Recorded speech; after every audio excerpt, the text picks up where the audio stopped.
Waning Innocence. Serena Manchester Mysteries, Book 3. Written by Tyora Moody. Narrated by Pacheo. For there is nothing hidden which will not be revealed, nor has anything been kept secret, but that it should come to light. Mark 4:22, New King James Version. Chapter 1.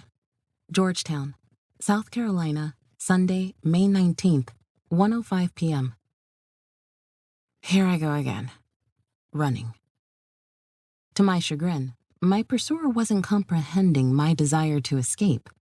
I cringed as I heard my name again and sped up. With my Honda Accord in sight, I zoned out the voice behind me. Keys already in hand, my breath quickened as my heels clicked across the asphalt. Serena Manchester! What does she want? Doesn't she see I'm trying to get away from her? I let out a huff. Either she was not taking the hint, or more than likely, choosing to ignore my scramble to increase the distance between us. To prevent her from embarrassing her or me any further, I stopped several feet from my car. I was in the parking lot of Zion Baptist Church, conscious of the fact that others were eyeing me with curiosity. It's something I was used to, people staring at me. I'd grown up in this very church, and as soon as I turned 18, I fled from this town. Now, back after being away about 25 years of my life, some things never changed. The last thing I needed was to lose my cool, especially out here in the parking lot after church service. I tried to smile as other people passed me, heading straight to their cars. I could have been in my car if it wasn't for this woman clopping towards me like she was a horse. Queen Bradley. That's right. Her name is Queen. I'm not sure what her mother was thinking, but I'm not one to judge. I just know from the moment I've met her, we've never gotten along, mainly because we both loved the same man, Minister Trey Evans. Dressed in an elegant pink pastel suit with matching pink pumps, Queen's pretty face appeared distressed. It wasn't a look I'd ever seen before.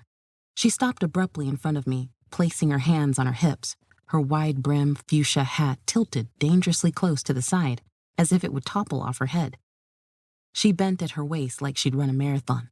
Serena, I've been calling you. Didn't you hear me? It was at that moment that I felt a little sheepish, but Queen wasn't my favorite person. In fact, she was one of those people who would test me, often. I sighed. I'm sorry, I was trying to get out before the crowd started leaving. Queen held up one finger. I frowned, now concerned. Are you okay? The last thing I wanted was to be responsible for this woman's having a heart attack. She gulped in air. I'm sorry to hold you up, but Trey thought I should talk to you. And why did Trey think this was a good idea? My concern switched back to wariness. How can I help you, Queen? It's not me. It's Sister Rivers. My friend, my best friend, needs your help. That made me really look at Queen. There was no animosity from her today, but I knew a distraught person on the verge of tears when I saw. Sure, Queen. I will be happy to help your friend as best I can. Thank you, Serena. I told her you were the best private investigator in South Carolina. Her compliments stunned me. Queen was the last person to think my profession worthy. Once again, I had my guard up, remembering a warning my sister had given me about Queen. This woman always got what she wanted. Despite my relationship with Trey, it's never been a doubt that Queen just gave up on snagging him for herself. Could she be up to something? Can you come now? Queen asked. My eyebrows shot up, displaying my distrust. Come where? Sister Rivers needs your help. The police won't help her, and she's about to lose her mind. Queen was taking me on a roller coaster of emotions. The mention of the police perked my ears. Those were the other people in town that I sometimes didn't get along with, since I tended to stick my nose into their investigations. But I also helped solve those investigations. Do we have to do this today? Bev is expecting me at her house. My younger sister was the Black Martha Stewart. Sometimes I felt she led the perfect life, which included a home-cooked family dinner every Sunday. Queen stomped her foot like she was 2 years old. This is urgent, Serena. Life or death. There's no one else who can help her. I hated to admit Queen had me intrigued. She wasn't spilling any solid information, but her plea for help tapped into my past life as an investigative reporter. People would come to me all the time with leads for a story. I figured it wouldn't hurt to see what Queen's friend needed, and hopefully I could help. Let me call my sister and let her know I will be late. Queen reached out and touched my arm. Thank you so much, Serena. You can follow me. Though I had seen Queen hug people often, I was not a touchy-feely person.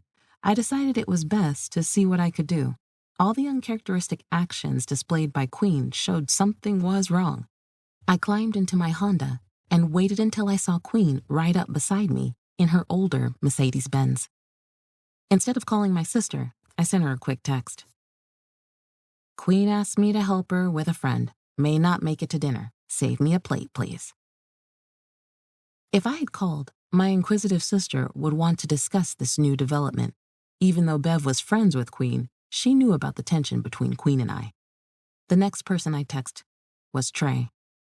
Thanks for sending Queen to me. I think. I will see you later. As I followed Queen out of the church parking lot, which emptied since she caught up to me, I could hear my phone ping with responses to my text. I would check those later. I thought about how little I knew about Queen. My sister Bev had a friendship with the woman that mainly centered around church volunteer work. I also knew she remained a constant in Trey's life. She had ambitions of becoming a minister's wife, and Trey continued to be the resident bachelor. Trey had been my best friend growing up, and somewhere around our pre-teen years, I discovered I loved him more than a friend. Nothing ever moved beyond our friendship until I returned to Georgetown over 2 years ago. He pursued me, and I ran the other way, especially when I found out he was a minister. I'd had a life since I'd been away from home that I wasn't proud of. It wasn't until I went through yet another dangerous situation that I realized God had given me a chance with my one true love. I needed to stop pushing him away. People at church knew we were actively dating, and Queen had been cool, but cordial towards me. I just hoped there really was a friend who needed help, and I wasn't blindly following this woman. I really should have pumped Queen for more information, but her urgency compelled me to follow. About 20 minutes later, we showed up in a neighborhood that was familiar to me. My father had been a resident over 30 years ago before he passed. In recent months, I'd met a young woman who now worked for my private investigation agency. She lived in the same cul-de-sac with her mother and younger sister. Queen pulled into the driveway of a house that stood out from the other houses. That wasn't easy to do in a neighborhood of cookie-cutter homes with neutral-colored shutters in black, gray, green, or blue. But the first thing I noticed about this house was its fuchsia pink shutters. A female most likely owned this house and loved bold colors. I parked behind Queen's car. Movement in a window by the front door caught my attention as I closed my car door. I walked up the pathway, immediately admiring the garden of container plants in the front yard. There were a large variety of stone creatures, too. I saw turtles, rabbits, and frogs. I almost felt like I was walking up to a house that could have been in a painting. As we approached the door, I noted that someone was not only talented with gardening, but arts and crafts as well.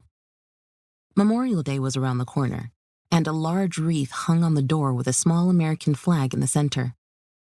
The decoration reminded me of my Aunt C, whose house I'd inherited. As a former school teacher and principal, before she passed, the woman loved decorating for the holidays, no matter the holiday. Before Queen pressed the doorbell, the door popped open, startling me. Earlier, I'd seen movement at the window, but I also wondered if there was a camera installed in the doorbell. That was common these days. Even I had one installed on my front door. I peered at the woman standing behind the glass screen door. She stared back at me. Her eyes were wide and red, like she'd been crying. She cracked open the front door, her eyes riveted on me. "Are you here to help me find my daughter?" Chapter 2, Sunday, May 19th, 1:48 p.m. I felt a little blindsided, wishing Queen had given me more details before we arrived. I didn't want to make any promises until I heard this woman's story, so I nodded. I will do everything I can. The full-figured woman opened the door wide and I entered behind Queen into the house. When I passed her, I noticed she was much shorter than me and Queen. Dressed in a purple flowered kimono, she wore a matching purple hairband around her head. Her long box braids hung down her back, swinging as she walked. Despite the sadness etched on her face, she was a beautiful mocha-skinned woman with large brown eyes, making her appear younger than her actual age. I stepped inside the living room. The space was clean and without a lot of clutter. That probably had to do with the shelves that lined two of the walls. One side reminded me of some of those HGTV shows where the designer used baskets on shelves to serve as storage and also to fix the decor. There were small potted plants and all kinds of figurines. On the other side were shelves full of books, lots of books. The books weren't haphazardly on the shelf like I had in my home office. Each book, I could tell, had been placed in a specific order. The woman smiled at me. "I see you admire my book collection. I'm an avid reader and lover of books. They're my escape." Queen hugged the shorter woman. "Oh, honey, I'm so sorry."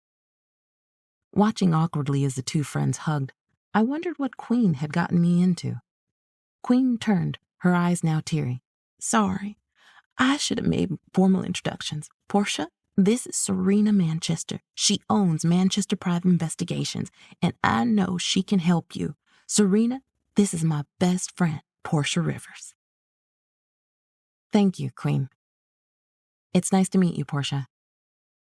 Most days, Queen had nothing good to say to or about me, and now she was pushing me into a situation that I didn't know if I could help.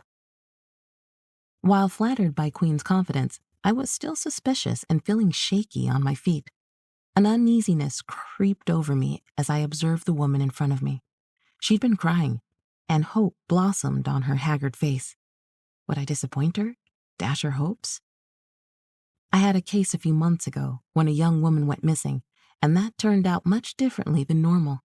Depending on how long this young woman had been gone, foul play could be in the picture.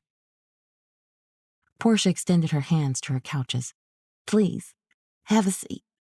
I know you two just came from church. I appreciate you coming. Can I get you anything?" Queen and I both declined. I sat down on the couch in front of the woman. Queen sat opposite of me in a high-backed chair. I felt her eyes on me and chose not to look at her. I had the feeling if I didn't help this woman, Queen would become more of an enemy. I prompted the conversation. "Portia, I understand your daughter is missing. Can you tell me the last time you saw her?" Portia took a deep breath as if preparing herself for a traumatic encounter. She twisted her fingers, her panicked eyes locked on mine. "I haven't heard from her in 5 days. That's almost a week. Her name is Layla Rivers, and she just turned 23. Yes, before you ask, I went to the cops and reported my daughter missing. They didn't take me seriously. They figured she's an adult and she could have just went somewhere." "What made you think she was missing?" "It's hard to explain. Layla shares an apartment with a roommate.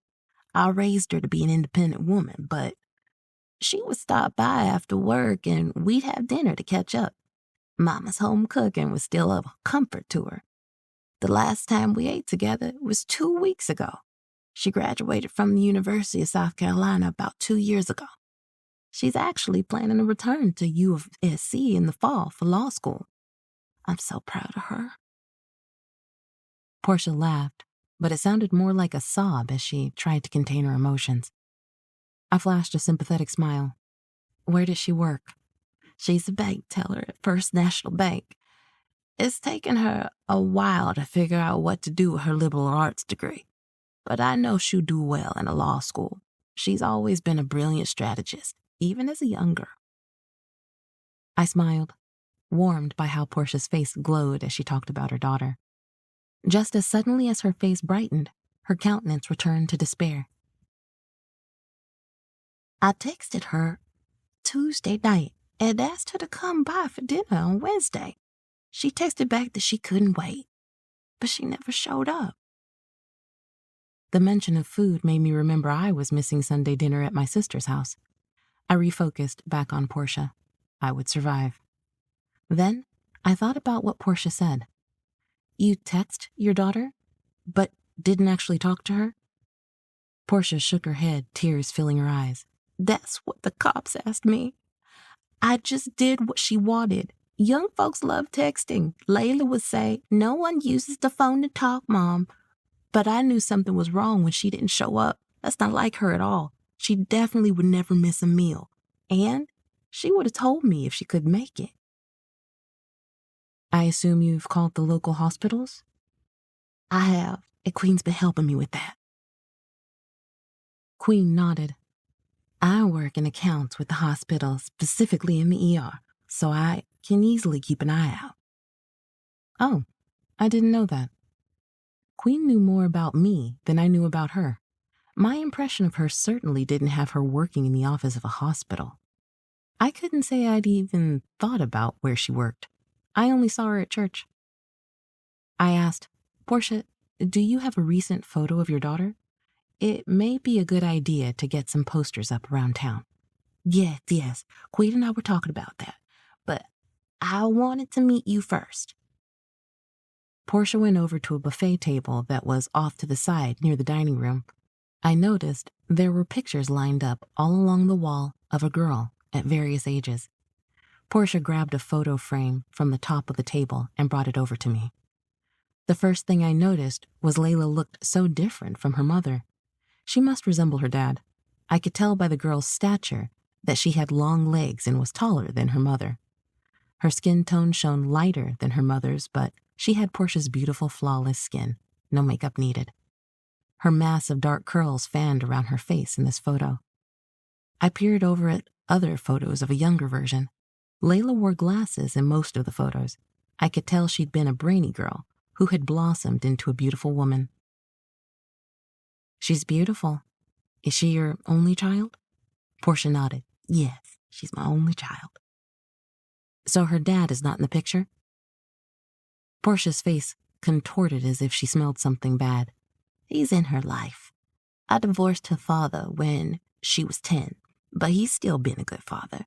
We didn't get along as a couple, but for her, we have kept a friendship. She's a bit of a daddy's girl, and he's been calling about her. His name? Josh Rivers. He has a private practice down at Myrtle Beach. Doctor? Portia smiled. Lawyer. Layla is following in her dad's footsteps. Being an educator didn't appeal to her, which is fine. Teaching is a hard profession. She's watched me struggle all these years. You're a teacher? Yes, at McDonald Elementary. Been there for almost 15 years. Really? Then you would remember my aunt, Claudia Robinson. She was the principal until she retired years ago. Portia's face brightened. Claudia was your aunt? Oh my goodness, I owe her so much. She was my mentor. Now I remember. She talked about you all the time like you were her daughter. You were a reporter in Charlotte. Yes, I couldn't fight the warmth that crept up my cheeks. I knew how my Aunt C felt about me, but it was always hard when someone mentioned it. I missed her a lot lately. I cleared my throat. Layla was close to both you and her father. Would she have gone to see her father? Portia shook her head. She would have reached out to him if she needed help, but he hasn't heard from her either. She's good at keeping in touch with both of us. She's a good girl. Always has been. Never given us trouble. What about her friends? Could she be staying with friends?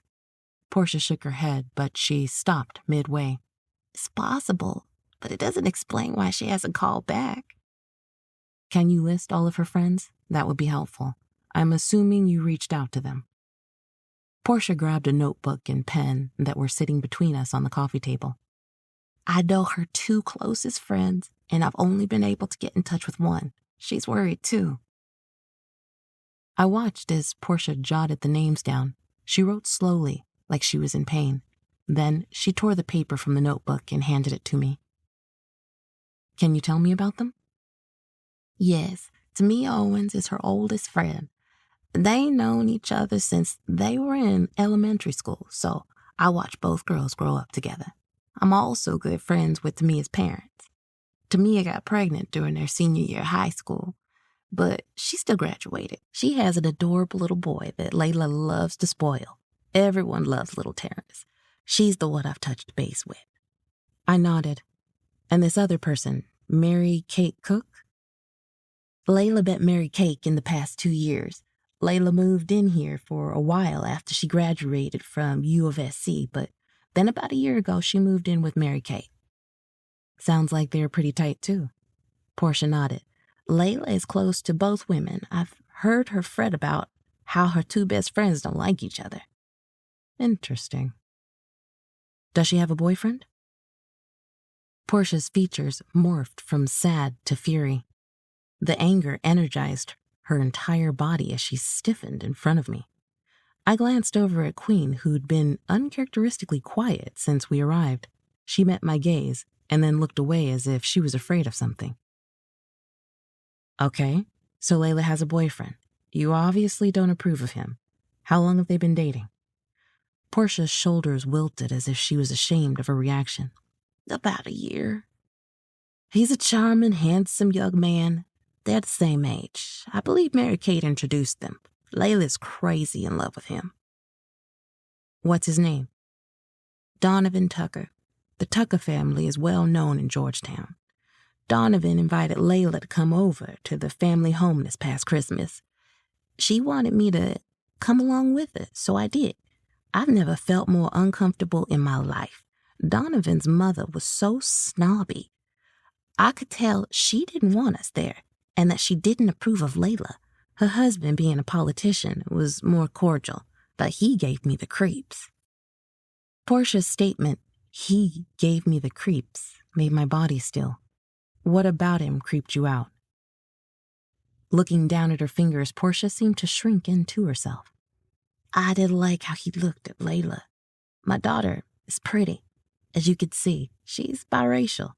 I never thought I'd be attracted to a white man, but Josh Rivers swept me off my feet. We both know what a beauty we have in our daughter. Beautiful, with brains. But I've noticed the stares she receives for her exotic looks. Sometimes you can see in people's eyes where they are going with their thoughts. I nodded. Do you think Donovan has something to do with her disappearance? Portia remained quiet. I don't know. But he has hurt her before. The hair on my arms prickled. I had been in plenty of relationships. In fact, my first husband laid his hand on me. I filed for divorce not too long after he struck me. Are you saying he was physical? This was about a month ago. She'd come over for dinner. But she was so quiet and reserved, like she was hiding something. I'm her mother, and I know when something is wrong. I didn't pry. After we ate dinner, she helped me put the dishes in the dishwasher. When she leaned down, there was a bruise on her upper arm, and I asked her where it came from. She tried to say she bumped into a wall, but I can tell when my daughter was lying. The angle of the bruise wouldn't have come from bumping into a wall. It looked like someone grabbed her around the arm. Queen spoke up. Portia, tell Serena about the other thing. I peered at Queen and back at Portia. Tell me about what? Portia sighed. The other reason I need your services is I went to see Donovan on Thursday night to ask if he'd seen her. He told me they'd broken up. I raised an eyebrow. You didn't know they'd broken up? He lied, Queen interjected. They were together last weekend. What do you mean? How do you know this? Portia shook her head. Mary Kate, Layla's friend, got married last weekend. That's why I haven't been able to contact her. She's on her honeymoon. Anyway, my daughter and Donovan were at the wedding. Layla was a bridesmaid, and Donovan was a groomsman. I was about to tell Portia that they still could have broken up but were apparently obligated to be a part of the wedding party. But the doorbell rang. Queen asked, "Were you expecting someone?" "No. Let me see who that could be." I took a peek at my phone. I'd been so immersed in the conversation with Portia that I'd forgotten the text pinging my phone earlier. "Trey, your sister's looking for you. You must be hungry. Did everything go okay with Queen?" "Bev, we all miss you. Are you going to stop by to pick up your dinner? I want to know how things went with Queen." All this concern about me eating reminded me I was hungry, but I couldn't leave yet. Portia's missing daughter had me concerned, especially with the news of this wealthy boyfriend who may have thought Layla was expendable. I would need to meet with my growing team at Manchester Private Investigations and come up with a plan.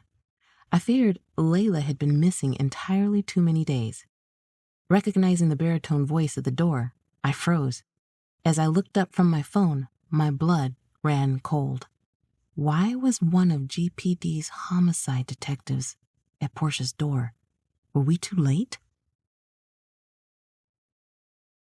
Chapter 3, Sunday, May 19th, 2:53 p.m. From my experience, when I heard Detective Malcolm Moses' voice, that meant trouble. It wasn't trouble for me, this time, but it might be a mother's worst nightmare. It pained me that Portia had been telling me about her daughter being missing almost a week, and homicide detectives were on their way to her house. I peered around the corner as two familiar faces followed Portia into the small living room. A few minutes ago, the living room was cozy. Now, it felt crowded as the tension level turned palpable. When Detective Moses caught sight of me, his eyes widened and then anger flitted across his face. Brief enough for me to catch his disappointment at seeing me, but not distracting to the others in the room. Moses and I were practically family, and we got along most of the time. He'd grudgingly complimented me a time or two on my private detective work.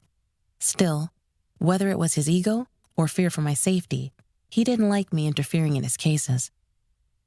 It wasn't something I did on purpose. Georgetown was a small seaport town. We were bound to run into each other, especially since my private investigation agency steadily gained clientele. Behind Moses, his partner trudged into the living room. Detective Oliver Baldwin winked at me, making me forget Moses' irritation with me. Baldwin was a tall man with a full head of silver hair. His suits fit him like he had them custom tailored for his slim frame. While he had to be in his late 50s, he was certainly still easy on the eye. I wasn't sure why, but the older detective seemed to enjoy having me around. I suspected it was because I got under Moses' skin. Moses couldn't help himself. "What are you doing here, Serena?" I rolled my eyes. "Hello to you, Detective Moses, and Detective Baldwin." Portia stood next to me. The woman looked at me and then back at the detectives. "Miss Manchester is here to see me. Do you know these men?" I wasn't about to tell her these were homicide detectives, though I had a feeling Portia may already know. "Yes, I've crossed paths with these detectives before." "Can they help me find my daughter?" I observed Portia's face. I was mistaken that she might understand these detectives were from homicide. She still hoped they would find her daughter. I turned back to the detectives. "Portia is interested in my services. She's been telling me she hasn't heard from Layla, her only daughter, since last Tuesday evening via text. She filed a missing persons report, but since Layla is 23, she felt like the police hadn't been taking her seriously." I watched as the detectives exchanged glances. I needed them to know that whatever news they came to share, this woman was fragile and desperate to find her daughter alive. Moses looked at Portia, his eyes sorrowful. "You said you haven't seen Layla since Tuesday. Did you often communicate throughout the week?" Portia bobbed her head. "The last time I heard from her was last Tuesday night, but it was just a text exchange. The last time I saw her would have been the week before when we had dinner, so almost 2 weeks ago." She was supposed to stop by the house after work last Wednesday, but... As Portia trailed off, Moses whipped out a notebook and started scratching notes with a pen. Where does she work? She's a bank teller at First National Bank. Moses nodded. How long has she worked there? Since she graduated from the University of South Carolina. Does your daughter know Donovan Tucker? Like she did before when the young man's name came up, Portia froze. With her standing next to me, I could visibly see her squeeze her hands as if to hold herself back. What has he done to her? Her high-pitched tone had both detectives eyeing her. Moses spoke, his voice calm, but his eyes watchful. Why would you think Donovan Tucker did something to your daughter? He hurt her before. Portia let her arms swing by her side. With nostrils flaring, she looked like a bull ready to attack. I told the police to question him. Did you do it? I glanced over at Queen, who appeared concerned. Her hands were over her heart. Portia, calm down and let the detectives help. I agreed with Queen on this one. Portia's breathing had increased and her mocha skin had patches of red appearing across her cheeks. Was this woman about to have a heart attack? I reached out and touched Portia's shoulder. The woman reared back as if ready to attack. Portia, you need to calm down so the detectives can ask their questions. You getting upset will not help Layla. Remember, you wanted us to find Layla. They need to hear some of what you were telling me before they arrived. I looked over at the detectives.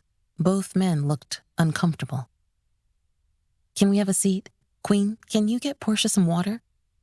I still had my hand on Portia's shoulder. Her body had been tense like a cobra about to strike, but I could feel the tension leaving her body. In fact, Moses, can you help me with Miss Rivers? Moses moved his muscular build quicker than I've ever seen him move. With him on one side and me on the other, we guided Portia to the chair. She sank down on the cushions like a balloon deflating. Once Queen came back with a glass of water, the level of tension in the room subsided. But only momentarily. The elephant in the room remained. Why were homicide detectives here?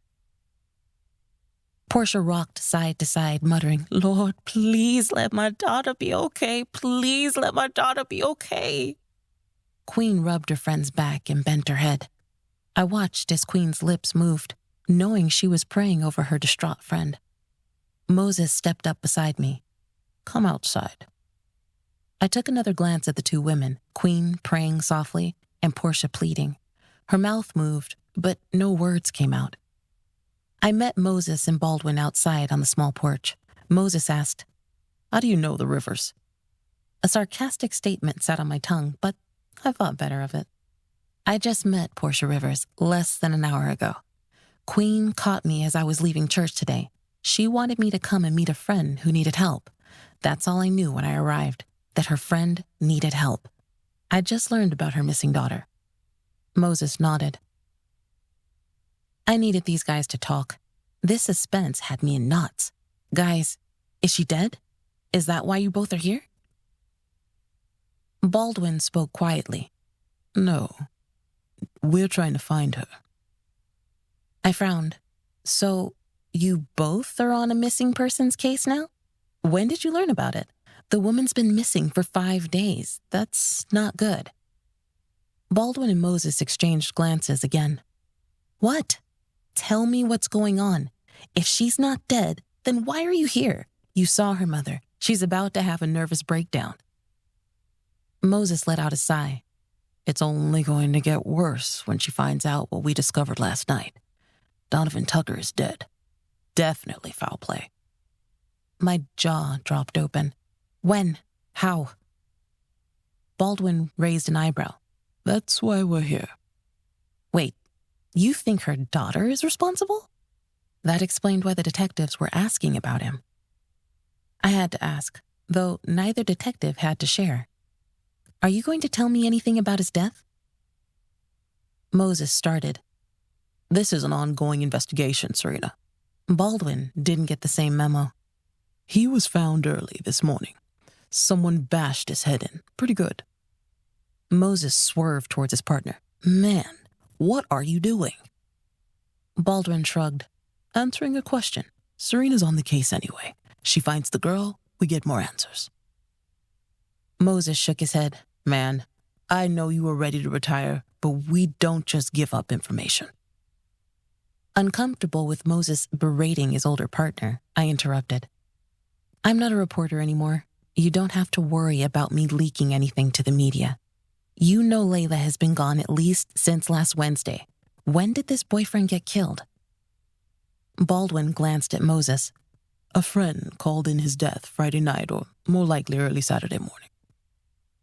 Moses sighed, his face resigned. "That doesn't mean that the girlfriend wasn't with him this whole time. She's an adult. They could have argued and things went wrong. It was apparent in there that the mother didn't like this guy for a reason." That's what I was afraid of.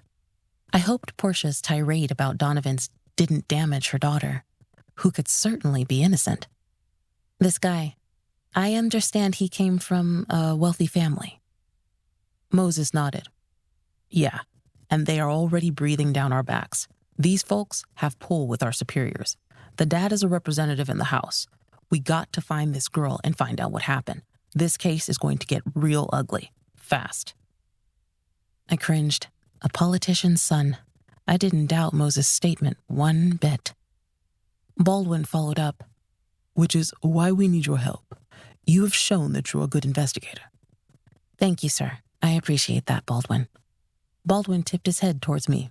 "Enjoy the rest of your Sunday evening if you can. You ready to go, partner?" Moses grunted. "I'm coming." I shook my head as I observed Moses scowl at the older man who climbed in the Crown Victoria on the passenger side. "He's awfully cooperative," I commented. Moses looked upward as if requesting God's intervention. "That's what happens when you're about to retire." Baldwin has never been a slacker. He's not that kind of person. Admit you could use the help. "Maybe. What I know is my partner is tired. It's our line of work, and as long as he's worked homicide, I can't blame him." He peered over at me, his face stern. "I know Baldwin was okay with slipping you information about the case, and you have my respect, Rena. I realize your years as a crime reporter helped you with this private investigator's career, but still, be careful with this one. The Tucker family will come after Layla, whether or not she's guilty." While I had not officially pulled together any paperwork to take on this case, it looked like I was about to be in the thick of things. I'm not investigating Donovan's murder, but I am trying to find Layla. Two very different cases to me. "Okay, just as long as you remember that. The Tucker family are the kind of people that will run you out of town." He looked back at the house. "We will be back to talk to Miss Rivers later. She's going to have a long road ahead of her. When you find her daughter, call me immediately." "Sure thing." I stood on the porch watching as Moses backed out of the driveway. I knew there were areas where I couldn't cross the line into the police investigation, but I couldn't promise Moses I wouldn't dig into Donovan's life. Not when I had this eerie feeling of a connection between his death and Layla's disappearance. I also prayed Layla was alive and that she hadn't done something that would destroy her life forever. Chapter 4, Sunday, May 19th, 4:45 p.m.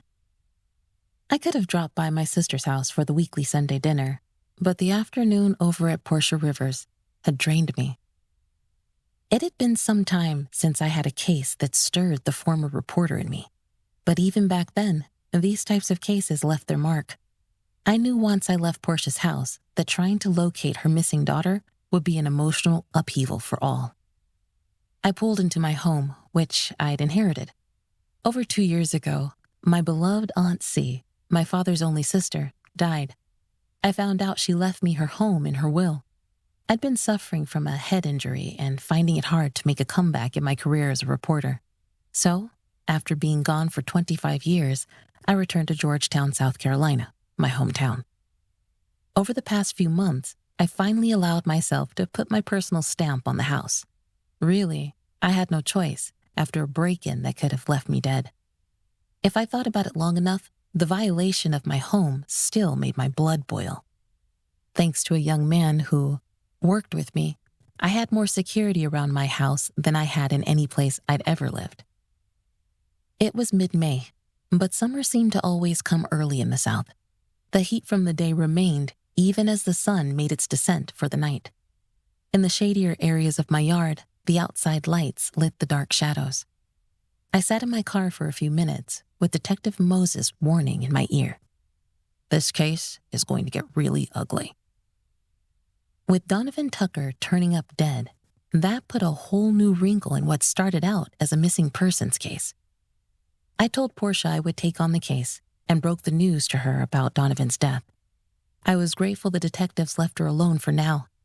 I warned her they would be back. Looking equally scared, Queen promised to monitor her friend's fragile state. Before I left, the woman I considered my enemy pleaded with me again. Please find her.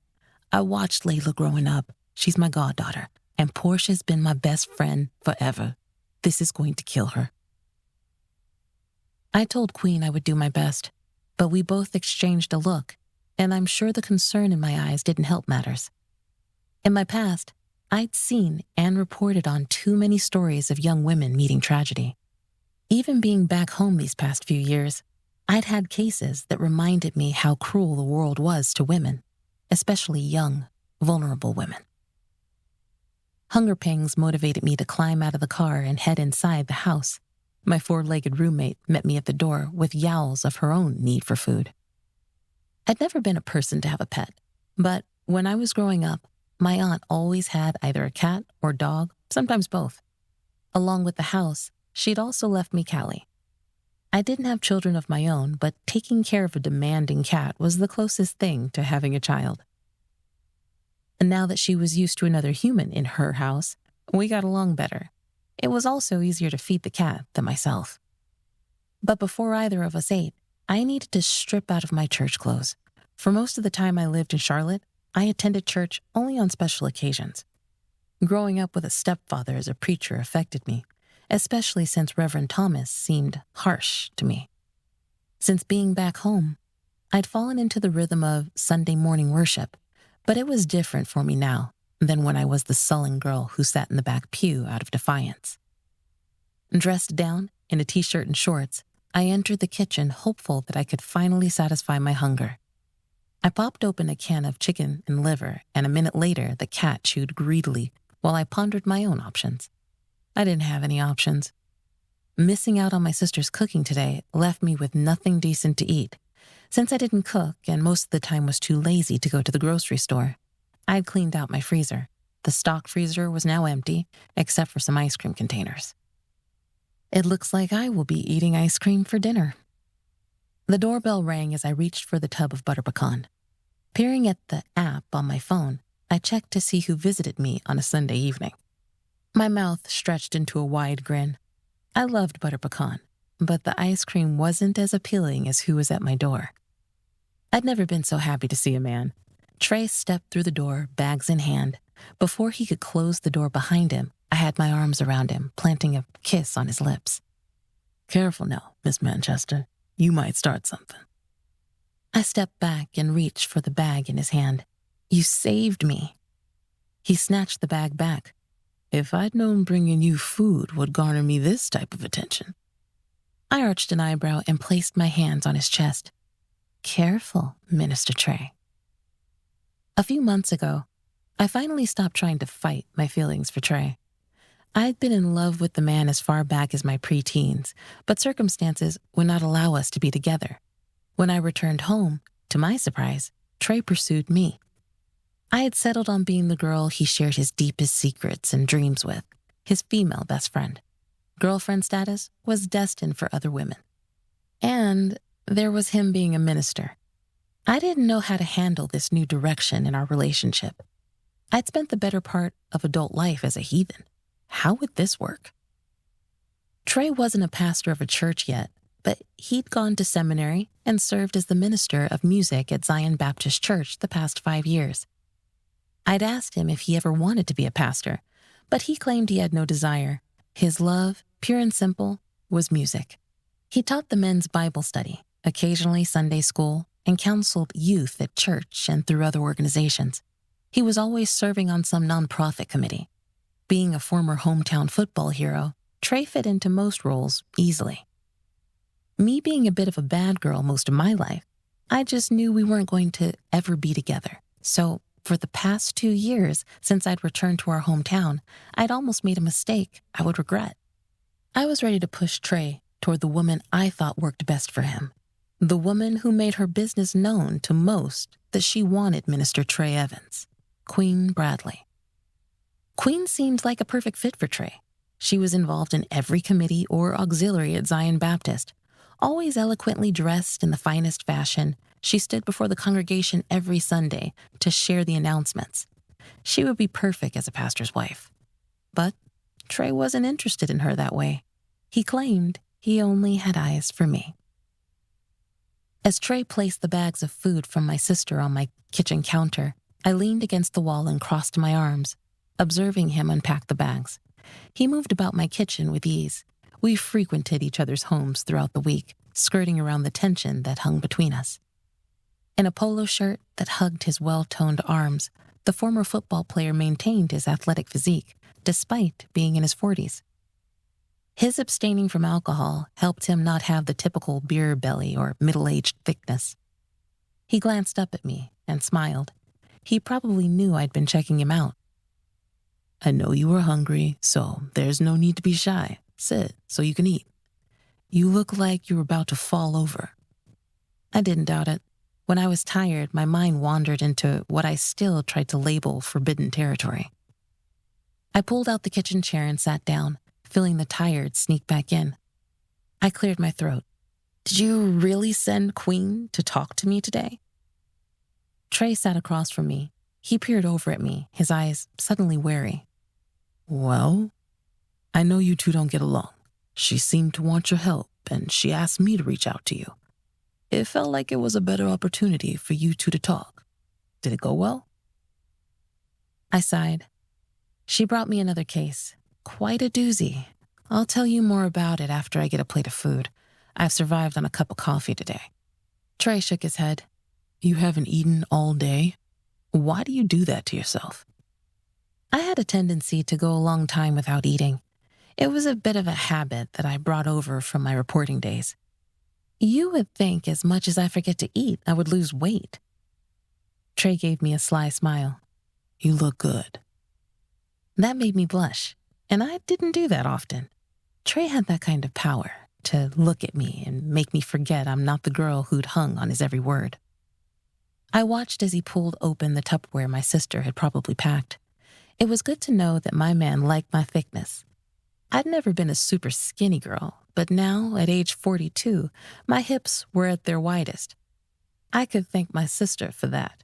I watched Trey add a helping of collards, macaroni and cheese, plus 2 slices of roast beef on my plate and put it in the microwave for about a minute.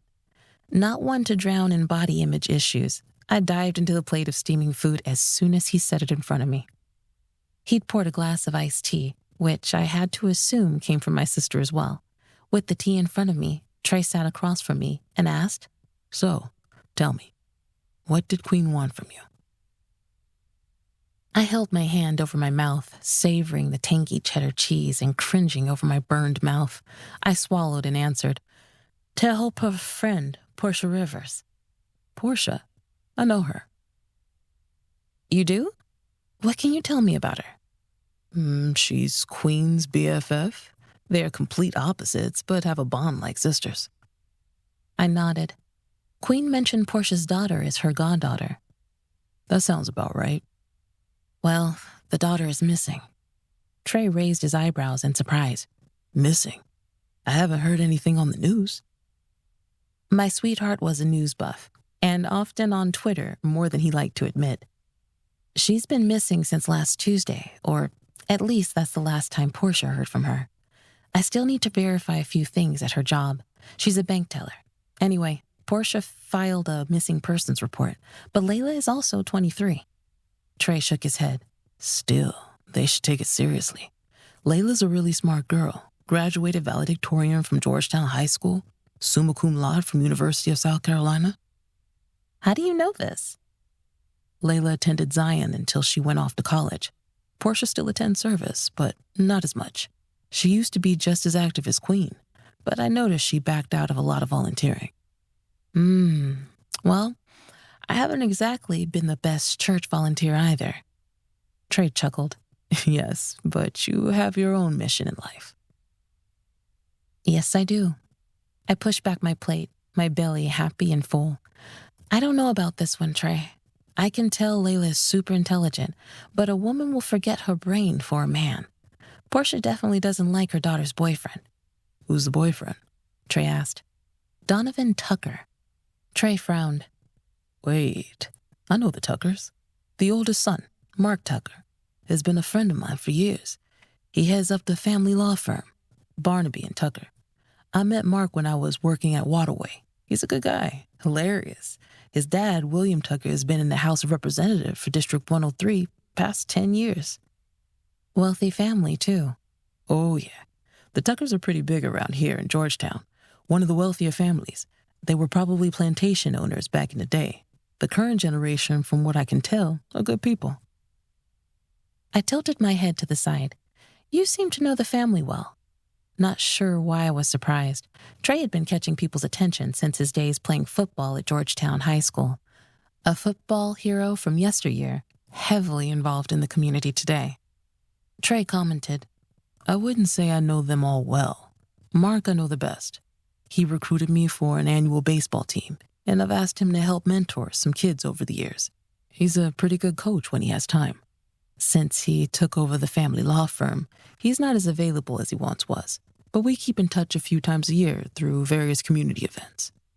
Trey rubbed his hand across his closely shaved hair as if he was deep in thought.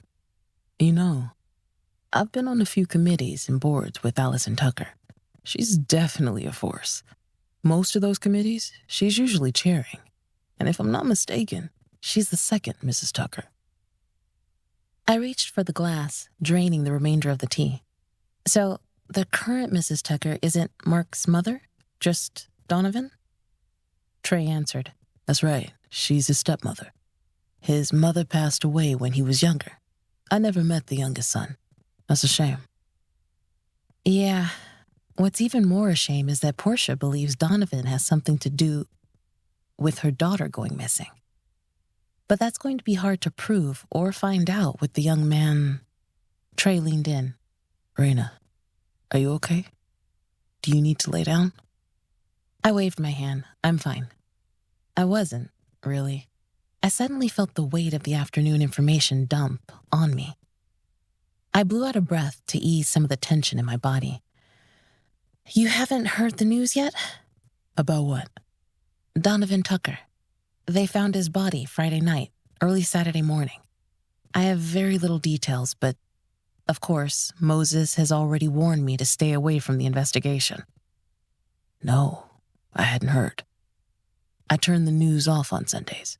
When did you get in touch with Moses? He and his partner Baldwin showed up at Portia's home while I was there. They were looking for Layla. Wait, they don't think she has something to do with his death? I shrugged. It seems crazy, especially since she went missing before they found Donovan's body. I crossed my arms and leaned back in the seat. I'm hoping I can track Layla's movements and figure out what was going on with her before she disappeared. I don't know if anyone saw her with Donovan prior to his murder, but Moses is pretty sure the family will focus on Layla for their son's death. Trey asked tentatively, So, are you taking this case? Trey had issues with me running into danger in past cases. We'd come to an understanding about my work, which most of the time was pretty boring surveillance and background work. Every once in a while, in between long stretches, I got a case that was out of the ordinary. I rubbed his arm. Hey, you sent Queen to me. I feel compelled to help her friend, to find this young woman. I am really concerned, though. A young woman being missing this long is usually not good, Trey. You're right. Let's pray that's not the case. One other thing we need to pray about. I don't want to think this, but I have to be prepared for anything that comes up in this investigation. Suppose Layla killed Donovan and is now on the run from the law. If I find her, I have to turn her in. Trey frowned. I can't fathom a woman who's been a good girl all her life committing a violent act. Now, Trey, you know we are all capable of doing bad things. I know. I just don't like to think about it. I mean, what would drive her to murder? I shrugged. None of us want to think about turning over to the dark side, but if we're threatened or become angry, we're all susceptible to losing control. So, how are you going to go about finding Layla? If she killed Donovan, she could be hiding. That's what I was afraid of. In the back of my mind, I wondered if I should follow Moses's advice for once and leave this one to the police. Chapter 5, Monday, May 20th, 9:12 a.m. With simple background checks and surveillance work, I could afford to go solo, unless I had an influx of clients. Since my involvement in breaking up a drug trafficking ring that included some human trafficking elements earlier this year, work had been steady. I knew I couldn't do this latest case on my own. I'd texted Amir Wright last night after Trey left, knowing I would need him on this case. It had been a few weeks since I last saw him. Almost 2 years ago, we met when his foster sister was killed. Amir and I worked together to solve her murder. While I was tech-savvy to a certain degree, he ran his own cybersecurity consulting business on the side, and I relied on his expertise. I saw Amir arrive on his motorcycle before he walked into the building. Despite it being not quite 10 o'clock in the morning, sun rays heated my front office, making the air conditioner work hard. The office temperature remained cool, but near the window, where I'd positioned my desk, I could tell today would be a scorcher. Manchester Private Investigation Agency was located in the Clay Matthews Law Office. My brother-in-law was my very first client and also my most valuable customer. Between work from his clients and the work I picked up, I couldn't complain. So, for now, Clay's office worked out for both of us. Though I appreciated Clay's hospitality, one day, I really wanted my own space. I saw my agency growing. I heard Agnes greeting Amir outside my door. As expected, her clipped voice dripped of subtle judgment. Agnes was one of the few women I knew who Amir's good looks and charms didn't impress. Of course, she didn't approve of me either. But I had my deceased father to thank for that. My dad, Dylan, was a handsome man, a known ladies' man, and quite the drunk. Agnes was one of my father's casualties. Interestingly enough, she used to be good friends with my mother until my dad caused their broken friendship. So, it didn't help that I looked like my dad, and Agnes had to see my face. I actually tried getting to the office before she did. Thankfully, I ended up working out in the field most days. I only entered the office to store files, meet with Clay about his clients, or review my own cases. Amir appeared in the office. Since it had grown warm outside, he chucked his usual hoodies for t-shirts, but today he was dressed in a white shirt with black slacks. The first 2 buttons were open on the shirt, making his appearance not quite stuffy. He didn't get rid of his backpack, which he preferred over a briefcase. I raised my eyebrow at him. "You dressed like that, riding your motorcycle? What's the occasion?" He grinned, showing off dimples that were dangerous to a woman's hormones. "I'm working double today. After I leave here, I need to interview with a potential client." I peered closer at his shirt and noticed the right security emblem on the right side of his shirt. I see. Do you think I should get some shirts like that with Manchester Private Investigations? Amir dropped his backpack on the floor and sunk down into a chair across from my desk. "It's all about branding, boss.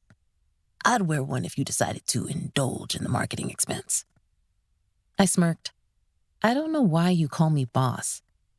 Thanks for fitting me into your schedule this morning. I know we haven't been able to work together on a case in a while. Sounds like you have a good one. Oh, yeah. One that Detective Moses has already warned me he'd like me to keep my nose out of. Amir raised an eyebrow. Sounds serious. I can't wait to dive in. Dive into what? Am I late? I grinned. No, you're not. Close the door behind you. The newest member of my team, Letitia Burns, burst into the room like she was running late, which she wasn't. Part secretary, part researcher for me, the young woman had arrived before me. For most of the morning, I'd been keeping her busy wrapping up another case. She'd become adept at helping me organize my client files and photos that I had acquired since opening the agency. It was nice to pull up files digitally from a database instead of digging in a box or file cabinet. Letitia had dropped out of school. It wasn't that she couldn't handle the workload. She was incredibly smart, but had turned rebellious after a conviction sent her dad to prison for drug trafficking. In recent months, and because of a case we worked on earlier this year, her father's chances of getting his conviction overturned were looking good.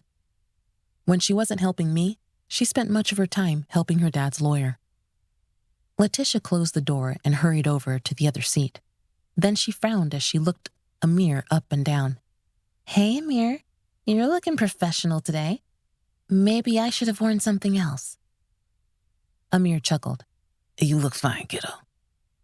Dressed in a t-shirt, jeans, and sneakers, Letitia blushed. I knew she had a secret crush on Amir, but he mainly treated her like a little sister.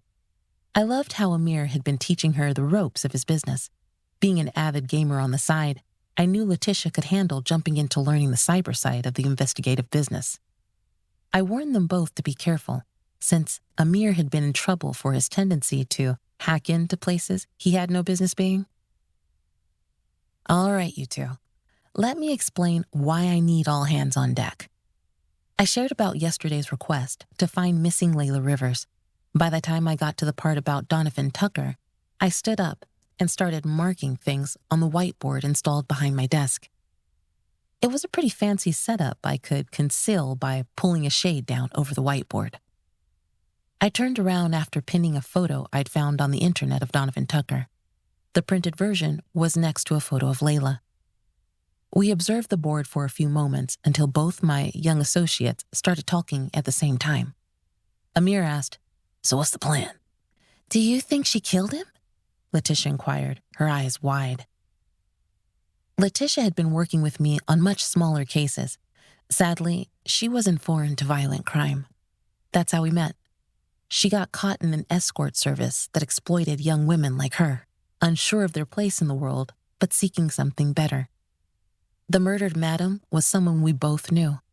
Letitia had become a target because of her knowledge. Now, 6 months later, she was getting a bird's eye view into a case that involved people around her age range. While she'd seen a lot, I needed to remember that she was still young. Letitia had just turned 19 a few weeks ago. To answer your question first, Amir, we need to find out as much as we can about Layla. From what her mother told me yesterday, Layla was a good girl, but she caught the attention of a wealthy bad boy. We need to know if he's involved in her disappearance or if they got involved with someone who wanted to take care of them both. Letitia's eyes were still wide. "You think she's dead? If she's dead, she can't have killed him." I walked around the desk and sat on top.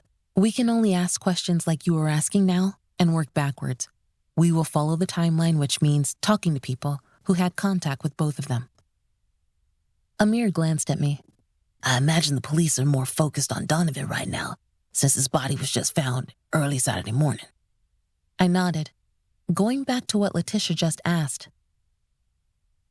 "I'm certain they came to Portia's home yesterday to find Layla and question her. She's the girlfriend, and her absence makes her look like a suspect to them." Amir pointed at my board. "Even with her mother reporting her missing days before the murder. Do you think the police have some evidence of Layla being with Donovan at any point before his death?" I stood from the desk and paced. That's a good question. I doubt Moses is going to share that type of information. Right now, I'm going to reach out to Layla's mother to see if we can get into her apartment today and see what we can find. I'm just hoping we can get in there before the police do. Amir, do you have time to help me with that after your client interview? "Sure thing. Just text me the address and I'll meet you." "What about me?" Letitia asked. "I want you to hunt down where we can find Layla's friends." I pointed to the bulleted list I'd started on the whiteboard. According to Portia, there are 2 best friends. Tamia Owens has the longest relationship with Layla, and I would suspect she knows her the best. Mary-Kate Cook is her roommate, and they have apparently become fast friends in the last 2 years. What interests me about her is she introduced Layla to Donovan. Letitia jotted the names down on her phone. So, you want me to find their social media accounts? Yes, that's a start. I like the idea of tracking them down to talk. See if you can get an idea of their schedules, where they work, etc. Don't try to reach out to them without me. Letitia grimaced. Got it. I'd convinced Letitia, if she came to work for me, that I wanted her to get her GED. Now, armed with a GED certificate, I encouraged her to keep pursuing learning. She talked briefly about wanting to go to the police academy. I did my best to encourage her. I believe she could make it one day in law enforcement, even try out for the FBI, which she seemed to be really obsessed with lately. Unfortunately, that meant I had to confine her work on the case to research. Something occurred to me as I tried to think of more tasks for Letitia. There should be wedding photos from this past weekend. Portia mentioned the last place she knew Layla was with Donovan would have been at Mary-Kate's wedding. I would be interested in seeing those photos. We may get some more leads from more people who attended. Amir commented, People notice when couples aren't doing well. Maybe people sense some tension. I snapped my fingers. Exactly. Letitia waved her hands around as she rattled off. What if her friends know where Layla is? Like, they could be helping her hide. I like the way you think, Letitia. They absolutely could be hiding her, which is why I want you to nail down their schedules. I want to catch them off guard when we question them. Amir squinted while he studied the whiteboard. What about the dead boyfriend? The police will be all over his home.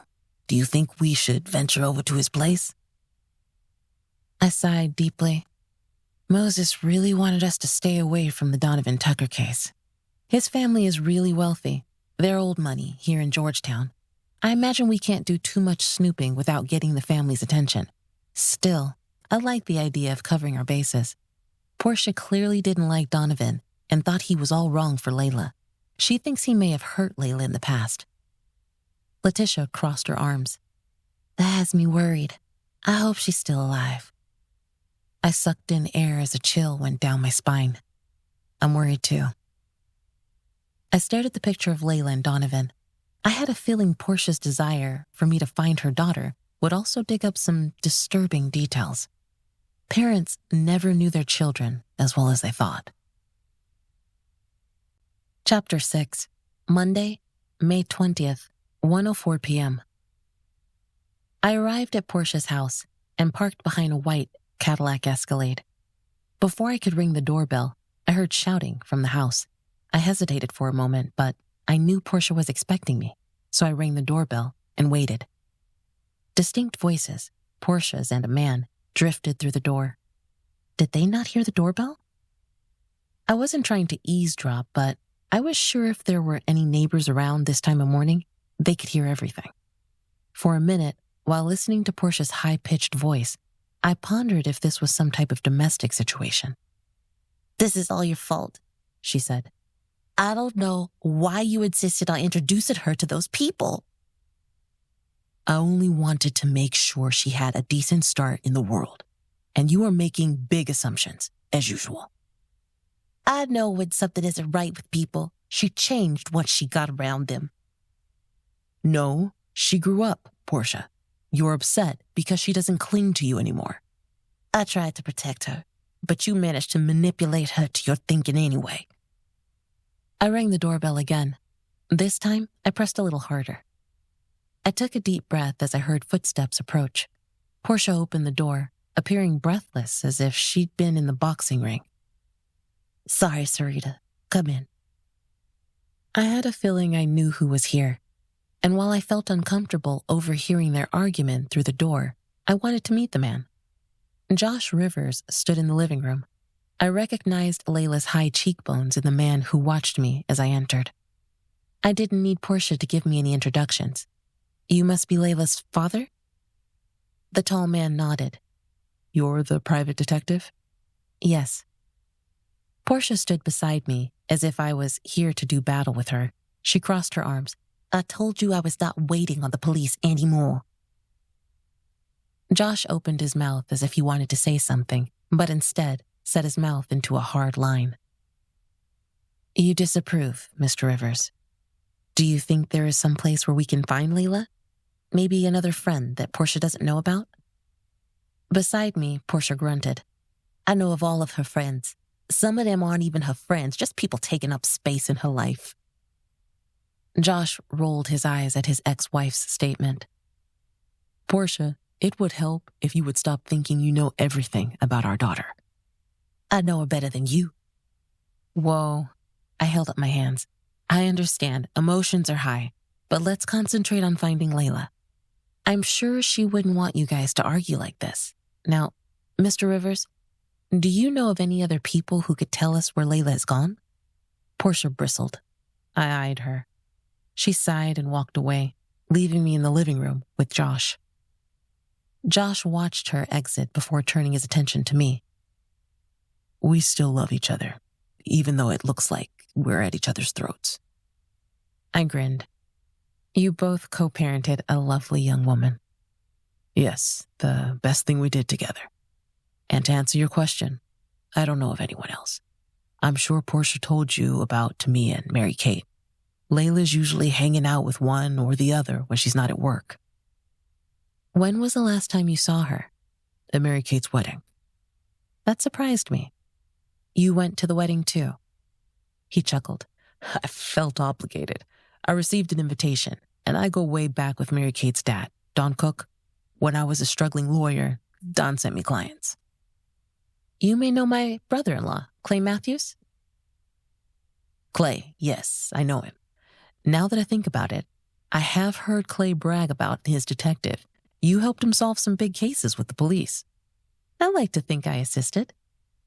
Then Portia did the right thing by hiring you. She always has done the right thing. I have made plenty of mistakes. You said you have a business connection with the Cooks. Can I assume you introduced Layla to Mary Kate? That's right. Layla was looking for a job after graduation that wasn't fast food or retail.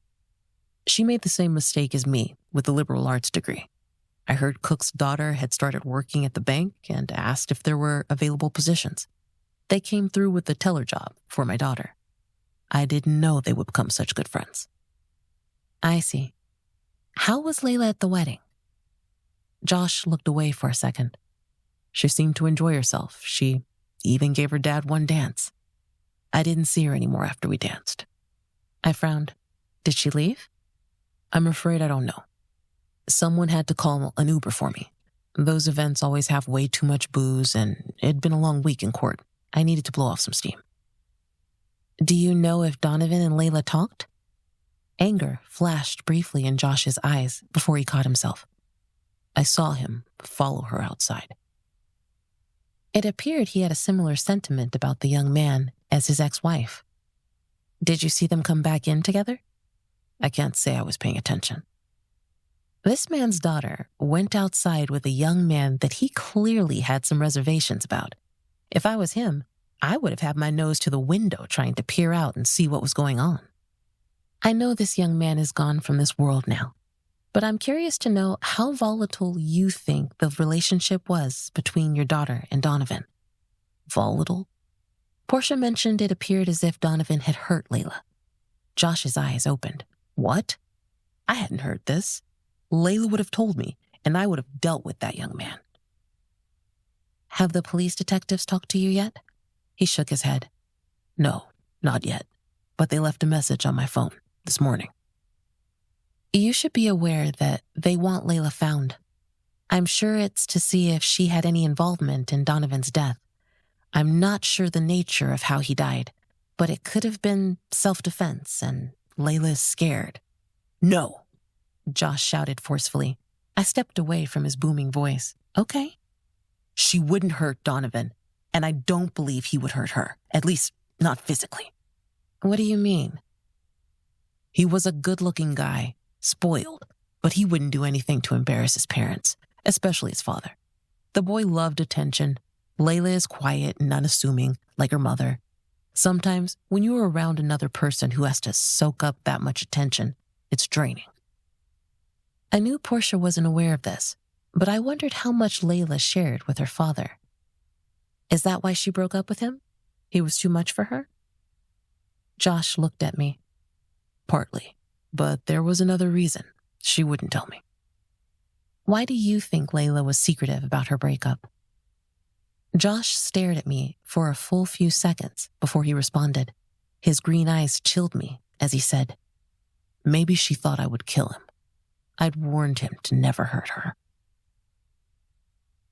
Chapter 7, Monday, May 20th, 2:29 p.m. Long after Josh left Portia's house, his words swam around in my head. The police were looking at Layla, but there was more than one person in the Rivers family that could wind up on the suspect list. If Layla had shared something with her father, who clearly knew about the breakup, it's possible that Josh confronted the young man. I had to remind myself the investigation into Donovan's death wasn't my concern. I needed to find Layla. That meant searching her place. Portia wanted to go to her daughter's apartment with me, but I knew that wasn't a good idea. She seemed reluctant to give me the key, but finally relented. I will keep you updated, I promised. But before I left, I had another question for Portia. Did you know Josh went to the wedding and that he danced with Layla? Portia closed her eyes and nodded. I knew he was going. He received an invitation. Sounds like he's close to the Cooks, and the friendship between Layla and Mary Kate was orchestrated. You were arguing about that before I came. Portia let out a strangled sound. You heard us? I believe your neighbors would have heard you if any of them were home this time of day. We didn't always fight. Fighting came later, after Layla got older. Do you have children, Serena? I shook my head. No, I'm just an auntie. Portia smiled. I try to explain this to Queen. She doesn't have children either. As a parent, you see your children when they are very young. You can see a tiny window into the person they could become. Early on, Josh had different ideas than me. Josh is not from that world, the one he craves. He grew up in a working-class family. His goal has always been to get more and be more. I grew up with a single mom and my grandmother as a source of support. I guess we both wanted Layla to pursue her dreams, but Josh wanted to make sure she was connected to the right people. But you don't think it was wise to lead her down this path? Not these people. They're at the top tier of entitlement. They don't care about my Layla. They saw she was bright and beautiful. That day I tried to ask Donovan if he had seen Layla. He was cold and unfeeling. He didn't seem the least bit concerned about her being missing. This was the same man who'd wooed her for almost a year, sweeping her off her feet. If she broke up with him, he could have been trying to do what guys do, not show any emotions. Portia stared at me. No, this was different. I felt it. He had something to do with Layla being missing. Maybe it had something to do with his death. I held up the apartment key she'd given me. I will do my best to find her, and I will drop this key off this afternoon. Portia waved, tears forming in her eyes. Keep it. Please let me know if you find anything. I will. When I arrived, Amir sat on his motorcycle, his eyes shielded by the Ray-Bans on his face. I pulled up next to him in my Honda and glanced in his direction. He greeted me with a salute.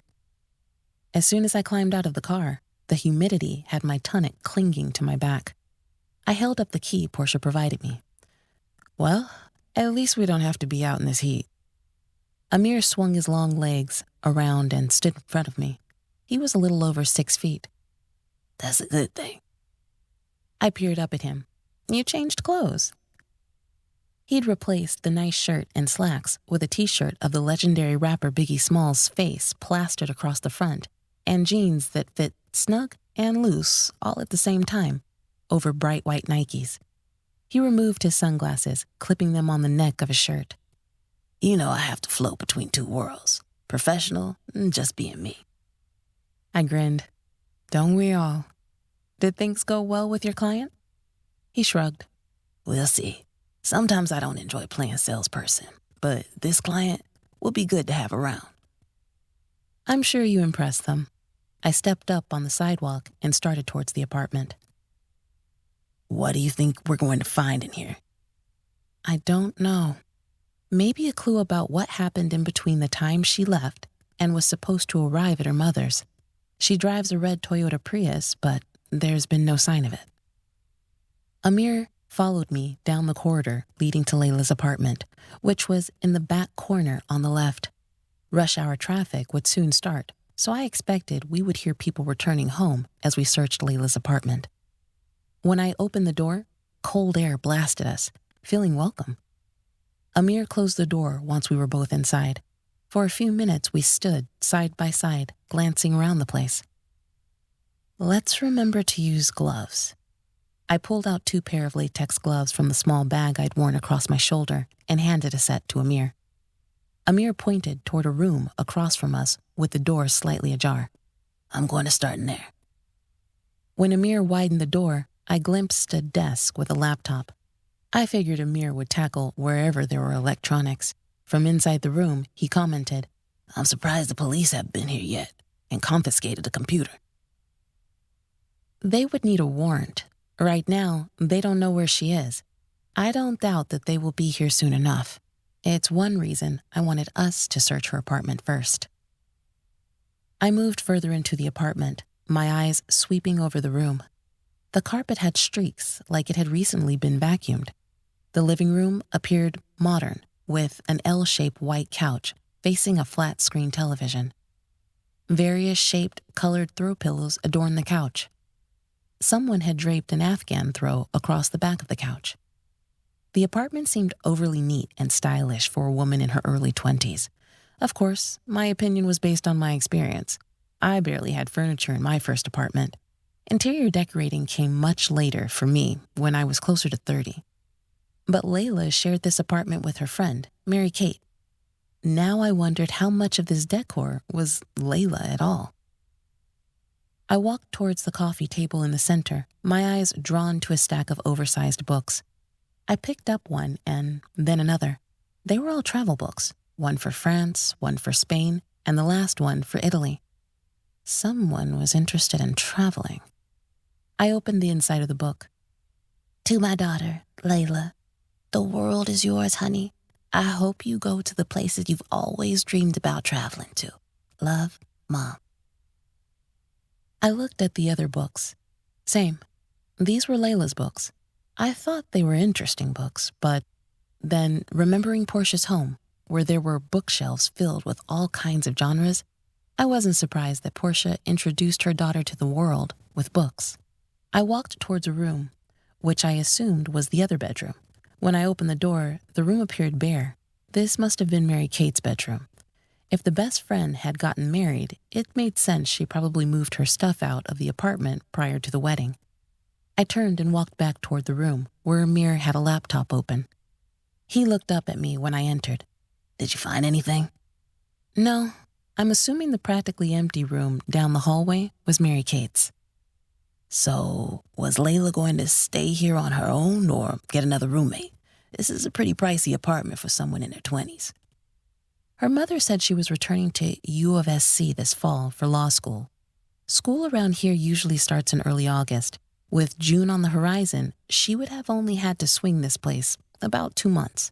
Who knows? Mary Kate may have offered to pay a portion of the rent. Amir answered back absently, his forehead wrinkled in concentration.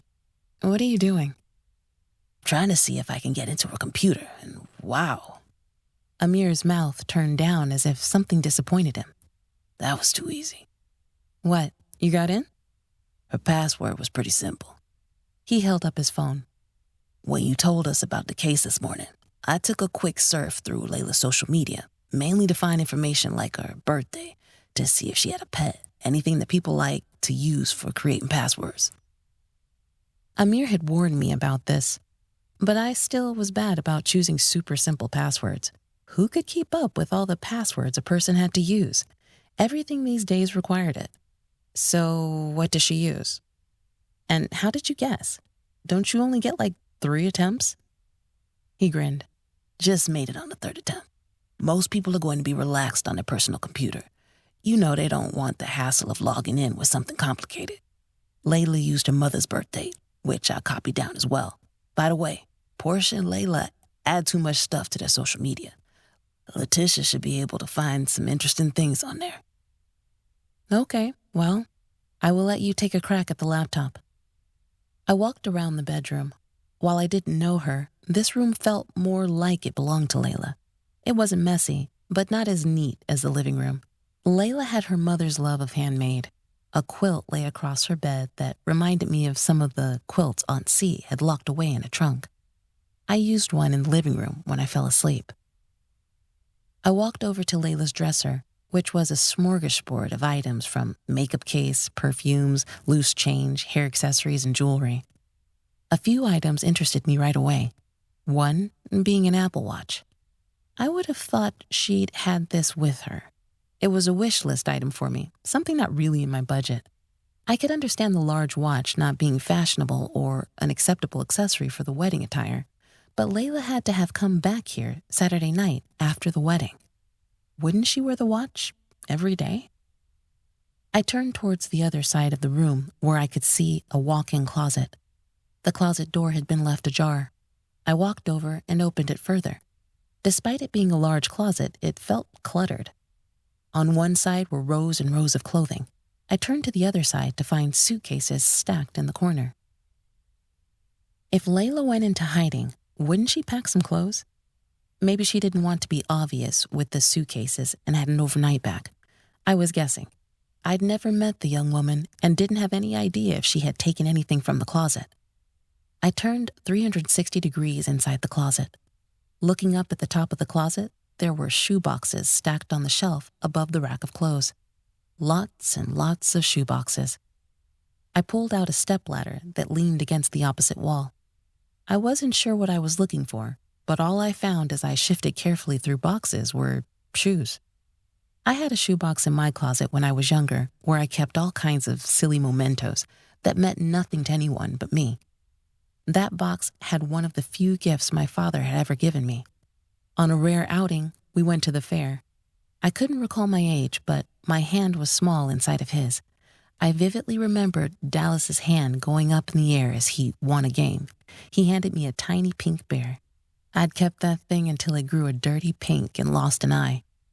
I still had it when I left Georgetown. I'd switched the cardboard box over to a more sturdy Tupperware container.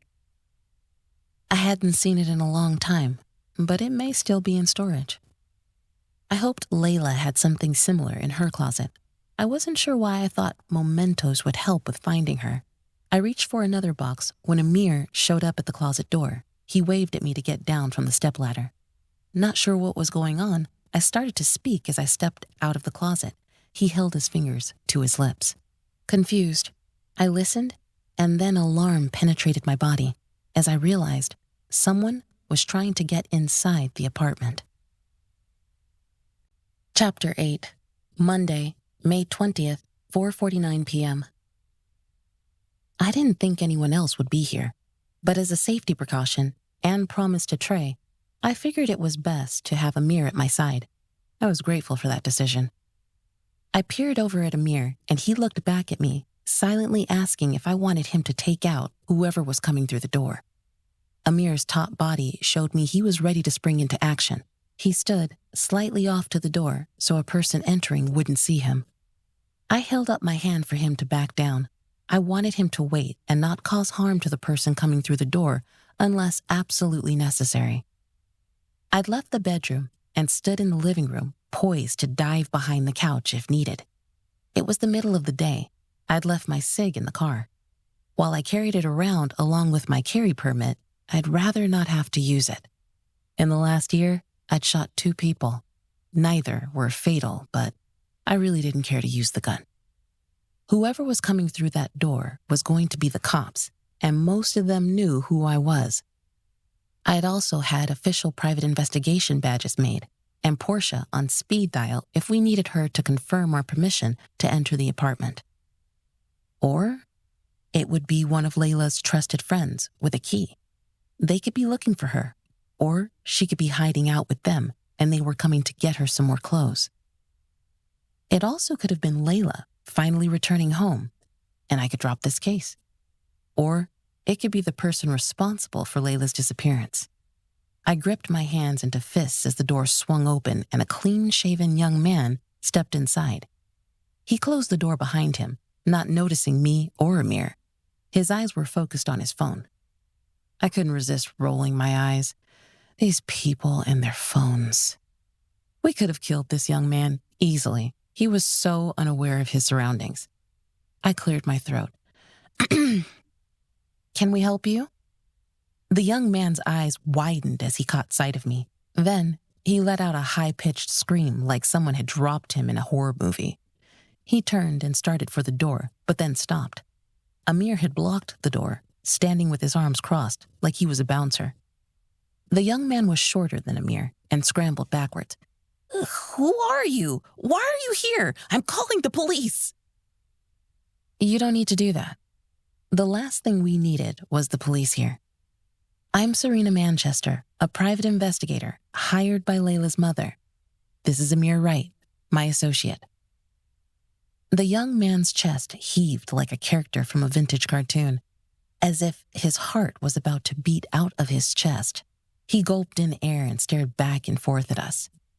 Now, who are you? I asked. Why do you have a key to Layla's apartment? Do you know where she is? The man shook his head.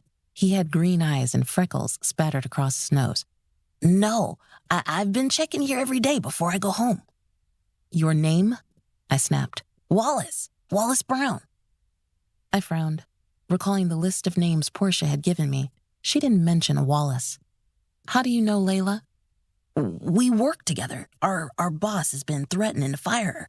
I've been trying to find her to tell her she's about to lose her job. Amir asked behind him, why do you have her apartment key? Wallace jumped a little and backed away from Amir. Mary Kate gave me a key so I can feed the cat. I stared at him and then at Amir. I hadn't noticed a feline the entire time we'd been in here. I glanced around the kitchen. Until Wallace mentioned a cat, I hadn't noticed the familiar bowls in the kitchen. I had a similar set for my house roommate. Then, as if it felt safe to make an appearance, an orange cat slinked around the corner and stared at us. His green eyes sparkled. I could imagine it asking us, what are you doing here? There you are, Ginger. Did these strangers scare you, honey? Wallace cooed.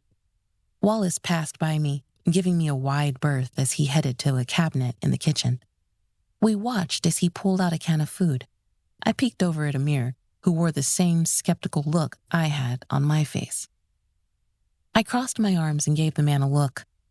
I understand Layla moved in here with Mary Kate Cook about a year ago, and Mary Kate got married this past weekend. Yes, that's all correct. We were all there. It was a beautiful wedding down at the Land's End Marina. Wallace had turned his back to rinse out the can at the sink. When he turned around, his face was blank of any emotion as he threw the can in the garbage can behind the counter. He gave us a thin smile. Ginger is Mary Kate's cat, or was her cat. Her now husband was always allergic to cats. She had a hard time wanting to give him up, but she talked Layla into keeping him. I see. Or didn't see. Why did it feel like Wallace was more concerned about the cat than Layla? Was everything good for Layla at the wedding? Donovan mentioned to Layla's mother that they had broken up. I guess that would have been awkward for everyone. Something passed over Wallace's eyes for a brief second, but it was like he caught himself. They made the best of it. No one was going to spoil Mary Kate's day. I nodded. That makes sense. They would put any animosity aside for the sake of the wedding. I switched gears. So, you work at the same bank. Mary Kate also works there, right? Wallace scoffed. I guess you can say that. Mary Kate's father is the bank president. We like to tease her. She's definitely going to be running that place someday. She has an office, while Layla and I are just tellers. Aren't you all the same age? A smile that looked more like a grimace crossed Wallace's face. I'm older. And how did you meet Mary Kate? She obviously trusts you enough to give you a key to her place and look after her cat. Wallace tilted his head. I've known Mary Kate since she was a little girl. I was close friends with her brother before. Before, I prompted. He died years ago. I've been looking out for Mary Kate ever since. She's like a little sister to me. So, you know that Mary Kate and Layla are best friends? How would you describe the relationship? Like any other BFFs. They do a lot of things together. Mary Kate will be back from her honeymoon today. Wallace crossed his arms and rocked back and forth on his feet. I don't know if she knows anything. I tilted my head. Knows what? Wallace held up his arms. Layla is missing and that... His voice cracked. Donovan's dead? This is going to devastate Mary Kate. So much has happened since the wedding. You said Mary Kate is back today. Do you have a phone number where I can contact her? I assume she's moved into her new home with her husband. Wallace glanced at me, his eyes wary. He pulled his phone back out of his back pocket where he'd shoved it. Sure. I have her phone number. Just go easy on her. Of course. I felt like Wallace was more concerned about Mary Kate's well-being than the other young woman who shared this apartment with her. He held up his phone, and I typed in the number in my phone's contact. After I edited the contact to display as Mary Kate, I turned my attention back to the young man. He twisted his fingers like some child about to be scolded. Something wasn't right about this man. Him showing up at the apartment just to feed the cat? Did he have other intentions? Wallace, do you know if anyone wanted to harm Layla? Her mother is very concerned. She expected to see Layla for dinner last Wednesday. You can imagine her concern, not hearing from her daughter all this time. If you know something... I know nothing, Wallace snapped, his cheeks turning red. I eyed him before asking, Are you sure about that? You seem really upset. Is it Donovan's death, or are you afraid for Layla? Wallace wouldn't look at me. A ghost of a smile appeared on his face. Both. Donovan was a great guy. I watched him grow up alongside Mary Kate. He loved playing practical jokes on people. He's going to be missed. And Layla? Wallace looked at me with a haunted look in his eyes. Layla. Sweet Layla. I was telling her just a few weeks ago that this crowd wasn't for her. The last time I saw her, she seemed so vulnerable. Scared, maybe? I moved closer to Wallace. Scared. He shrugged. She wasn't herself. I was past tired of this cat and mouse game. Wallace, when was the last time you saw Layla? His eyes flitted past me and then traveled downward. I wasn't sure if he was thinking hard or hiding something. Finally, he answered, The wedding. I frowned. The last time you saw her was at the wedding, and she hasn't been to work? He shook his head. No, she threatened to quit a few weeks ago. But she told our manager she would remain until she started law school in the fall. She's going to move to Columbia to attend U of SC.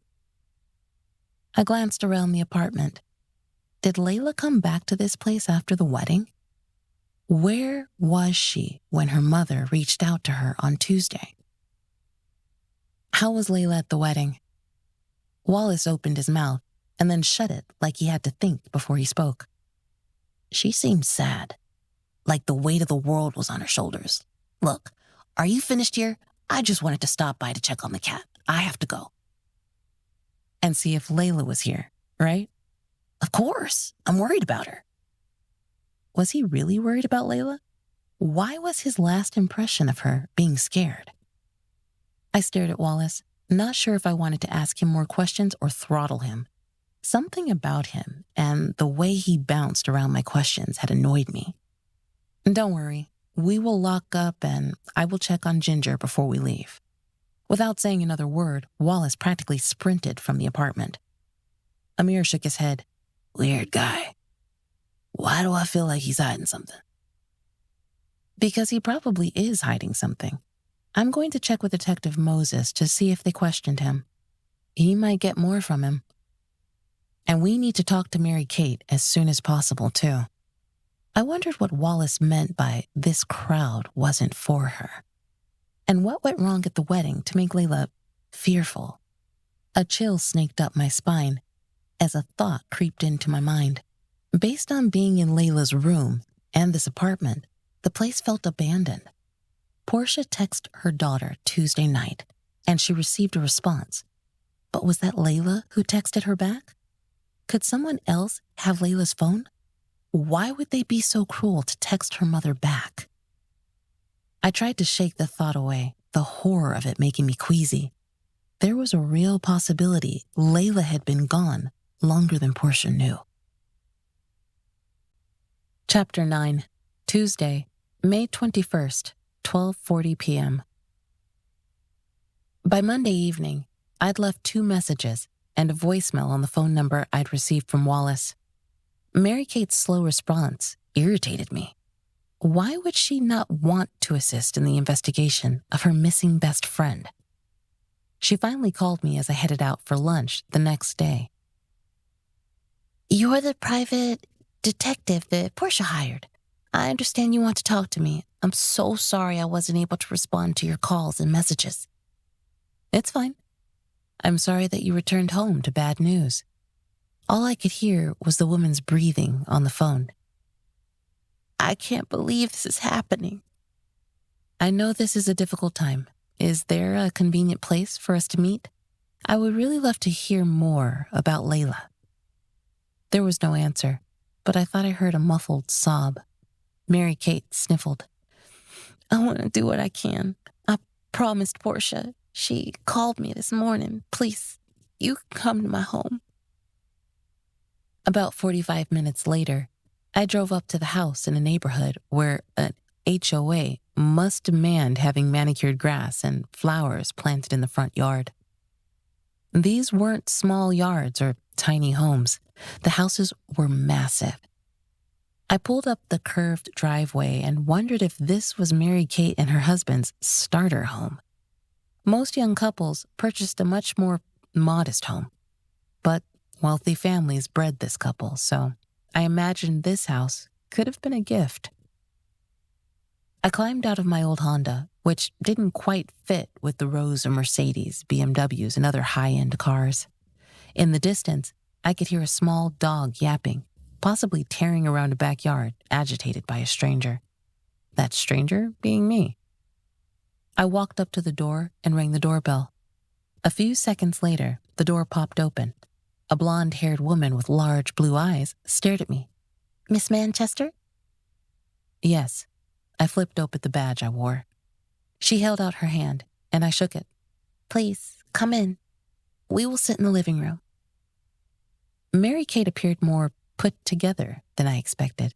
But then, I assumed that having your best friend missing and a former boyfriend killed while you were away on your honeymoon would leave one looking devastated. At first glance, Mary Kate looked perfect.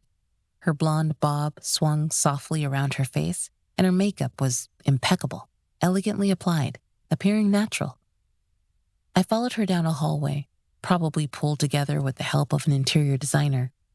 The inside of the home was just as immaculate as the outside.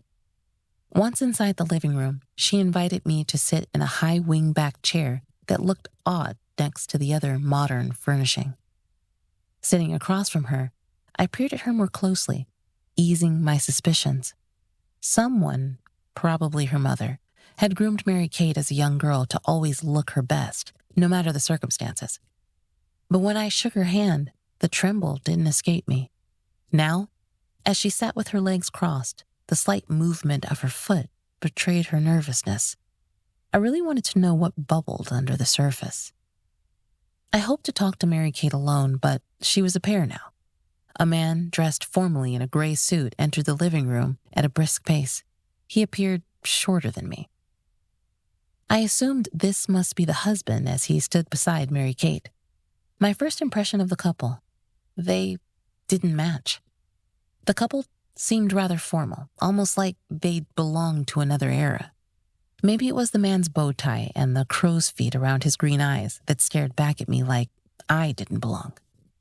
Despite his aggressive stance, his red hair and the freckles sprinkled across his nose made him appear harmless. But my guard had risen, sensing something underneath this man's surface. He creeped me out. "Is this the detective Layla's mom hired?" he asked. As he addressed his wife, his eyes swept over me, making the hair on my skin bristle. "Yes, Ashton. You don't have to stay. I know they want you in the office." Ashton waved. "They'll be fine. I've been out of the office almost 2 weeks. Let's sit." The couple sat on a white couch, which resembled the one in the apartment I visited earlier this week. There was an eerie resemblance to the living room where I sat. It was very similar in style to Mary-Kate's former place of residence. That's when I wondered if she moved the furnishings from the apartment. If so, when Layla comes back, would she return to an empty apartment? "How can we help you?" Ashton's tone was clipped. I frowned, once again wondering why I couldn't speak to Mary-Kate alone. Mary-Kate was holding herself together, but Ashton seemed very bothered by my presence, as if I was yet another annoyance invading his newly married life. "When was the last time you saw Layla, and how did she seem? I want to hear from Mary-Kate first." I smiled at Ashton. "I would think with her being your wife's best friend, she knew her better." Ashton bristled, but looked at his wife. Mary-Kate's nose had grown red. Her perfect facade was crumbling as she relayed events. Ashton pulled out a handkerchief from his pocket and handed it to his wife. She smiled at him and dabbed her nose before responding. "I saw her before Ashton and I left. The reception ran long, but people were having a good time." "How was she? I know it was your special day and there were so many emotions. I wonder if Layla seemed different, perhaps uncomfortable?"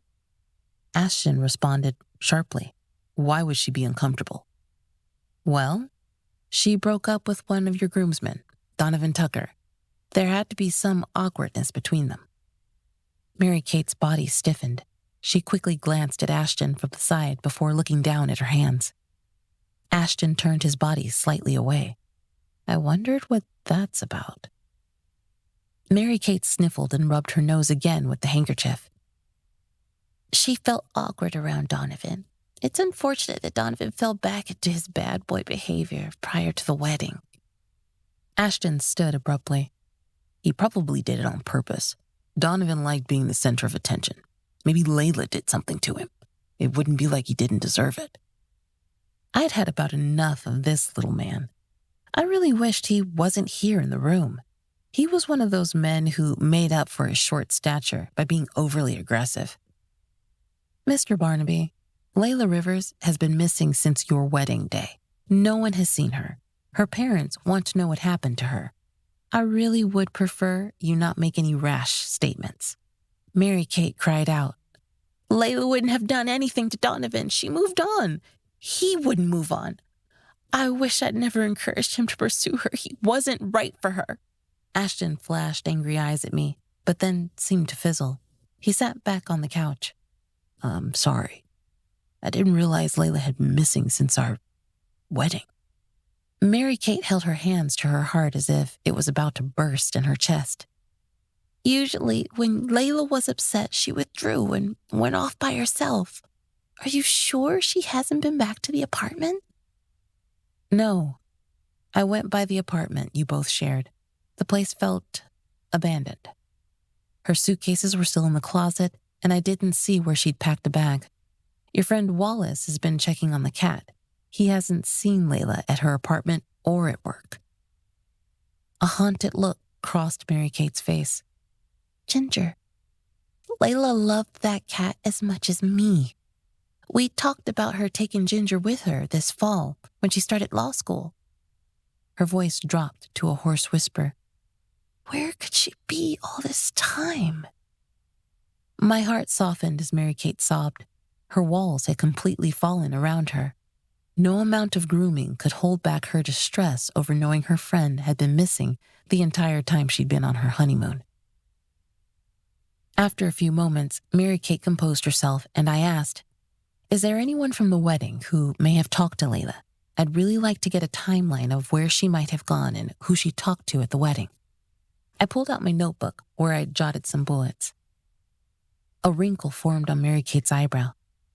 I saw her talk to Allison. A wrinkle formed on Mary-Kate's eyebrow. I saw her talk to Allison. Allison. That's Donovan Tucker's mother? Were there any issues between Allison Tucker and Layla? Mary-Kate shook her head. No, she liked Layla. She just didn't think she was right for Donovan. Would you say Layla got along with the Tuckers? Mary-Kate nodded. Yes, Allison liked Layla, just not her mother. That made me raise an eyebrow. Portia had told me that Allison was snobby towards her during the holidays. Any reason why? Mary-Kate seemed to drift off, like she couldn't remember why. Layla's dad. I frowned. Josh? Yes. Josh and Allison dated. After they broke up, Josh met Layla's mom. Ashton raised an eyebrow. I didn't know that. Join the crowd. Now I had even more questions. Are you saying Allison could have been upset that Josh moved on with Layla's mother? I would think marrying into the Tucker family was a step up. Absolutely, Ashton agreed. Then he appeared sheepish about responding to me. I continued, and you're sure Layla never complained of unkindness from Allison? Mary-Kate appeared to think about my question. No, she didn't. And believe me, if Allison had mistreated Layla, she would have told me. We talked about everything. Including Donovan. Would she tell you if he hurt her? Mary-Kate glanced at Ashton, whose face appeared stony. Yes, we talked about Donovan, and to answer your question, he wouldn't have hurt her. At least, she never told me he did. Then why did Layla break up with him? The room turned silent. I realized when I asked that question, the awkwardness had impacted the couple, in particular, Ashton. Can you bring us some refreshments, Ashton? Ashton protested. Miss Manchester probably wants to finish her questions, so she can go. Please, Ashton. Ashton's face had turned red, which made his ginger hair seem more fiery. Realizing his wife didn't want him to hear her answer, he stood. I may be a while. I have to make some calls. Thank you, honey. Mary-Kate reached out and squeezed his hand. Ashton smiled down at her, but still looked irritated at being dismissed from the conversation. When he left, Mary-Kate turned to me. You should know, because it would come up if it hasn't already. I dated Donovan. When we were young, our families expected us to be together. Mrs. Tucker is upset with me to this day that I didn't see her son as being good enough. But his impulsiveness got on my nerves. I couldn't help the sarcasm that edged into my voice. So you pawned him off on your best friend? It wasn't like that. I discouraged him from trying to date her, and in the beginning, Layla was not interested. She knew we dated, and she felt like she would have been breaking some code. Don't date your best friend's ex-boyfriend. That's kind of a universal thing.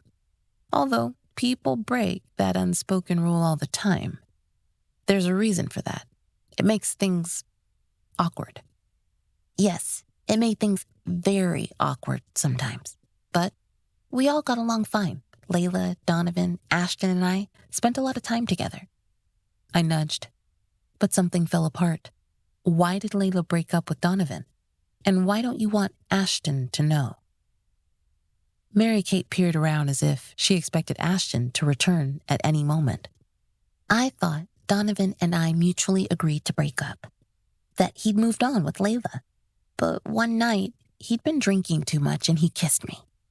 Layla saw it. I opened my mouth to say something, but I had no words at first. Mary-Kate continued. I told her it was unexpected and I was engaged to Ashton.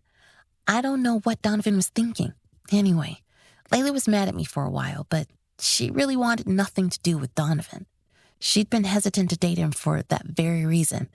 And he went and proved that he'd not gotten over you, I added. She nodded.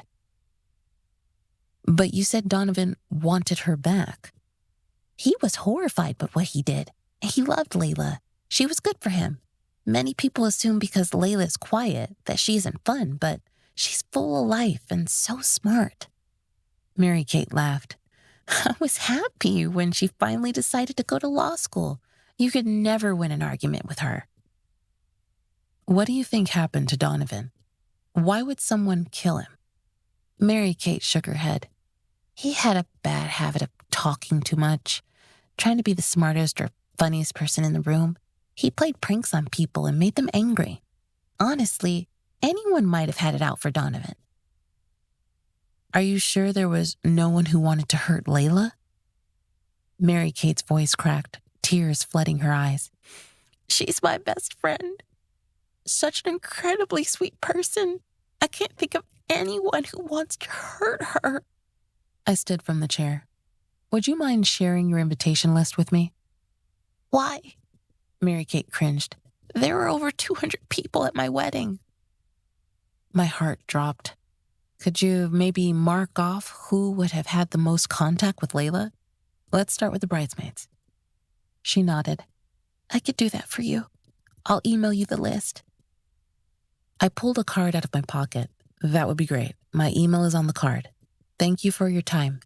I know this has to be hard, especially being a newlywed. You should be enjoying this time. Oh, and your secret is safe with me. I appreciate your candidness. Tears rolled down Mary-Kate's face. She wiped them with Ashton's handkerchief. I have a lot of friends or girls who act like they are my friend, but Layla is the most genuine person. She's the only person I could truly be myself with. My sister from another mother. That's what she would say to me all the time. I'm worried sick about her. Many people are worried. Ashton returned. You're leaving? I smiled at him, noticing that he didn't have refreshments. I wondered where he went. Thank you for your time, too. I felt Ashton's eyes on my back as Mary-Kate walked me to the door. Once inside my car, I looked up at the house that seemed too big for a young couple. Their families probably expected that one day, Mary-Kate and Ashton would fill it with children. It wasn't until I turned down a couple of streets, away from the young couple's home, that I pondered the conversation. Disappointment weighed me down as I realized I still had no concrete answers about what happened to Layla. What I didn't expect was to find out Mary-Kate had entered her marriage with a secret. I wondered if it was really a secret. What would Ashton have done to Donovan if he'd found out? Chapter 10, Wednesday, May 22nd, 8:10 a.m. I had intentions of stopping by the bank where Layla worked on Wednesday, but Portia called me first thing in the morning, despite our talking last night. I understood her anxiousness, but I wanted to get out there to trace Layla's trail. Morning, Serena. I hope I'm not disturbing you. I touched base with Tamia this morning. Those detectives came to visit her last night. She feels like they weren't listening to her. While Portia talked, I took a swig of my coffee. The hot liquid slid down my throat, waking up my senses. The same detectives? Detectives Moses and Baldwin? Yes, they are more concerned about Donovan Tucker. Why are they asking us questions about Layla? They should be trying to find her. She's been missing over a week now. I hadn't shared my theory with Portia, but it had become obvious to me that Layla had been missing longer. As the weekend approached, it would be almost 2 weeks. I'm sure they are both concerned about Layla. I can stop by Tamia's house this morning. Tell me where she lives. I can take you to her. I frowned, glad that Portia couldn't see my face. It's probably best if I talk to her on my own. Aren't you still in school? No, this is the last week of school anyway, with Memorial Day next Monday. My principal knows Layla's missing. I'm one of those teachers who never takes personal days, but I need them now. I still didn't think it was a good idea for Portia to come with me. I had questions to ask Tamia that Portia may not need to hear. If I were a cop, I could easily keep her out of the investigation. But in this case, she'd hired me, although I'd not come to any monetary agreement with her. That was the other thing about these difficult cases. They rarely had any income, which is why I ended up depending on the mundane investigative work to support my business. But I couldn't say no to this mother. Send the address. I need to talk to one of my associates. I will meet you at Tamia's home in 30 minutes. Thank you, Serena. I appreciate all you were doing to help. I called Letitia to see how she was doing on research.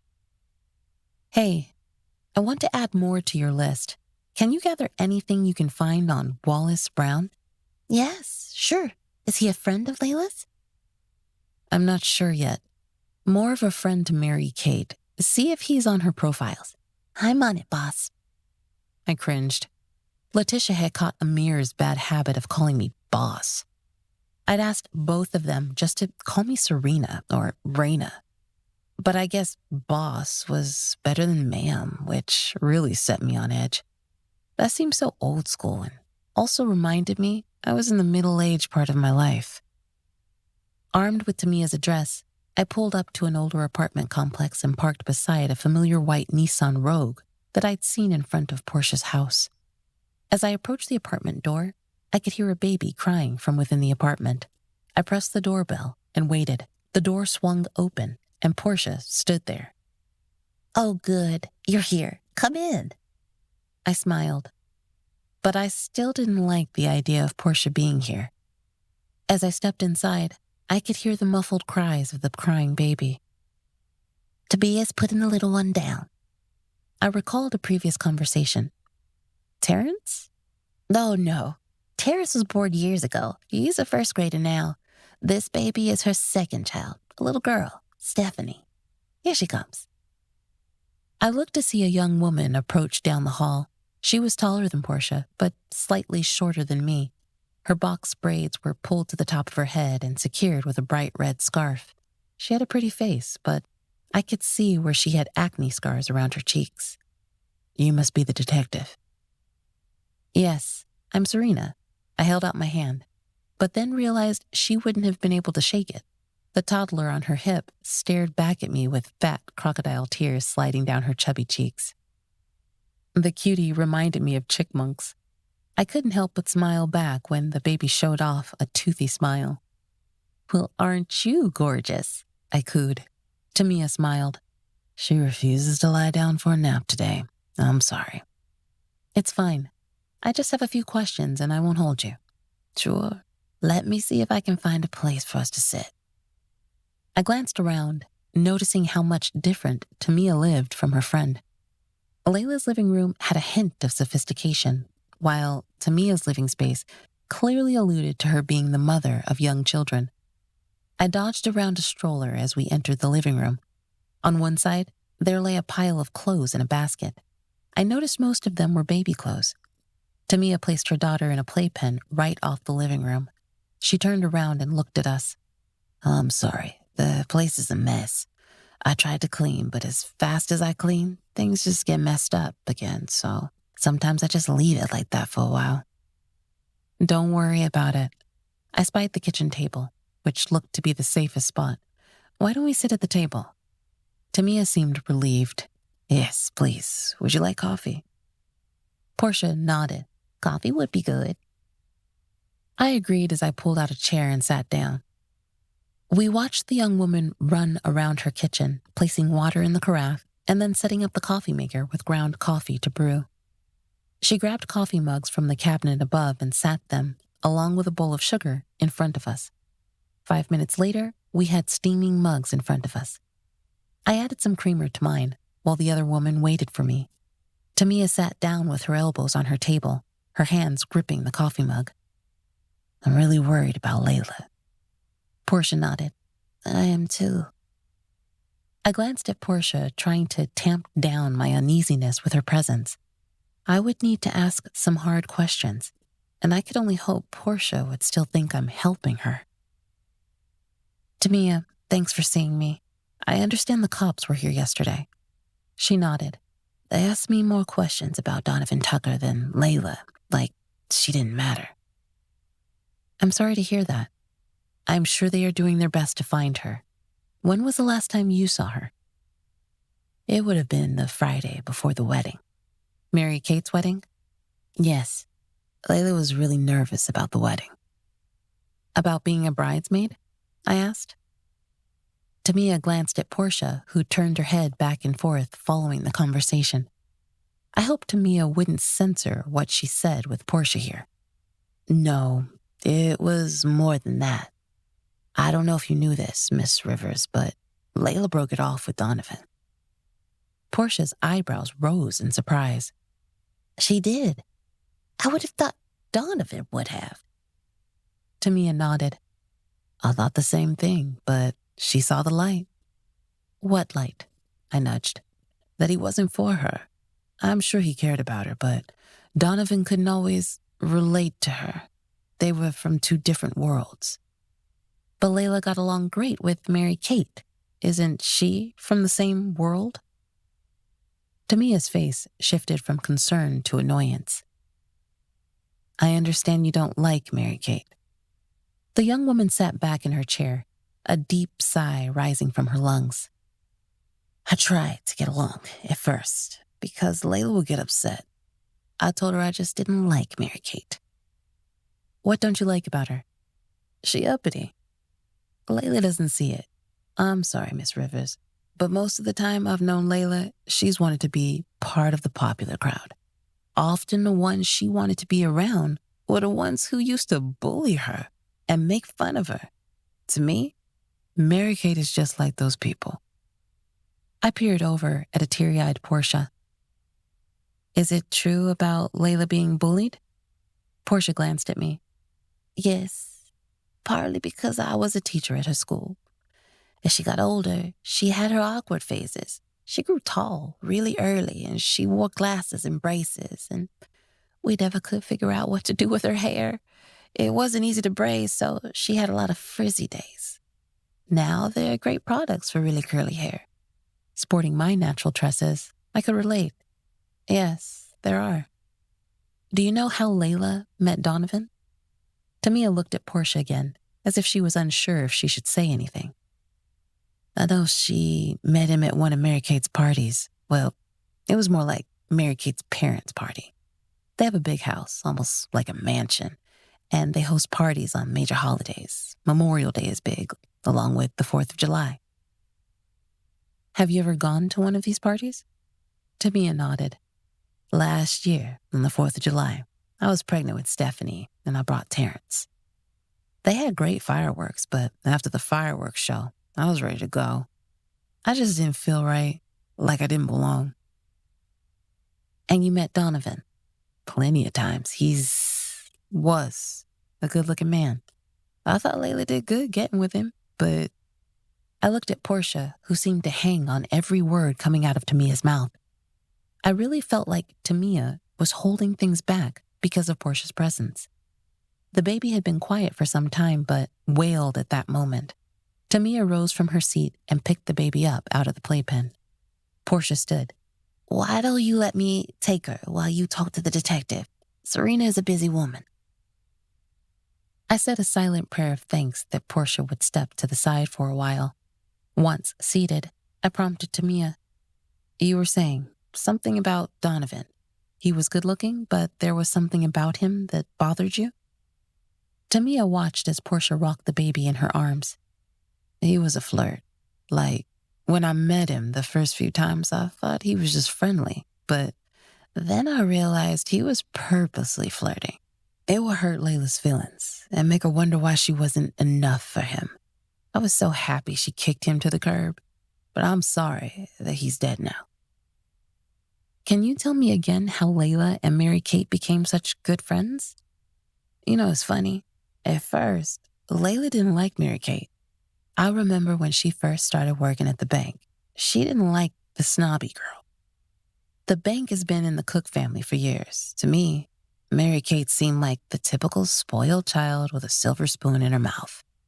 But something changed, and they became best buddies. It surprised me when she moved in with Mary Kate last year. I was at the apartment yesterday. It's a pretty pricey place. Yeah, Mary-Kate can afford it because of her parents. Tamia looked back at Portia, who still rocked the baby. I don't know how Layla can afford it. She's just working as a bank teller. With Mary-Kate moving out, Layla will be stuck with that apartment for at least 2 months until she leaves for law school in August. Well, maybe she saved some money and thought she could swing the apartment that long. Or Mary-Kate may have paid up her part of the rent. Sounds like she can afford it. I guess you have a point. How did Layla feel about participating in the wedding? You know, with Donovan being there. She was worried about going. When she was over here that Friday, her phone kept ringing. It was him, but she wouldn't answer. She finally put it on silent. If Layla could have backed out of that wedding, she would have. She only showed up because she didn't want to embarrass Mary-Kate. I don't know why. If I was her, that woman wouldn't have seen my face. It wasn't like Mary-Kate couldn't get another bridesmaid. I peered back to make sure Portia wasn't in earshot. She'd walked off with the baby while we were talking. I lowered my voice just in case. Mary-Kate admitted to me yesterday that she and Donovan kissed. Layla saw it. I guess Donovan, in a drunken state, showed he still had feelings for his ex-girlfriend. Tamia's eyes lit up with anger. That's what Mary-Kate said? That's so like her, trying to downplay things and look innocent. Oh, it was a lot more than a kiss. Layla found them in bed together. I forgot I was supposed to be keeping my voice low. Wait, what? Tamia rolled her neck. Yes, she lied to you. I warned Layla not to go there. From what I learned, Donovan and Mary-Kate had been a thing for a long time. I told Layla there was no way those two just stuffed their feelings down and moved on. But she hasn't dated much, so Donovan was like the first serious boyfriend. I frowned. I see. Do you know why Mary-Kate broke up with Donovan? Tamia smirked. She cheated on Donovan, apparently to get back at him for cheating on her. I tried to tell Layla that's a red flag, girl. My stomach was doing cartwheels at all this dysfunction. I see why you don't like Mary-Kate. I can't stand her. I've met her a few times, and she just grates my nerves. Layla doesn't see her for what she really is. That bothers me so much. When I met Mary-Kate yesterday, she seemed fearful of her new husband. Tamia smiled. I wouldn't be surprised. She got exactly what she deserved. Layla said the man she married is the same man Mary-Kate cheated on Donovan with. It's really funny how she ended up with him.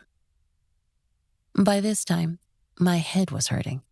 Why was Layla attracted to these folks? Behind me, a strangled noise caught my attention. Portia must have put the baby down and headed back to the kitchen. But how long had she been standing there? And what did she hear? Portia stepped forward as if in pain. My daughter has the same weakness my ex-husband has. They need to be liked. There's some people in the world who thrive on a person's weakness. Chapter 11. Wednesday, May 22nd, 11:40 a.m. Before leaving Tamia's home, I told Portia I would be in touch. As expected, Portia heard most of the conversation and stated if she'd known that Layla had broken up with Donovan and the reasons behind it, she would have stopped her daughter from ever going to that wedding. I still couldn't bring myself to tell Portia that the wedding 2 Saturdays ago appeared to be the last time people had spotted Layla. In order to narrow down Layla's timeline, I headed to First National Bank, hoping to learn more from her coworkers. What bothered me was the texting between Portia and Layla. Suppose someone had her phone. Would this unknown person be bold enough to text her mother back, pretending to be Layla? I didn't want to think someone would do that, but during my years as a reporter, I learned people will always surprise you, especially when they were covering up a crime. I could no longer deny a crime may have been committed. The focus was on Donovan Tucker right now, but what if a crime had been committed earlier in the week? What if Layla's disappearance had something to do with Donovan's death? I sighed as I caught sight of the First National Bank sign ahead on Main Street. I knew Moses warned me to stay away from the investigation, but I didn't think I could. I pulled into the bank's parking lot and cut the engine. This building was familiar. When I was younger, the bank had another name. I remembered my Aunt C using this bank. Like a lot of smaller banks, bigger financial institutions bought them up. But it appeared Mary Kate's family still had some stock in this branch, despite the name change. I walked inside the lobby, noticing there were at least 5 customers. 2 were in line, 3 were in front of bank tellers. My eyes fell on Wallace, who was serving a customer. He didn't see me, which was fine. I wasn't here to talk to him. I needed to talk to someone else who knew Layla. "Can I help you?" I turned to find an older woman heading my way, a friendly smile on her face. Gold-rimmed glasses hung off a chain around her neck. Yes, I could use some help. The woman appeared hopeful for some business. "Are you here for financial advice?" "Sort of." She raised an eyebrow. "Come in. Let me see if I can help you." I turned and noticed Wallace had caught sight of me. I waved at him. He didn't wave back. I walked inside the woman's office. By the time she turned around, I had my investigation badge in hand. "I'm Serena Manchester, and I'm a private investigator." The woman frowned. "Okay, how can I help you?" "A family member has reported one of your employees missing. I'd like to find out when was the last time she reported to work." The woman's eyes widened. Then she closed her office door. "Please have a seat. Are you speaking of Layla Rivers?" I sat down in front of the massive oak desk and read the nameplate. Margaret Olson, branch manager. "Yes, I am. Mrs. Olson, when was the last time Layla came to work?" The woman swallowed. "She's such a good worker. I've been wondering about what happened to her. Let me see." The woman peered over to the side where a large whiteboard hung on the wall. There was a grid with names inside each box. I realized it was probably a work schedule. "The last time Layla was here was Friday, May 10th. Panic rose in my chest. That would have been the Friday before the wedding she was in. Margaret nodded. "That's right. Mary Kate's wedding. Most of us were there, but Layla was a bridesmaid. She had to leave early that day to attend the wedding rehearsal." "Mary Kate Cook works here." Yes, she's one of our account executives. She helps people set up banking and savings accounts." "She's the same age as Layla, right?" Margaret scrunched her face like she'd swallowed something sour. "Yes, Mary Kate's family has a long history with this bank. They still own several branches in South Carolina." "I see." Margaret cringed. "Mary Kate is close to Layla. She's going to be devastated. Do you know if she knows?"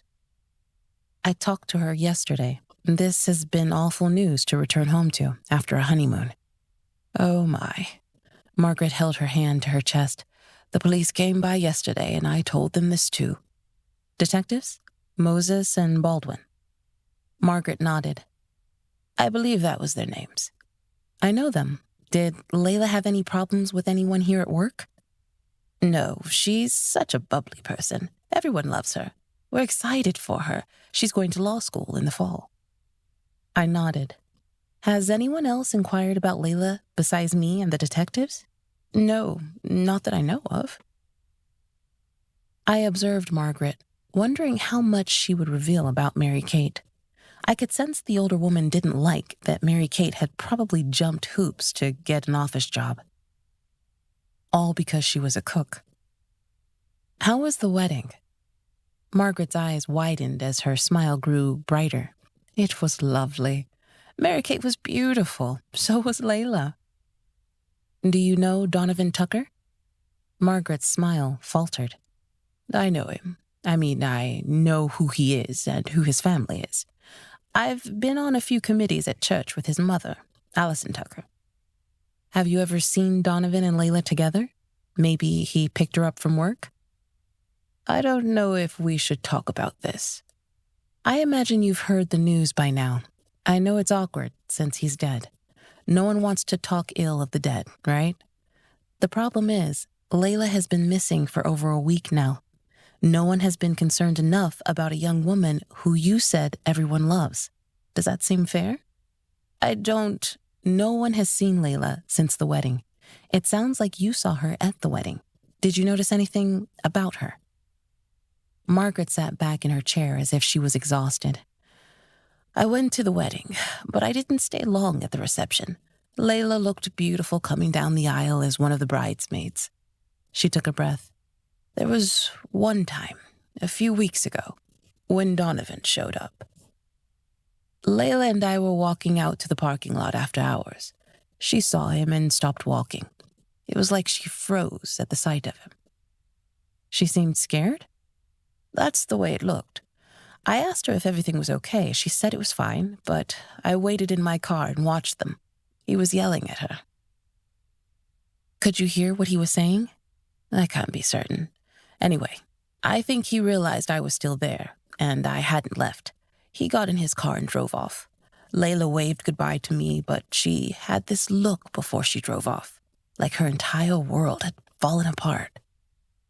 Can you recall ever noticing her with any bruises or anything? Margaret shook her head vehemently, tears in her eyes. No, I saw nothing like that. You think something has happened to her? I stood, my knees shaky. I didn't intend to grill the woman so much, but I'd grown emotional over the past few days. Thank you for your time. Please keep Layla and her family in your thoughts. Margaret grabbed tissues from a box on the corner of her desk. I will pray that she comes back to us safe. If she doesn't, it will devastate Mary Kate. I nodded as I left. I was kind of tired of hearing people say how devastated Mary Kate would be. I had no empathy for the woman. Not after all I learned. I looked up to see Wallace again. This time, I didn't wave. Neither did he. With his closeness to Mary Kate, there was no doubt in my mind that Wallace knew more than he mentioned. I would talk to him again, but I needed more information. I welcomed the sun's rays as I left the chilly bank. Despite the warmth, I had this growing fear gnawing at my stomach. Queen had brought me to her friend, and Portia had grown to trust that I could help her. But how could I, when so far no one was giving me anything to go on? Lord, I'm at a loss here. Please guide me on where to go next. Chapter 12, Wednesday, May 23rd, 9:50 p.m. After grabbing a quick lunch at my favorite sandwich shop, it became clear where I needed to go next. I walked out, finishing my sweet tea, and caught sight of a building that I frequently visited. Instead of jumping in my car, I walked towards the building despite the high temperatures. I usually showed up at the police station bearing gifts, like coffee and donuts, but not today. I felt bad about it when I saw one of my dad's oldest friends, Deputy Larry Wilson. Deputy Wilson stood behind the counter on the phone. He glanced up and caught sight of me. My downward spiraling mood lifted a bit when he grinned at me. With a twinkle in his eye, Deputy Wilson hung up the phone and leaned across the counter. Well, there's Dallas Robinson's girl. He sure would be proud of you. Larry was the last of my dad's friends. My dad died before I graduated high school, but I felt his presence since moving back to town. I never had the relationship I wanted with him, but Larry seemed to try to make up for that loss by checking on me. I teased the older man. So, you're still hanging around this place? You're not like Detective Baldwin trying to put one foot out the door for retirement? Larry laughed. Girl, if I could retire tomorrow, I would. But I wouldn't know what to do with myself. I'd rather be here than working as some greeter at Walmart. I giggled. But you would be so good at it. He guffawed. Yeah, right. You here to annoy Moses? He has you on his watch-out list. I can imagine he appreciates a heads up when I'm in the building. Is he and Baldwin here? If so, can you let them know I'm here to see them? All right. But don't get yourself thrown out, or better yet, locked up. He winked at me. I'll try not to, I chuckled, as Wilson buzzed me into the back. The detective's working theory would have Layla being alive but in hiding after killing her boyfriend. I didn't buy the theory, especially now. The only positive outcome would be Portia and Josh Rivers seeing their daughter again. If that was the case, I hoped a young woman's promising career in law wouldn't end before it started with her behind bars. Detective Moses and Detective Baldwin were sitting across from each other. As I approached, both detectives turned from their monitors to observe me. As usual, Moses' face was sour, but Baldwin smiled. "What are you gentlemen working on this morning? I hope you didn't forget about Layla Rivers." Moses sighed. "Our hands are pretty full now that the media has gotten hold of the Donovan Tucker case." His dad being a politician, that was bound to happen. Baldwin inquired, "You look like you are itching to tell us something. Or see what she can get from us," Moses added. I cringed. How about this? It's becoming really obvious to me that Layla has been missing a lot longer than even her mother realized. No one I've interviewed has seen Layla since she was at her best friend's wedding. What really has me troubled is the text to her mother on Tuesday night. Please tell me you have a trace on her phone. Moses and Baldwin exchanged looks before Moses said, "We have a trace on her phone. The last known location of the phone signal appears to be the Land's End Marina." Same place Donovan's body was found. Is that why you were so keen on finding her? Moses pointed at me. "I know you don't want to consider this, but she could be hiding out in town, or she could have left town." Okay, if she's alive and well, where would she be? The most important people in her life would probably bend over backwards to help, but her mom, dad, and friends haven't seen her. I don't get the impression anyone is holding her anywhere, but I could be wrong. I would rather be wrong than face the alternative outcome. Neither man responded, so I barreled on. Do you have a more approximate time of death for Donovan? Moses rubbed his eyes. "The earliest would be around 10 or 11 that Friday night." But her mother reported her missing on Wednesday, before somebody killed him. Have you even considered that something could have happened to her? "It's possible." Moses stood from his chair. "But I'm sure you've been talking to some of the same people we have. There was some tension between the two. Donovan wasn't happy about the breakup. Layla seemed to want to get away from him. She may not have meant to do anything to him, but he could have pushed her over the edge. People have described him as an arrogant young man who liked to have his way." I would agree. But did you know Mary-Kate Cook, along with Donovan, created the tension? Mary-Kate had one final rendezvous with Donovan before she walked down the aisle. Layla caught her boyfriend and her best friend in the act. Moses threw up his hands. "Where did you get this information?" I talked to the newlyweds yesterday. Well, Mary-Kate insisted we talk alone. She admitted she might have indulged in a kiss.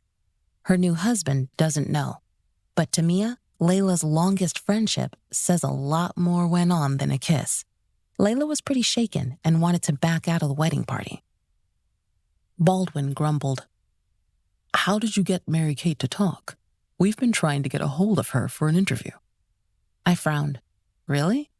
Mary-Kate has been back from the honeymoon a few days. Dripping with sarcasm, Moses explained. "There have been some roadblocks. I'm sure you know her new husband, Ashton Barnaby, is a lawyer." I nodded. Barnaby and Tucker Law Firm. He seemed a bit controlling when I met with them.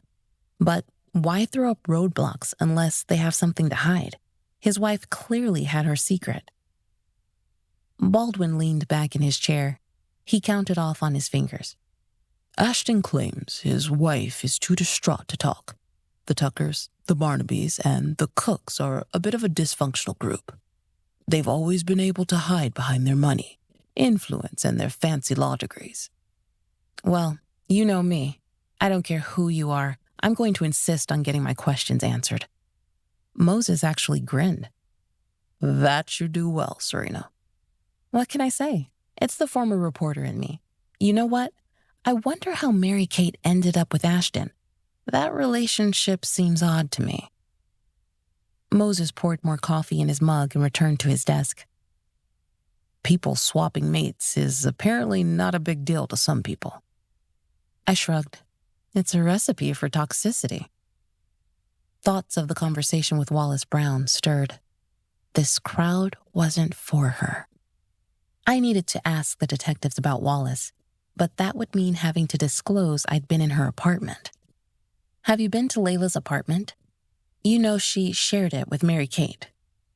Moses raised an eyebrow. Yes, we're aware of that. Then you met the guy who's taking care of the cat, Ginger. Baldwin scoffed. The guy's name is Ginger? I rolled my eyes. No, that's the cat's name. The guy is Wallace Brown. Moses glared at me. And how do you know this? You've been in the apartment, haven't you? I'm a private investigator. Yes, and don't worry, Layla's mom provided us with a key. Plus, we wore gloves and we took nothing, just lots of pictures. By we, you mean you and your associate? Moses remained skeptical about Amir, only seeing him as a troublemaker. Amir had been caught by law enforcement for hacking in the past. A contact in the FBI used Amir's skills on a case, keeping the young man from serving time. I was sure Amir still did whatever his clients asked him to do, within reason. Amir and I were careful. This Wallace guy showed up and he had a key. He said he was there to feed the cat, but he said something that has bothered me and made me think he knew more. What did he say? Baldwin eyed me. That Layla didn't fit in with that crowd. She was too innocent. Well, I have no doubts about that, Moses commented. Layla appears out of her depth. These families are in financial brackets way out of her league. And Allison Tucker, she's a piece of work. I frowned. Mary-Kate mentioned that Mrs. Tucker is still upset that she and Donovan weren't together. Is she the reason you were trying to find Layla? Does she want to pin her son's death on Layla? Moses lit up with irritation. Now, Serena, you know how we operate. Facts and evidence. No amount of pestering by a politician and his wife is going to make this investigation go their way. The fact is, the last signal for Layla's phone was at Land's End Marina. I will say the timing is sketchy, but she certainly could have been with Donovan Tucker hours before he died. You're thinking that Layla could have met Donovan at the marina. If the last signal from her phone was at the marina, wouldn't her phone still be there? Moses shook his head. Not necessarily. She could still have it with her, and it's just not on. Don't worry, when it comes on, we will be on it. But if it doesn't come on? Moses and Baldwin glanced at each other again, neither one looking at me. Was her DNA at the crime scene? Moses rolled his eyes. You're a relentless woman.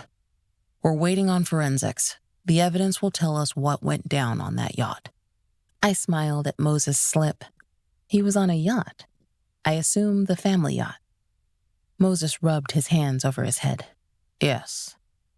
By the way, who found the body? With it being the family yacht, I imagine it was a family member. His brother. Baldwin stood and walked away with his coffee mug in hand. He seemed to have grown tired of my questions, too. Mark Tucker. Moses picked up the conversation. I feel bad for him. I would say Mark is one of the good guys. Trey told me the same thing.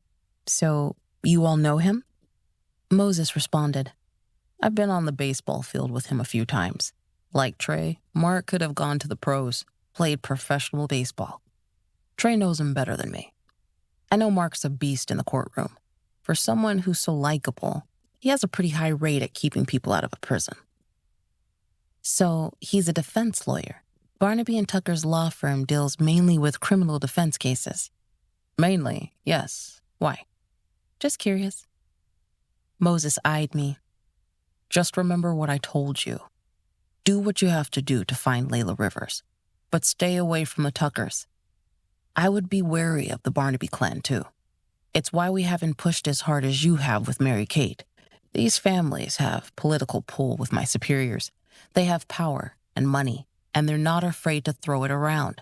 The last thing you want is for them to run you out of town." I knew Moses meant well, but he didn't know me. I spent too many years as a reporter to know it took one well-placed story to take down anyone. I didn't have the power of a media company behind me anymore, but my skills hadn't gone away.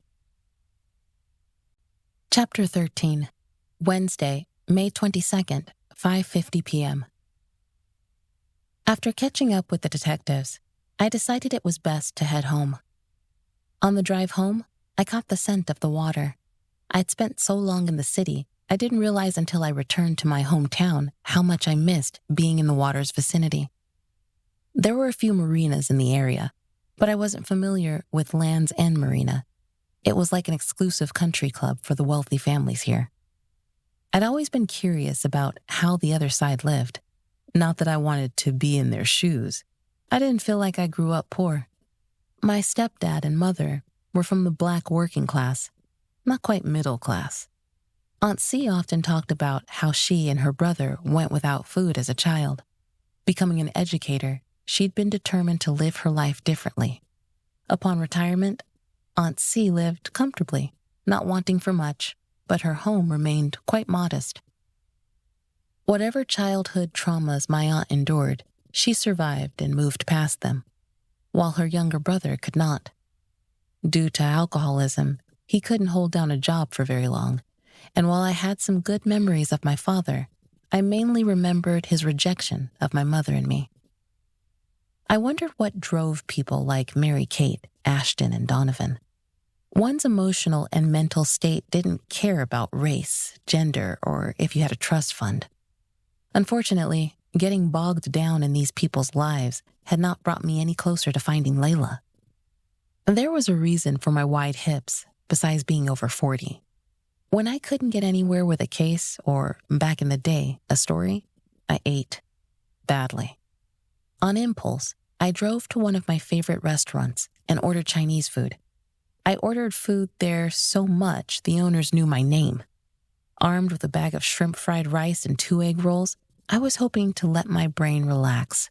A few minutes later, with the cat fed, I kicked my shoes off and ate right out of the container. There was no need to dirty any dishes. After my belly protested, I put down the container and picked up my phone. My notification showed a few DMs from Letitia.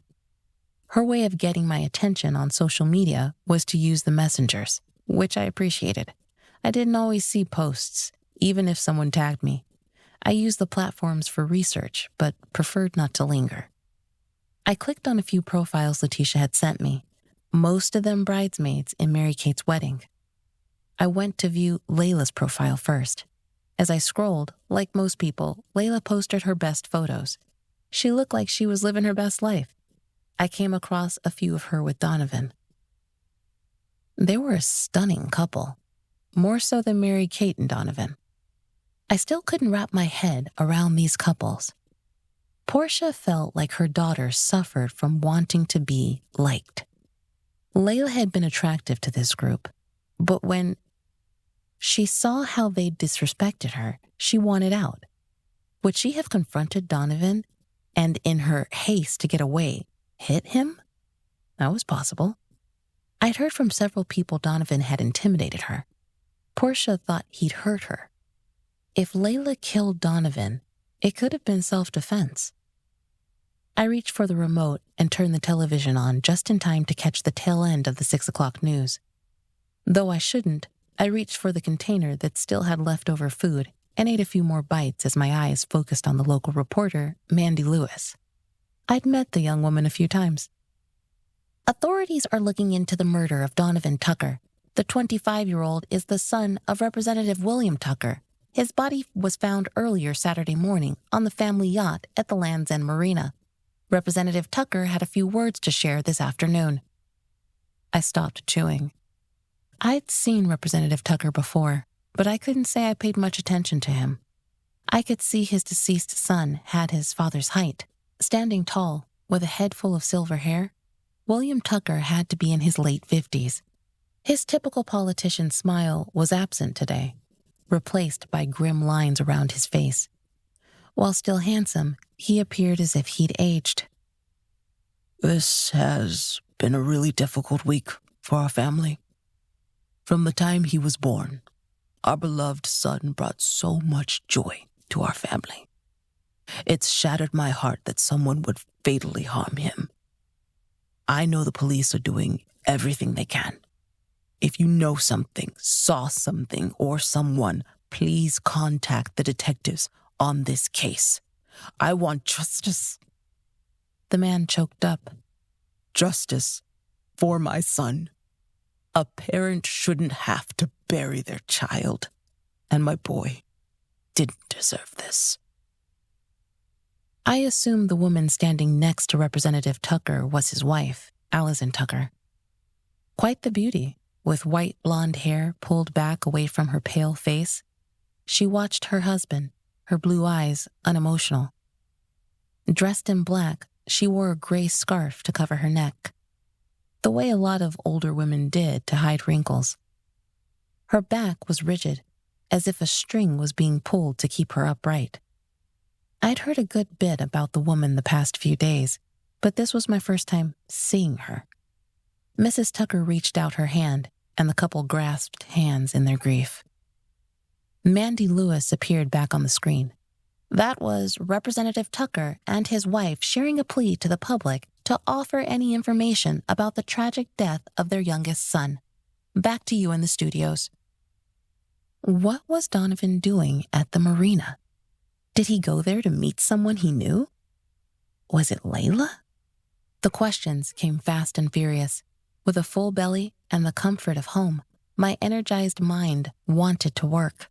I pulled a notebook off my coffee table and began scribbling scenarios. I couldn't ignore Moses' warnings, but I had no choice. In order to find more leads about Layla, I had to dig into Donovan's life. According to Layla's Instagram profile, these two people were happy and in love. Then, Donovan fell into temptation with his ex, sending what was a happy relationship down the drain. But why mess up things with Layla in the first place? What drove him and Mary Kate back together, especially with Mary Kate's wedding only a few weeks away? I sat back. I wasn't buying that Layla had anything to do with Donovan's death, even if she had a motive. The Land's End Marina was an exclusive club, and even though the wedding was held there, guests had special invitations to get in. How would Layla get inside the marina? Suppose you never left. Moses said the text sent to Portia showed the location at the marina. Was Layla hiding in the marina? No, that made little sense. Moses wouldn't share any details with me, but one had to assume a killer didn't walk away without some blood or something getting on them. I looked at Callie, who sat curled up on the sofa arm. Nope, still don't think Layla was there. The cat closed her eyes, a nap more important than my outburst. Someone else had it in for Donovan. Someone with motive if he found out that Donovan had slept with his newly wedded wife. Ashton Barnaby. I scribbled the name in my notebook and then slapped it closed, disgusted with myself. Why did I keep circling around Donovan's death and not seeing any leads for Layla? I was truly failing at the job Portia had asked me to do. From the side of my eye, I saw my cat staring at my Chinese food container. I rolled my eyes at her. There's nothing in there for you, Callie. As if she didn't care what I had to say, the cat jumped on the coffee table and inspected the now empty container. Callie pawed at the container, determined to investigate for herself. Yeah, I see what you're doing. Sometimes you have to find out for yourself. A light bulb went off in my head. Thanks, Callie. The cat looked at me and licked her paw as if to say, what would you do without me? Moses would not be happy with me, but I had to find my way down to the marina and get near that crime scene. How I would do that without being detected was a problem. It meant I would need access to someone who owned a boat in that marina so I could get invited inside the exclusive club. If I couldn't get close enough to the crime scene, I could talk to people. I texted the one other person I knew who wouldn't mind snooping around with me. You know someone who owns a boat at Land's End Marina? Chapter 14, Wednesday, May 22nd, 7:10 p.m. I almost dropped my phone when it rang a few seconds later. Wow, I wasn't expecting you to answer back so quickly. I thought young people didn't like to talk on the phone. Amir's deep throat chuckle rumbled through the phone. Where did you hear that? Actually, it was something Portia said to me. She said she texted with Layla, that they never talked on the phone. When I met with Moses earlier, they tracked Layla's phone. The signal came from Land's End Marina that Tuesday. So what are you thinking? What if it wasn't Layla texting? We haven't talked in a few days. It sounds like Layla's been missing longer than people think. Yeah, I sighed, placing my head in my hands. I don't know about this one, Amir. It's not looking too good.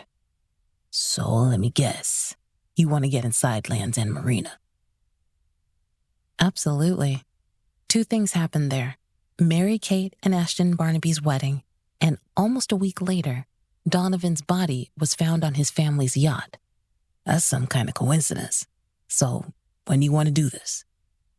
You can get us inside the marina? Let's just say your request was timely. I have someone who has given me access to his boat when I want to go fishing. Since when do you fish? Sounding offended, Amir responded, I like to fish every once in a while. It was something my grandfather used to do. It's how I remember him and how I go away to think. Amir had an interesting childhood. I was often amazed at how he turned out so well.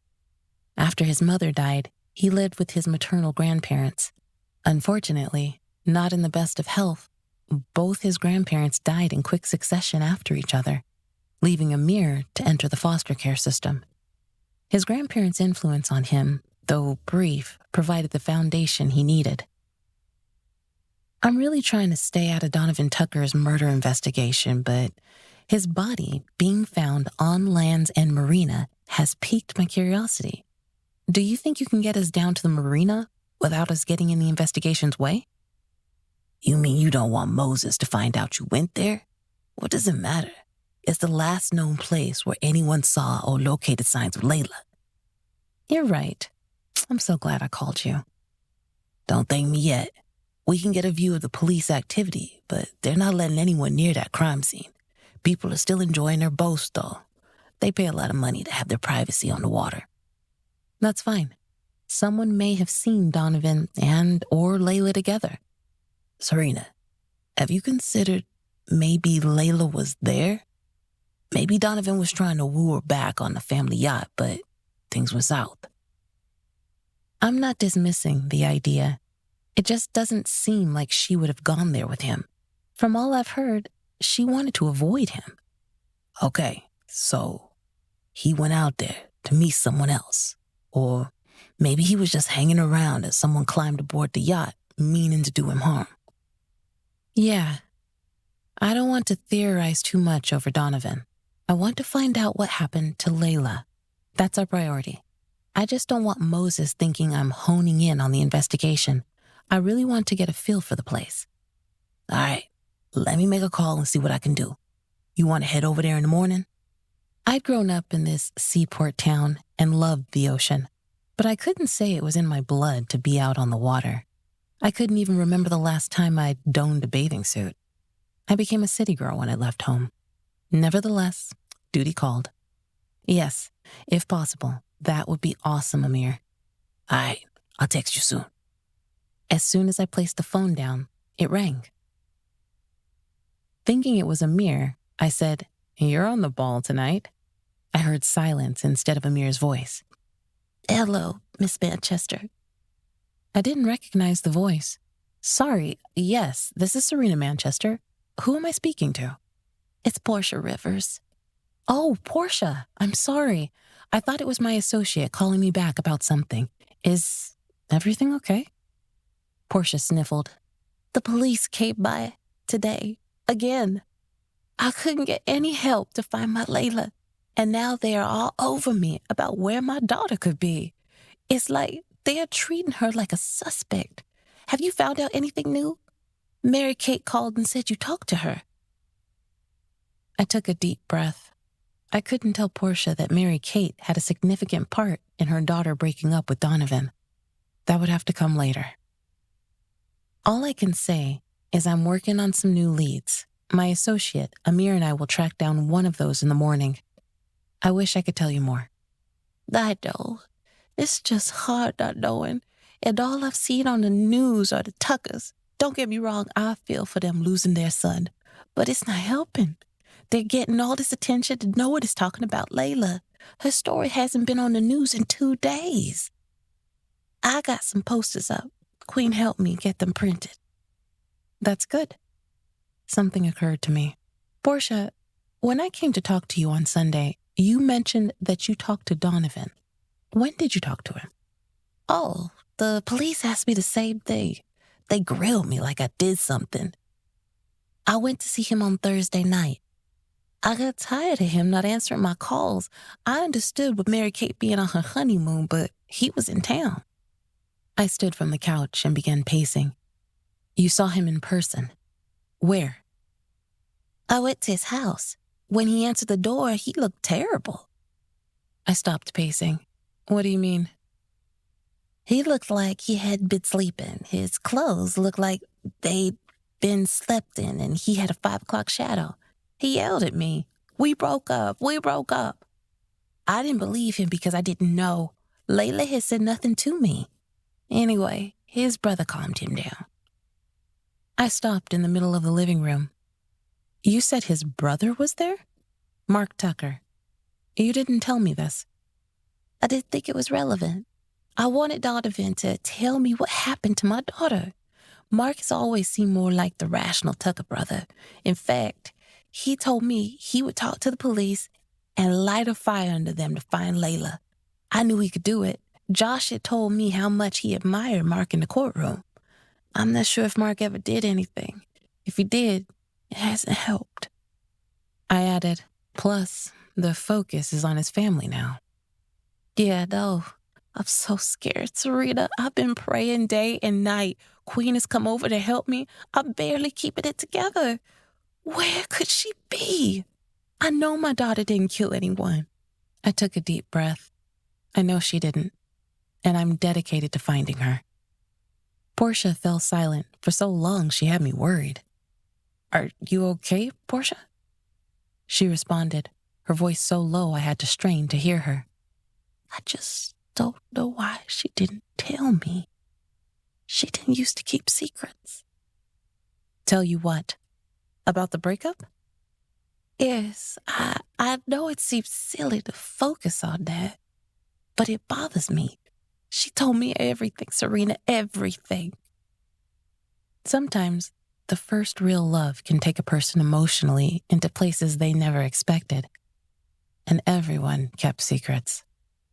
I, too, wished Layla had talked to her mother. I'm pretty sure Portia would have told her to take that bridesmaid's dress and smack it across Mary Kate's face. That might have been why Layla said nothing to her mother. It still bothered me that Layla felt being loyal to Mary Kate was more important than her own well-being. At the heart of it, I believed Layla was a nice person, a people-pleaser. Her desperation to be liked and to be a part of a group overrode her senses. Like Portia, that scared me. Desperation would make her vulnerable, and I had a feeling someone took advantage. Chapter 15, Thursday, May 23rd, 10:07 a.m. I didn't know how he did it, but Amir always came through for me. For someone almost half my age, his contacts were deeper than the ones I had as a reporter at his age. I stopped on the boardwalk, admiring the large boat with Rosie painted on the side. Who's Rosie? Amir sported a t-shirt today that stretched over his pectoral muscles. His legs screamed super fit under his shorts as well. He didn't have a bulky body like a bodybuilder or football player, but he was muscular and lean. Since I last saw him, he'd had a haircut. Instead of his hair spiraling round his head as it did when he grew his hair out, it was cut close in the style he preferred. He swung his backpack to the side and gave me a sly smile. Apparently, he named a boat after his first wife. First wife? What number wife is he on now? Amir looked up like he was counting inside his head. I believe he's on wife number 4. I'm not one to talk since I've been married twice, though the first marriage shouldn't count since it lasted less than a year. Well, 3 is supposed to be the magic number, and it looks like you and Minister Evans are still going strong. I expect you will be Mrs. Evans soon. I gave him the side eye. We don't talk about marriage. Never? Let's just say Trey knows how much it took to get to this point. Ready to change the subject, I asked, "Are you sure your client is okay with this?" Don't worry. If anyone gives us a problem, I can call him. I will owe him a favor later. Amir tilted his head.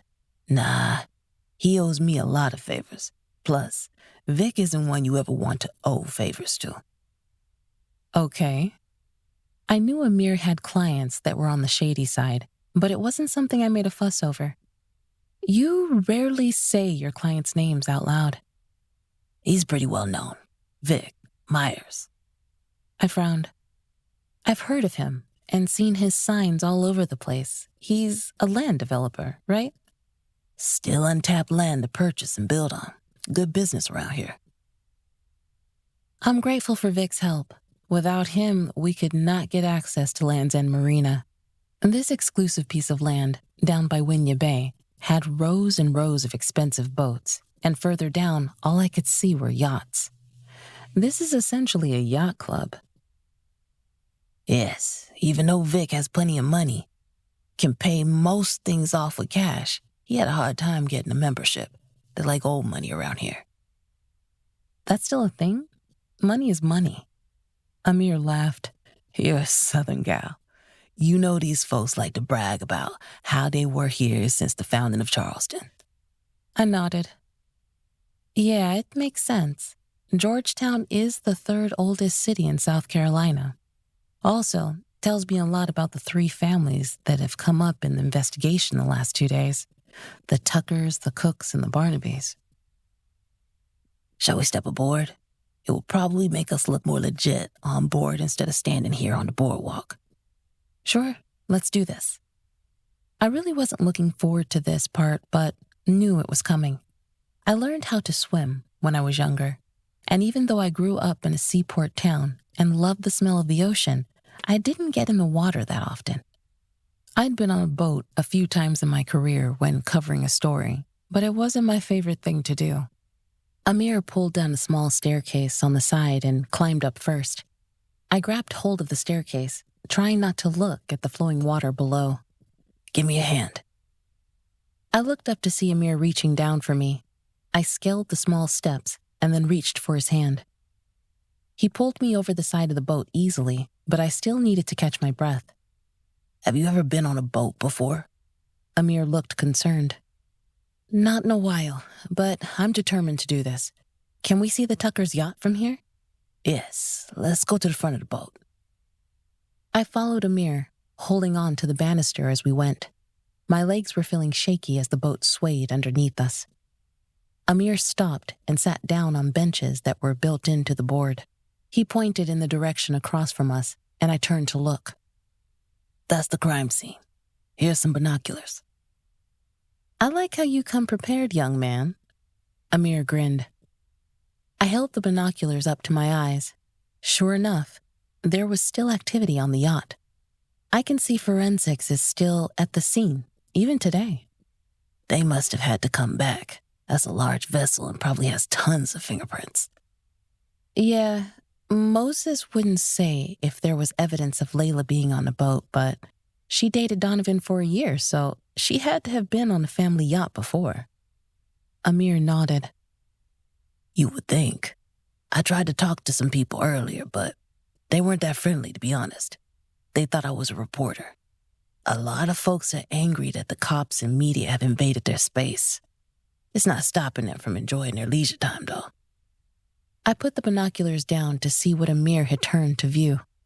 As expected, there were boats gliding up and down Winya Bay.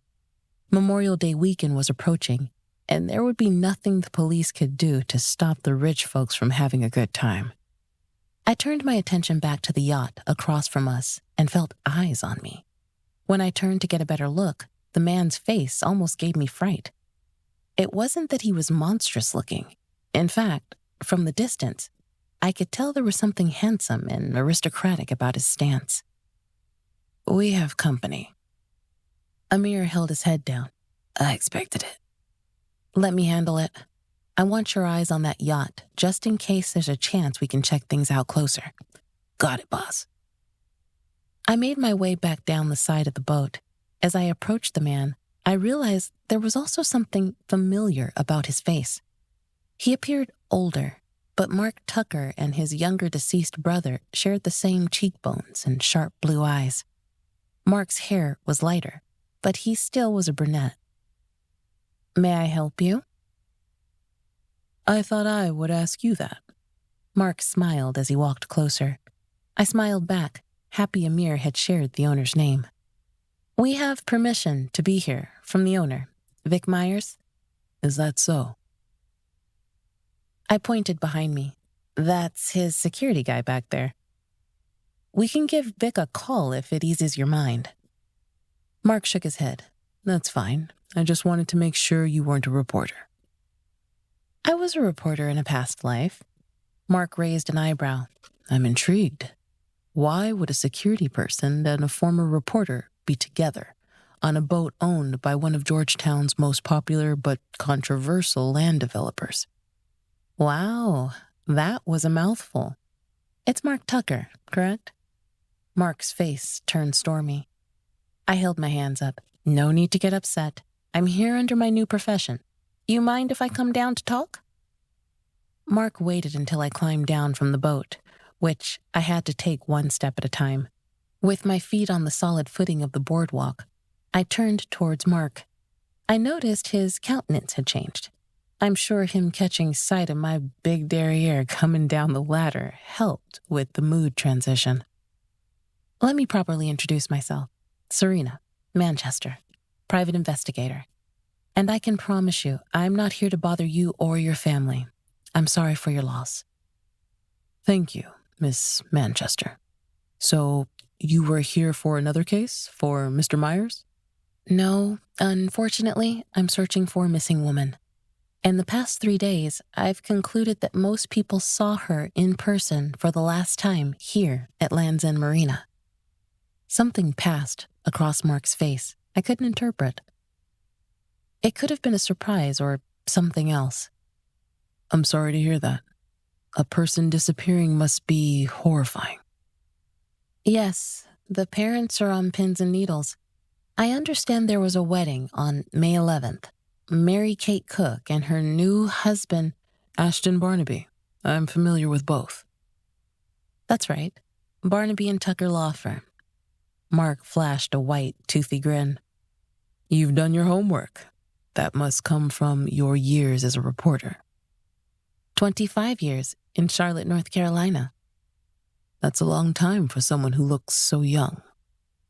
I can confirm that I'm of a mature age and that later on I'm going to feel it in my legs from having to climb that ladder. He chuckled. I like you already, Miss Manchester. Not many people are honest these days. I smiled back. Nothing to hide here. So, were you at the wedding? Right down to business, I see. Yes, I was. Then you probably saw her. Layla Rivers. I pulled out my phone to show the photo Portia had selected to go on the posters. He looked at the photo. This time, I could clearly see emotions war across his face. Anger, sadness, all in slow motion. He handed my phone back to me, never taking his eyes off the photo. He responded, his voice hoarse. I know Layla. She dated my brother for about a year. That's right.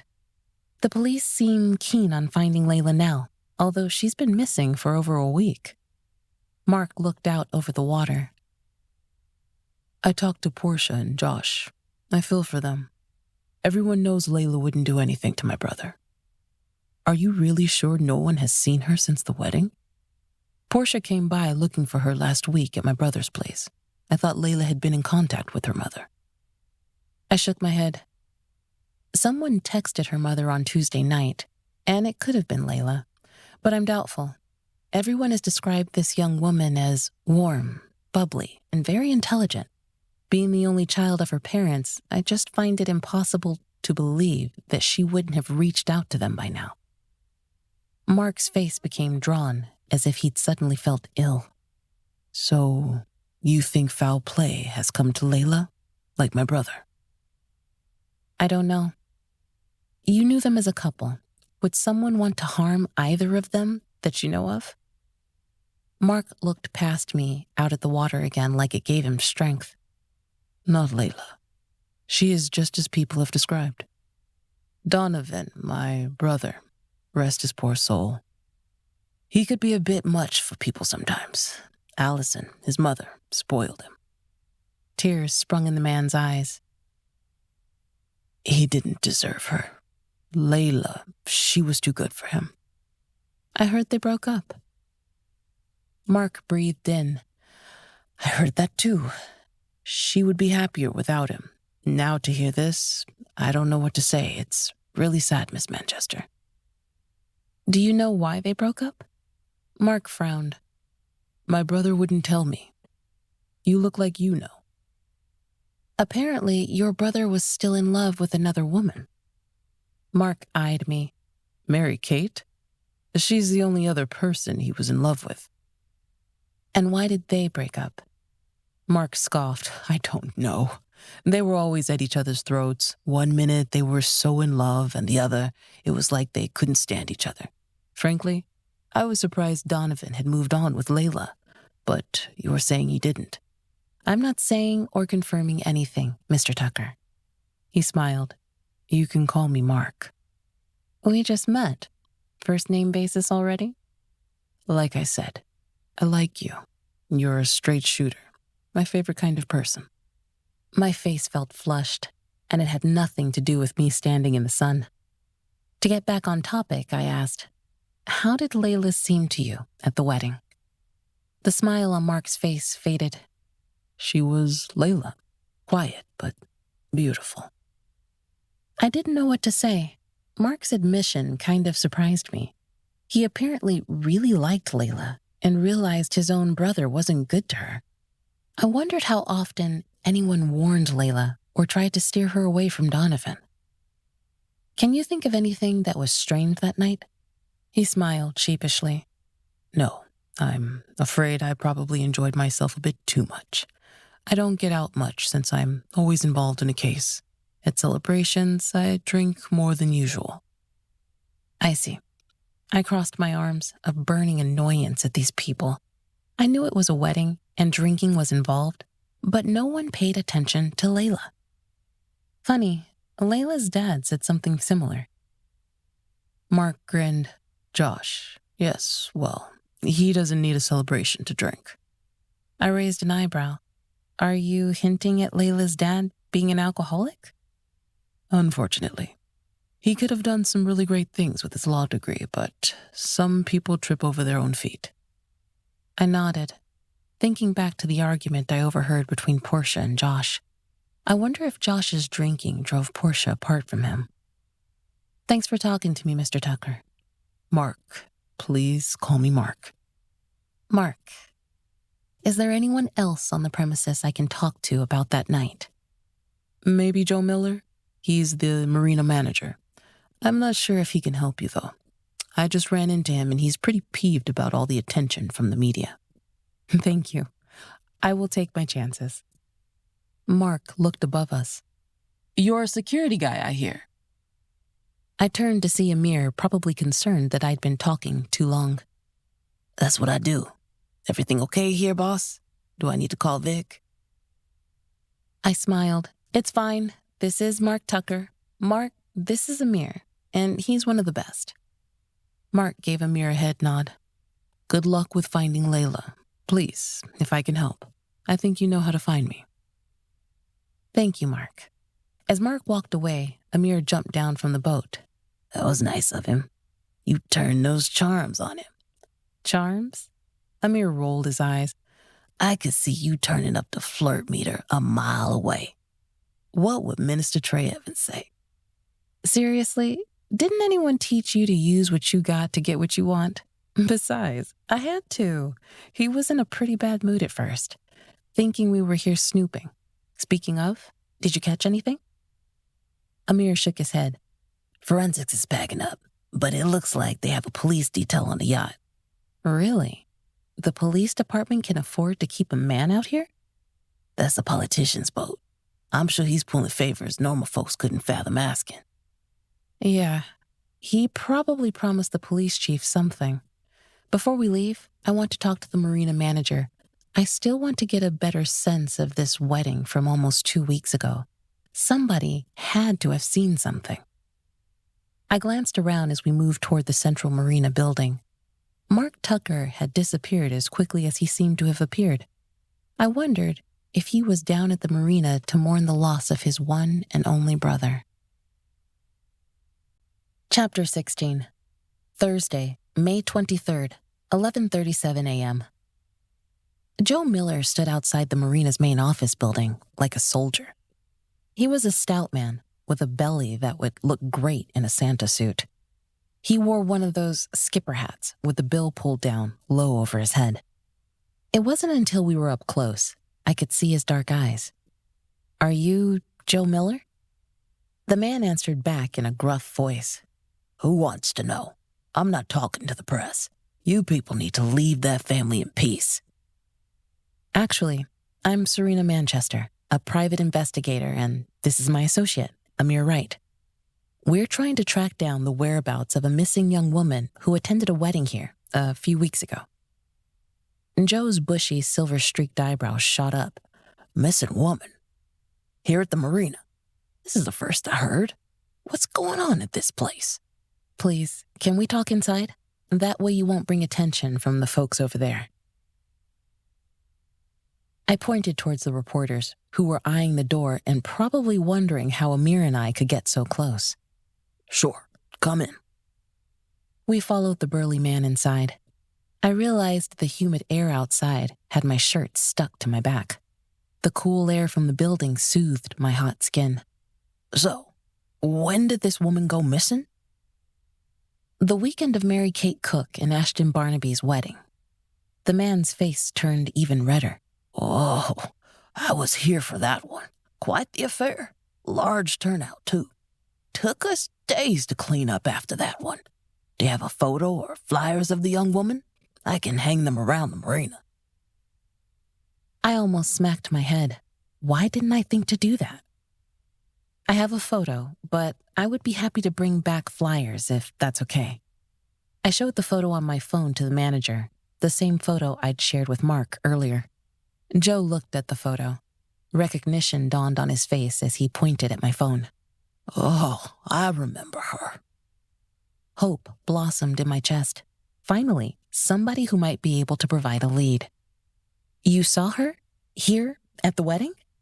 Yes.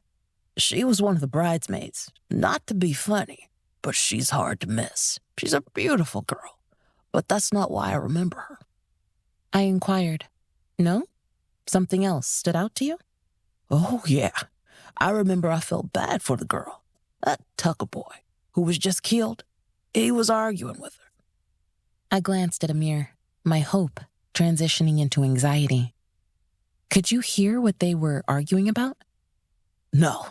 I started to go over there. He pushed her, and I don't like that. A man's not supposed to put his hands on a woman like that. But she was feisty, shoved him back, and he looked at her. Then he just walked off.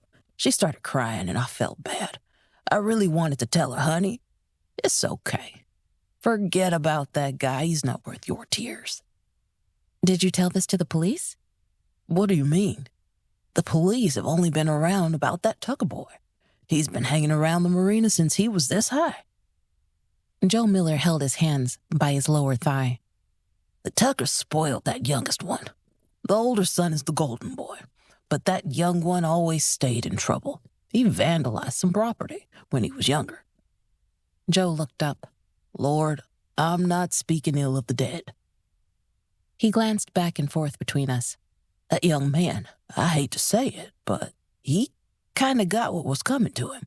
But you didn't hear that from me. I held up my hand like I was taking an oath. No, we didn't hear a thing. Did you see where Layla went after the confrontation with Donovan? The man turned around practically in a 360 to see if anyone was looking. You know, the younger one acted like the mother. Had the same icy blue eyes as her, too.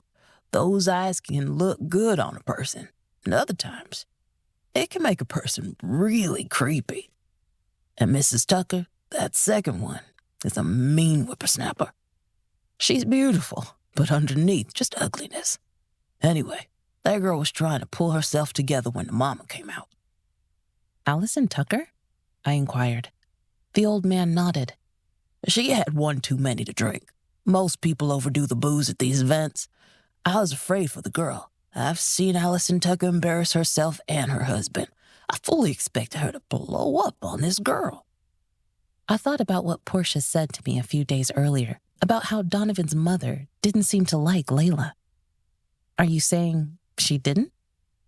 No, she hugged her and let the girl cry on her shoulder. Last time I saw this girl, Allison was taking her back inside. You didn't see them leave? Nope. I was called to an emergency after that. Someone was trying to get into their boat intoxicated, same as driving a car. Drunk and trying to steer a boat, especially one of those big ones out there. It's a disaster waiting to happen. I can imagine. Would you mind showing us where all this took place? Sure thing. We took a 5-minute tour through a large room surrounded by windows on 3 sides. I walked across the empty, expansive floor, imagining what it was like filled with tables and a dance floor. There was a small stage on my left where a DJ or musicians would have been. Behind me, I could see the stainless steel appliances through a door. Do you have cooking on the premises, or would a caterer bring their own food? Joe said, We can do both. I have a catering team, or the wedding party can bring in their own caterer. That night, the cooks in Barnaby spared no expense. Most of the weddings here have plenty of seafood. For this one, lobster was all over that menu. Where did you see the young woman? Back here. There is a side entrance. I looked back at Amir. Can you stay in here and let me know if you see me out here? I'm curious to know if we can find anyone else who may have witnessed something. Amir gave me a head nod. All right. I followed Joe out the door, pleased by the breeze that rolled off the bay at the side of the building. Joe pointed. I stood over there so I could monitor the boats, watching to see if anyone was a bit too intoxicated trying to get on a boat. Over there was where I saw the girl. Like I said, the Tucker boy came out this door and barreled towards her. Later, Mrs. Tucker came out. I imagine she must have seen her son's tirade and didn't want any trouble. I walked over to the side of the building where Layla had stood, getting verbally abused by her ex-boyfriend. The first thing I noticed was if you weren't careful, the sidewalk that lined the building dropped off. There was an embankment with tall grass leading down to the boardwalk. I peered down, as if I expected to see something. Anything.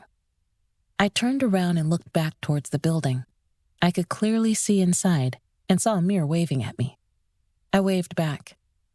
I stood there for a few moments, contemplating what could have happened that night. There were rows and rows of boats, large and small. Did Layla end up on one of those boats or yachts? Could she have been on the Tucker's yacht, held there against her will or something? As I walked back inside, I couldn't find the words to express what I was feeling or thinking. Joe stood next to Amir. Both men had been talking while I was outside. Joe tilted his head towards me. I hope you find the girl. I nodded. Thank you for your help. You okay? Amir asked, concern on his face. Let's go. I need to get out of here. Amir and I left through the front. Back on the boardwalk with the building behind me, I stopped walking for a second. Amir came up beside me and held my elbow as if he thought I would pass out. You okay, boss? No, I'm not. I'm not physically sick, but suddenly I don't feel great. I feel so weighted down, Amir. Take your time. I know how much you want to find Layla, and hopefully find her alive when so much time has passed. It's crazy how someone just disappears into thin air. I blinked the moisture from my eyes, but she didn't just disappear. I looked out over the marina, taking in the sun sitting high in the sky for the evening. I wondered if Layla made it out of the arena, a place where she didn't belong. Did she stand outside that day watching the sun in the distance as the wedding festivities continued through the night? What happened to you, Layla? That question had begun to haunt me. Chapter 17, Thursday, May 23rd, 4:33 p.m. I didn't want to go home. Layla Rivers had a quiet, unassuming personality, but she was also a beautiful biracial woman that stood out. So far, the only person who'd been the most helpful was the marina manager, a stranger. Instead of turning down my street, I headed towards Trey's house, hoping he was home. Relief washed over me when I saw his car in the driveway. That's the effect Trey had over me. Nothing had changed since I was 12 years old and realized the flutters in my stomach from my best friend were early signs of love that would last my lifetime. Before I got out of the car, I texted him. Me, are you busy? Trey, No. What's up, stranger? I haven't heard from you. me, I know, sorry. Did you eat yet? Trey, Cooking now. me, I'm outside your door, smiley face. Trey, LOL. I climbed out of the car feeling lighter in my steps, leaving behind the craziness of the world I'd stepped into this week. Trey opened the door, and parts of my body tingled. Dressed in a white t-shirt and gray cotton pants, he was the most casual in his own home. Out in public, and even when he stopped by to visit, he was an impeccable dresser. He studied my face. I take it you didn't have a good day. I stepped inside and waited for him to close the door. Exhausting and frustrating, but it's taking a better turn. He eyed me. Why? Because you get a free meal? Oh yeah, that too. I hugged and kissed him. For a few seconds, we stood in his hallway. My body fitted next to his, and the disappointment of the day faded away. Come on, no telling what you ate today. I did at least have breakfast today. He chuckled as I followed him to the kitchen. There was romaine lettuce in a bowl, along with various toppings for a salad. Trey grabbed a platter off the counter and pulled the sliding door back that led to the patio. I stepped out onto the deck, where I could smell and hear something sizzling on the large grill. When Trey pulled up the lid, I caught sight of chicken breasts. I'm glad one of us acquired some cooking skills over the years. I plopped down in a patio chair and put my feet up. A bamboo fan spun above me, sending a cool breeze across my face. Trey glanced at me. You all right? No. I'm not getting anywhere with this case, and it's affecting me in a way I don't like. This is a tough case. You're looking for someone who's been missing for some time. Moses doesn't seem to think it's going to be a good outcome. You've been talking to Moses? We're buddies. He often shares things with me, not the specifics of a case. Well, he hates to share things with me. That's probably because he knows you're going to try to solve the case. He probably doesn't want you to do his job for him. Let's eat. We can talk shop later. I savored the juicy chicken mixed in with the fresh salad and toppings. Trey made a delicious creamy ranch dressing from scratch. After I'd gorged on the chicken and salad, I did what I did best. I cleaned up his kitchen. A girl had to earn her meal. Back out on the patio, I plopped down on the lounge chair. The sun was about to set, giving an orange glow to the sky. I stared, feeling lost in the sky's vastness. Trey climbed into the lounge chair next to me and nuzzled my neck. I knew this was dangerous territory, but it's why I came. I needed him to distract me. We kissed for a long time until the moment was interrupted by buzzing. I looked at my phone, but it wasn't mine. Trey's phone vibrated, jumping on the table beside us, buzzing like an angry bee. He whispered in my ear, "I can ignore the phone." It could be important. What if it's Joseph? Joseph was Trey's son. He'd just found out he had a son 2 years ago, and he was still getting to know him. Trey's former girlfriend from a long time ago agreed to split custody with him.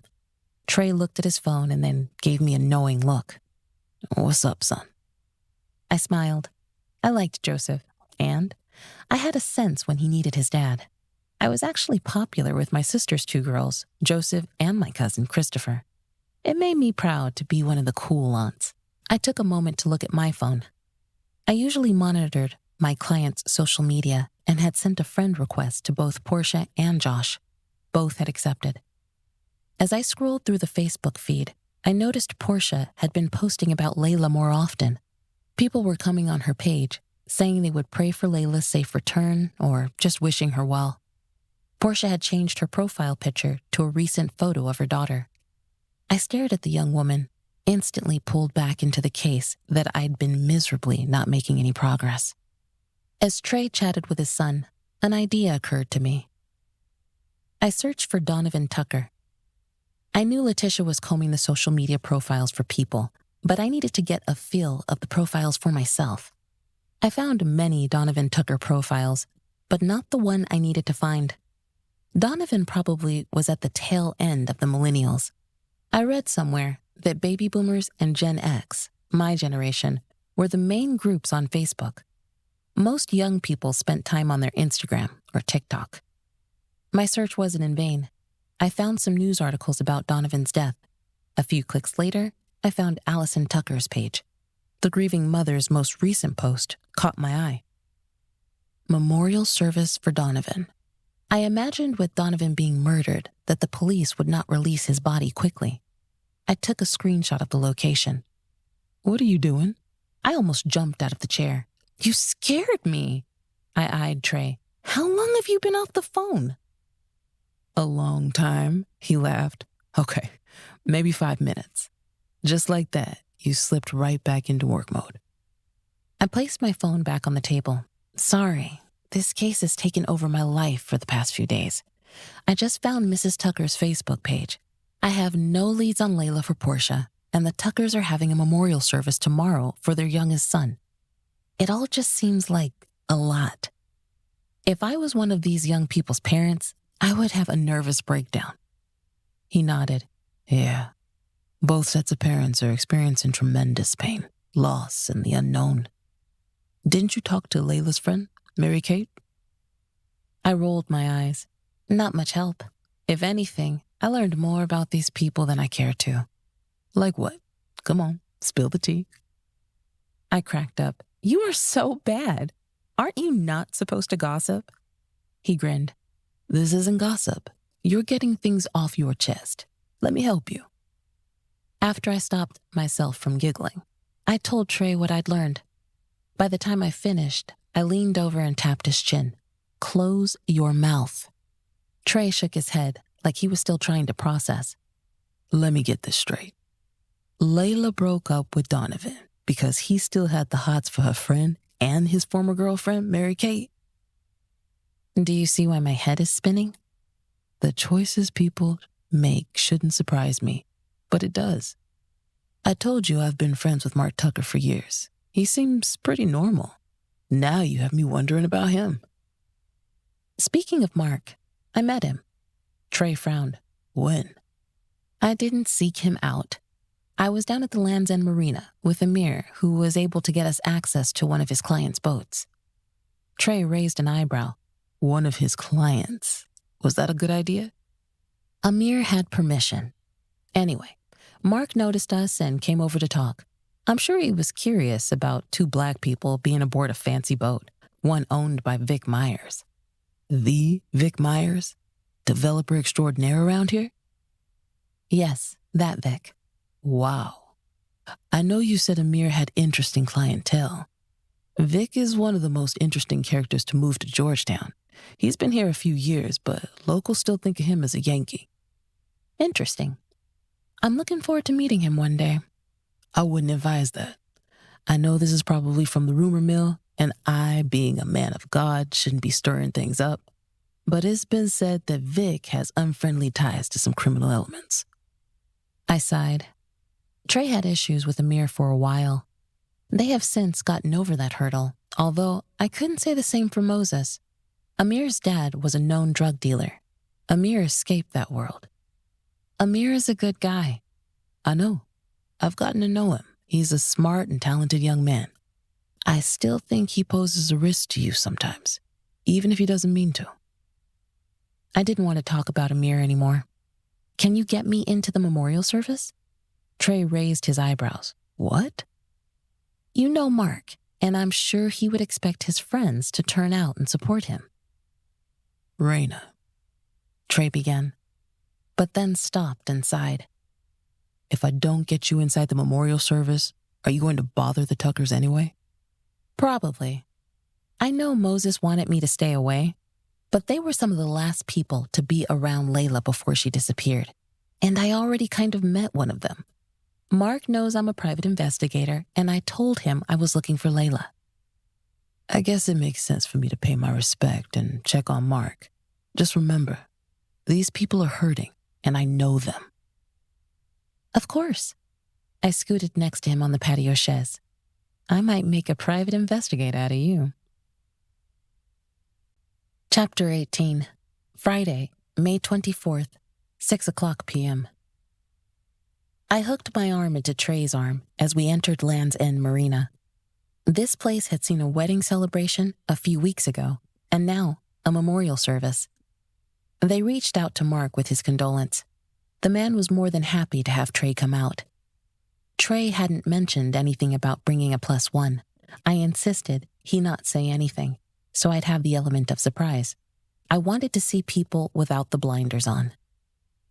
A large portrait of Donovan Tucker hung on an easel in the Marina Center lobby. I recalled how the Marina manager had described Donovan's icy blue eyes. They were quite piercing, like he could look into one's soul. I felt like someone was staring at me. I turned to find that someone was indeed giving me the eye. Oh, no, I said under my breath. What? Trey studied me, his eyes concerned. I tilted my head in the direction that had caused me angst. Why is Moses here? And there's Baldwin. Great. I should have figured they would have the same thing in mind. I'm sure they are checking out who showed up at the memorial. Ignore them for now. I want to introduce you to the Tuckers. That's why you're here, right? You can do that? I knew my boyfriend had clout, but this put Trey in a whole different light. He smiled, showing off dimples that made me want to turn back around and leave the building with him in tow. William Tucker looked just as dapper as he'd appeared on camera a few nights ago on the newscast. Allison Tucker was elegant and poised despite her grief-stricken face. When Trey walked up, William Tucker shook Trey's hand enthusiastically. Minister Evans, it's so good to see you. Thank you for coming. Of course, I wanted to pay my respects. I'm sorry I never met Donovan, but you know me and Mark go way back. Yes, Mark will be happy to have you here. Allison turned around from a couple she had been speaking to. Her eyes looked tired, but they livened up at the sight of Trey. Thank you, Minister Evans, for coming. She glanced over at me. Is this your wife? Trey beamed. Not yet. What? I can't believe he said that. Despite the twists and leaps going on inside me, I smiled. Not missing a beat, Trey introduced me. This is Serena Manchester. Serena, this is Allison Tucker. I stepped forward. I'm sorry for your loss. Thank you. I felt guilty being here now, seeing these parents in the flesh. No matter their status, they'd lost a son, young and way before his time. We continued moving down the line and made our way through the crowd. Trey and I glanced around to see Mark Tucker walking towards us. He kind of faltered a little when he saw me. Trey held out his hand. Hey, Mark, how are you doing? I know this has to be tough on you. Mark shook Trey's hand, but didn't take his eyes off me. Yes, Donovan was the life of the family in this house. He's going to be missed.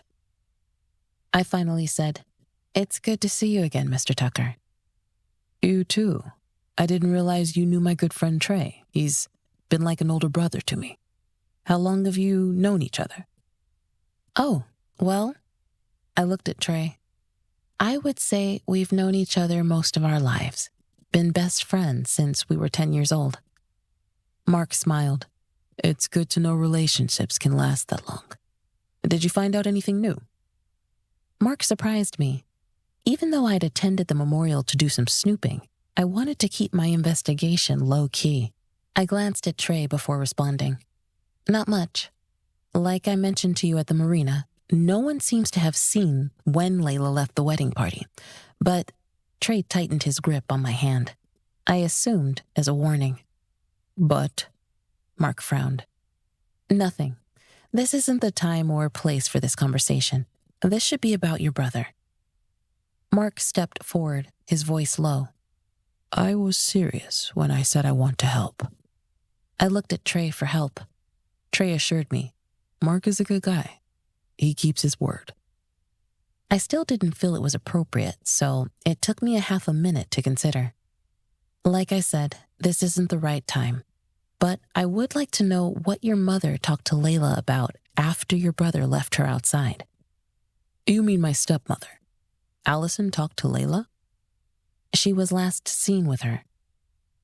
Mark turned around to look at his stepmom, his eyes laser-focused. It's my experience that my stepmother has an unusual talent of cutting a person with her words. I'm pretty sure that conversation went south. My ears perked up over Mark's statement, but I focused my attention on the couple that had just entered the center. I turned back to Mark. My source says your younger brother had upset Layla, and his mother came out to console her. Mark's mouth turned down as if he smelled something bad. That doesn't sound right, and it doesn't fit her personality.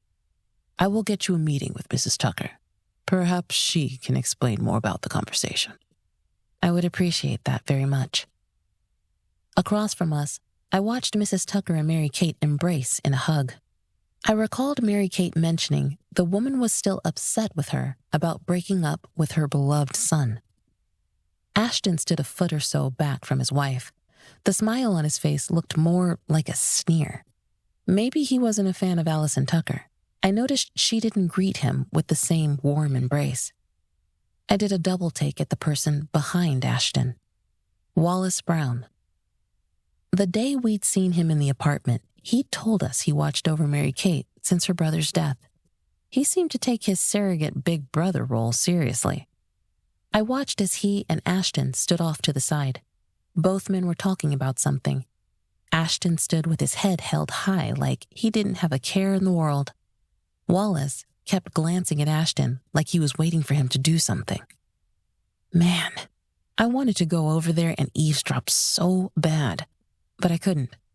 I don't know anyone in here besides Trey, and of course, the detective that was making a beeline towards me. Moses griped, I see you pulled Trey into this one, huh? No. He's friends with Mark Tucker, and the Tuckers definitely know him. The perks of being a minister and very involved in the community. I looked around before returning my gaze to Moses. So, who are you checking out, and what happened to Baldwin? Moses shrugged. Baldwin took off somewhere a few minutes ago. I decided it was a good time to see what you were up to. Seeing the way you were looking across the room, you seemed very interested in Ashton and Wallace. I'm still learning about this group. I know Wallace was friends with Mary Kate's brother, but he wasn't born with a silver spoon in his mouth. Ashton seems to me like that would be his preference for peers. Moses agreed. You would think, but you never know what draws people to each other. Right. I glanced back over at the two men, but there was only one now. Wallace no longer stood there, but Ashton stared back at me with a creepy smile plastered over his face. I smiled back, though I'm pretty sure it probably looked more like a grimace. For the 10th time, I had to wonder how Mary Kate ended up marrying him. What made him so special that she would choose him over Donovan? My instincts screamed Ashton had to be 10 times worse. Now he shows up. Who? My partner. Looks like he's been busy and came to get who we wanted. I turned to see Baldwin across the room about 10 feet from where Ashton stood.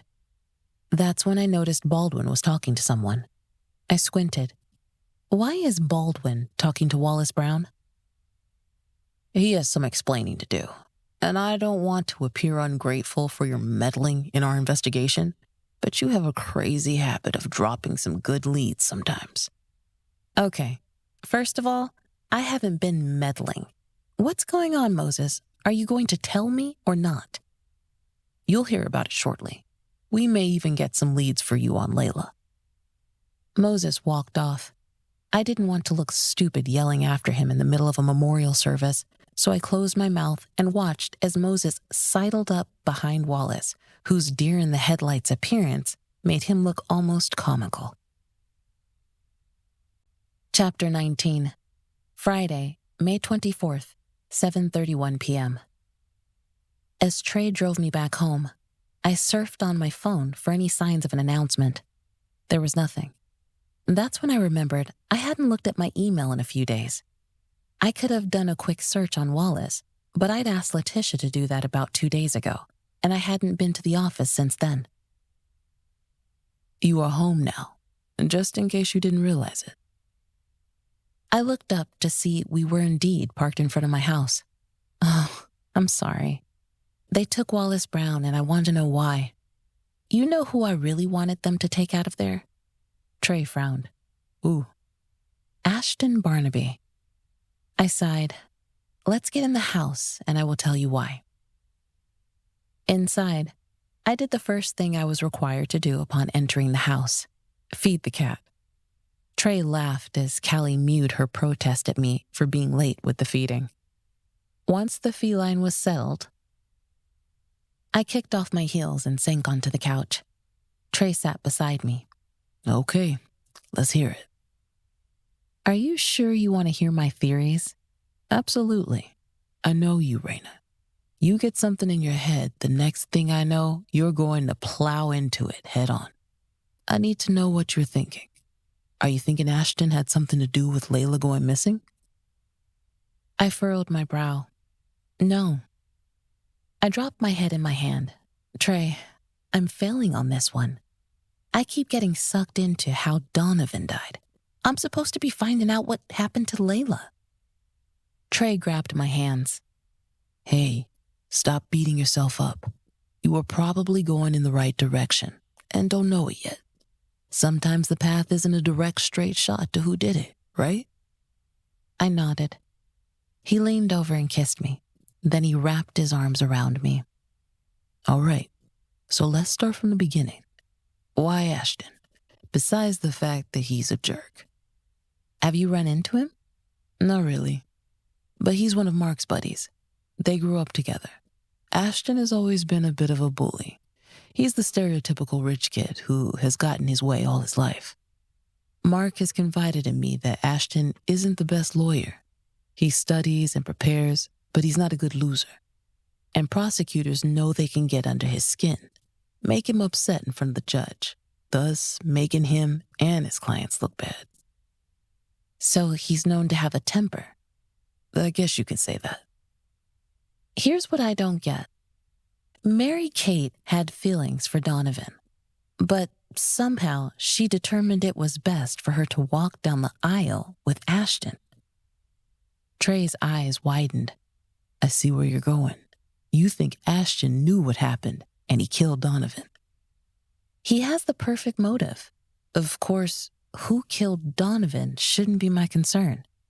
But you think Donovan did something to Layla and now he's gone. No one can talk to him. Except, and this is where I hope Mark comes through, the marina owner said the last time he saw Layla, Mrs. Tucker had been talking to her. Okay. Trey blew out a breath. You're not saying Allison had anything to do with Layla going missing? I don't know. That's why I want to talk to her. But back to Wallace Brown. Why would Moses and Baldwin want him? Callie came strolling into the living room. She planted her furry bottom in the middle of the floor and began licking herself. Trey laughed. I don't know how you deal with cats. They're so obnoxious. I giggled, watching Callie bask in being the center of attention. Then, I thought back to when Wallace showed up at the apartment while Amir and I were doing the search. There could be something. I met Wallace earlier this week. He was supposed to be feeding the cat. Mary-Kate and Layla were roommates, and the cat belonged to Mary-Kate. He mentioned briefly about looking out for Mary-Kate. He'd been friends with her brother. Trace snapped his fingers. That's why I remember him. I was looking at Wallace thinking I'd seen him before, but he looked different. You know, this isn't the first time he's been in trouble. Really? Hold that thought. I jumped up from the couch and headed to my office to get my laptop. From my head injury a few years ago, I still had trouble sometimes with short-term memory. I came in the house explaining my theory to Trey, but forgot I needed to look at my emails. Back in the living room, I pulled up the browser and then my inbox. Letitia had sent me several emails. I really should have checked these before now. The good thing is, Letitia labeled the subject of the emails, and I found the one on Wallace fairly quickly. There we go. My excellent research assistant, if I had been paying attention, already gathered intel on Wallace Brown. I'd asked her to do this a few days ago. I clicked the link she sent me, which pulled up a service Letitia discovered. She was able to pull in links from various articles and sources online. I liked it and wished I'd had something to use like that back in the day. I clicked on one of the links. Oh my goodness. Trey leaned over and looked at my screen. Yeah, I remember this now. It's when I first came back to town. Wallace was arrested in connection to Edward Allen Cook's death. Edward was murdered? Found at Land's End Marina. Are you kidding me? I scanned the articles Letitia had sent. They reported that Mary-Kate's brother had drowned. They thought it was an accidental drowning, but the coroner confirmed the bump on Edward's head wasn't from being in the water. So someone knocked him in the head and he fell into the water. I sped-read the article. Wallace was accused of the crime. Apparently, they were together drinking, and the police said witnesses heard them argue. Trey asked, Isn't that kind of similar to the way Donovan died? Similar MO. I smiled at Trey. Okay, Minister Evans. Between me and Moses, we're going to have you getting your investigator's license. Trey chuckled. No. I mean, I occasionally like to watch a good mystery or crime show, but I couldn't do this. You and Moses have something special, to see humans behave like this against one another. Yeah, it can be hard. I leaned back on the couch, staring at the screen that displayed a younger version of Wallace Brown. Back then, he kept his hair longer, which gave him a seedier appearance. I don't know why Wallace would have anything to do with Donovan. And they didn't prove Wallace killed Edward. They never solved the case. I'm pretty sure the Tuckers, being so high profile, are bearing down on the police to bring someone in for this. You're right. I admitted I had my suspicions about Wallace. If he was close and protective of Mary-Kate, maybe she confided in him about her illicit affair with Donovan. Maybe he took care of the younger man, so he wouldn't be a nuisance to Mary-Kate, now newly married. At the apartment, Wallace seemed more concerned about Mary-Kate than Layla. Was there a reason for this behavior? I tried my theory out on Trey since he was all in helping me organize my thoughts. When I interviewed Mary-Kate, I sensed she has a weird dynamic with her husband. She's afraid of him and keeping secrets from him. If Wallace knew Donovan had led Mary-Kate astray, he would protect her, kill Donovan for messing with her, and suppose he did something to Layla because she witnessed it. I stood up, a thought slamming into me. I paced the room as the scenario unfolded. Layla witnessed what happened between Donovan and Mary-Kate. She broke up with Donovan. Suppose she thought Ashton should know. Trey nodded. Honesty was probably important to her.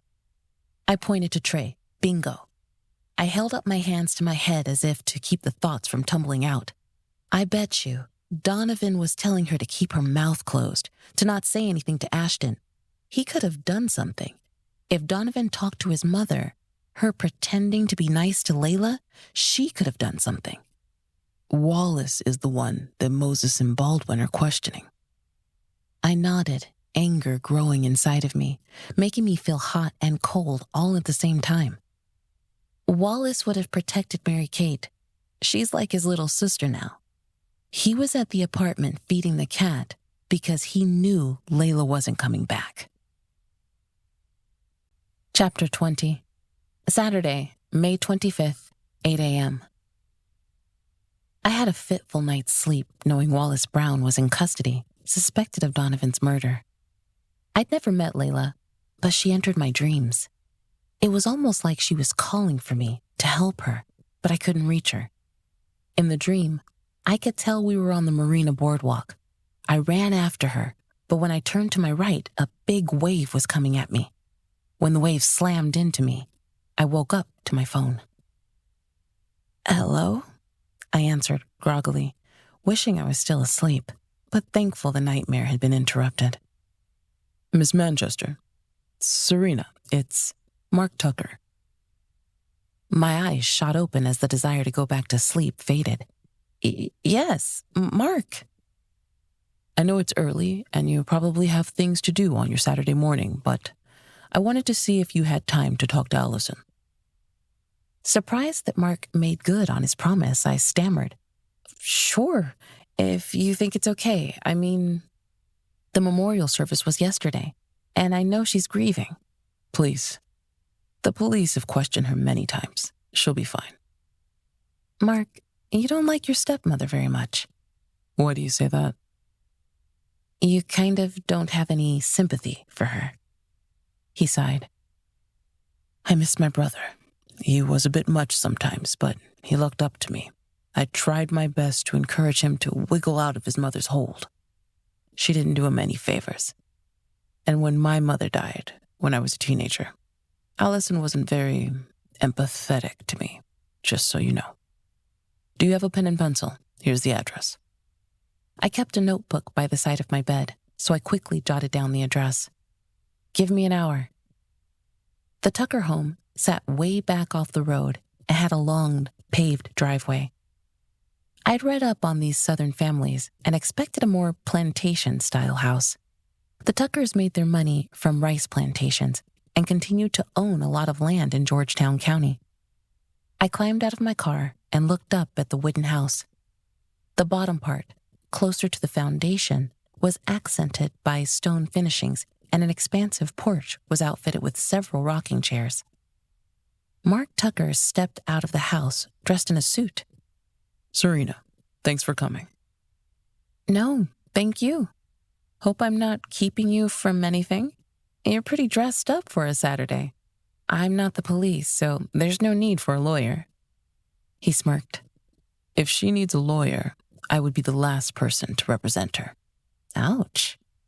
I had to meet with a client this morning, and it wouldn't have helped if I showed up in my usual Saturday morning tennis attire. He pointed towards the door. Allison is inside. Before I moved any further, I asked, "Are you sure she's willing to talk to me? I know so little about her." Mark sighed. There's nothing to know. My dad likes to collect pretty things. Allison is one of them. She's pretty on the outside, often pretty cold on the inside. The love between those two is long gone. They stay together probably more for political reasons. Allison enjoys her charities and committees where she gets to reign as queen. That's harsh. Probably, but it's true. He smiled wanly.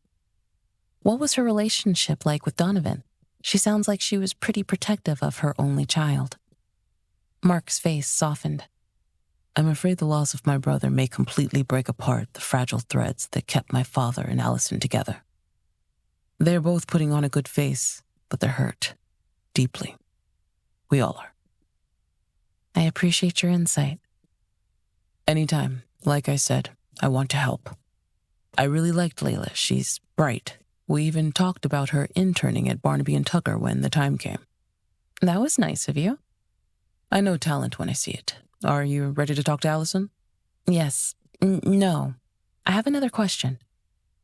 He arched an eyebrow. This actually has to do with your brother's case. Wallace Brown. The easygoing smile slipped from Mark's face. What about him? I know the detectives, Detective Moses and Baldwin, seemed pretty keen on him at the memorial service. I thought you were investigating Layla's disappearance. I am, but there's some connection. That's the whole reason I wanted to talk to Allison. Mark glanced past the porch as if he had thoughts of telling me to leave. They're wrong. Wallace didn't do anything to my brother, just like he wasn't responsible for Ed Cook's death. The police are reaching, and I hate to say this, but they're not doing their jobs. I disagreed, but I realized I was pushing it. Mark had already been kind enough to get me in to talk with his stepmother. Sorry, I'm ready to see Allison now. He nodded. I followed him inside, bracing myself for the conversation ahead. We'd been talking out on the porch where large bamboo fans sent a breeze. It felt good to be inside, but the cold air penetrated my thin shirt, making me shiver. Are you okay? Mark asked. Yes, it's just stepping from the hot temperatures outside into this foyer. It's a bit chilly. Allison likes it cold.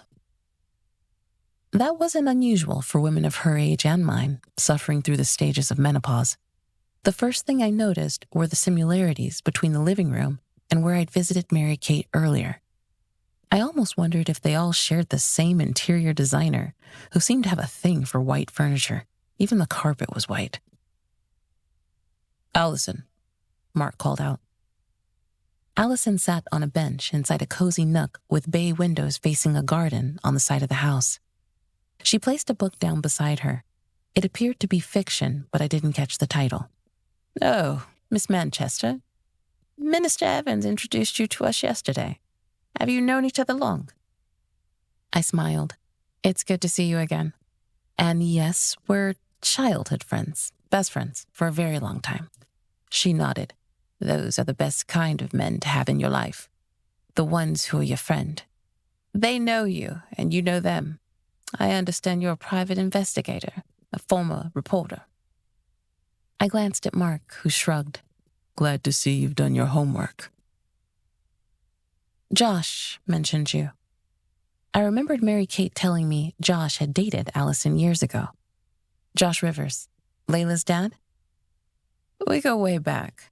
Friends now. He's concerned about Layla as he should be. She's such a gentle soul, and she's always been a good girl. You liked her? I did. She was different for Donovan, but good. Good girl, good goals and morals.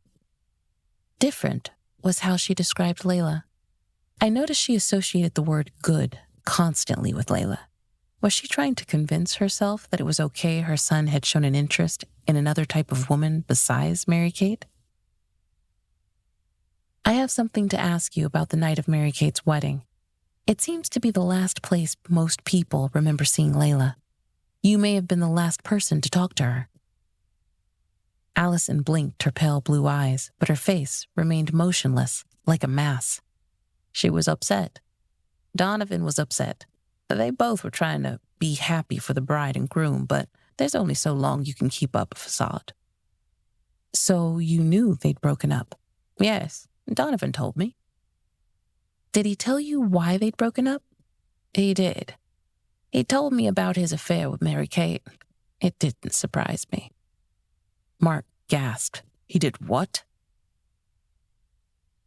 Allison rolled her eyes. Please, Mark. You looked down on Donovan when he was alive. We know you can do no wrong. He constantly had to be compared to you by his father. Mark opened his mouth, but likely decided it was best not to respond. Thanks for confirming. Mary Kate told me something similar, but I promised her my confidentiality. Of course. Allison stared. The last thing she would have wanted is for Ashton to find out. How long were Mary Kate and Donovan together? Allison sighed. They'd been in love since they were young. Probably like you and Minister Evans, I assume. I blushed. I can relate. Allison smiled like she'd seen through my soul. I can't tell you why Mary Kate broke up with Donovan. They were almost engaged. Donovan had purchased a ring. I helped him pick it out. But then he never asked. He didn't tell you why? He didn't have to. A week after we picked out the ring, Mary Kate broke up with him. They had a terrible argument. They always had fights. Next thing we knew, Mary Kate was around town with Ashton. I'm sure she did it at the time to make Donovan jealous and get him to act right, as she would tell him. But it backfired. Backfired in that she ended up in a full-blown relationship with Ashton and eventually marrying him. You summed it up nicely, dear. This next question is for you, or Mark.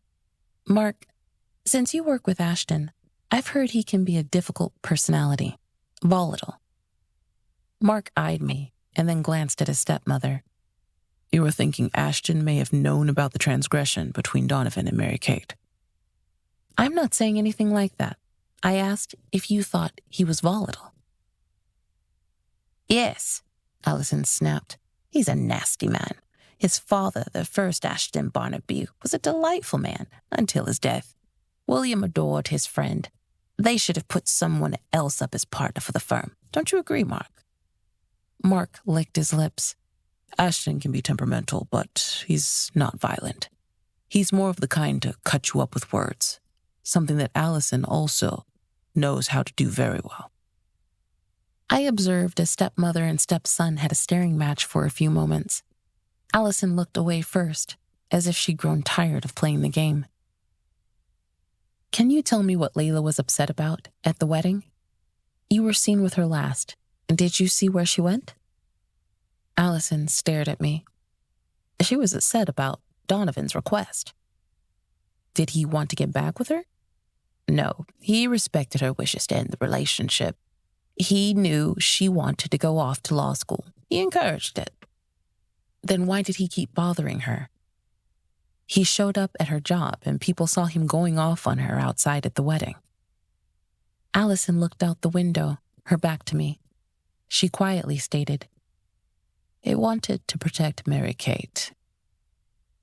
Just as I thought. He didn't want Layla to tell what she saw, the real reason she broke up with him. Why? I looked at Mark and Allison. This makes little sense. Mary Kate and Donovan loved each other and were almost going to get married. He could have stopped this wedding. He and Mary Kate could have gotten back together. Why wouldn't he just do that? Allison turned from the window and looked at me, her eyes filled with tears, which now streaked down the creases in her face. You're asking the same questions I've been asking myself the past week. I had dreams of their wedding together. I thought Donovan told me most things, but there was something he held back. A secret. So many secrets. This conversation reminded me of the one I had with Portia. There comes a time when a child can't share everything with their parents. Usually, those were things that made them most ashamed, things they would never want to come to light. What kind of hold did Ashton have? Why did Mary Kate choose Ashton over Donovan? If those two had stayed together, Layla probably wouldn't be missing right now. Chapter 21, Saturday, May 25th, 1 p.m. I had nothing, except a lot of speculation and questions. Almost a week had passed since Queen invited me to visit Portia. I hadn't felt this discouraged since my injury 3 years ago that had me laying in the hospital and going to therapy for months. I usually gave my clients weekly updates, but I dreaded standing in front of Portia with nothing. All that I'd learned this past week, while interesting, seemed like a waste. I didn't often go into the office on the weekend, but I'd been on the go so much that a working Saturday was in order. The trip to the Tucker home confirmed some things, but still left me with more questions. I wish I could have gotten Mark to talk more about why he believed in Wallace's innocence. Apparently, the cooks did too. If they thought the man had done something to their son, surely they wouldn't let him work at their family-owned bank. Letitia's arrival became a welcomed distraction from my thoughts. Thanks for coming in on a Saturday. No problem. I guess Amir's not here. She asked as she looked around the room as if he was playing hide-and-go-seek. I grinned over Letitia's crush. He helped me out this week at the marina. Now it's your turn. Did you find out anything interesting on these folks' social media? Letitia placed her backpack on the chair across from my desk and pulled out her laptop. There was so many photos. This is one tight group. I have to say, I don't know how Layla fits in. She seems to be an outsider, and it's more than just her being biracial.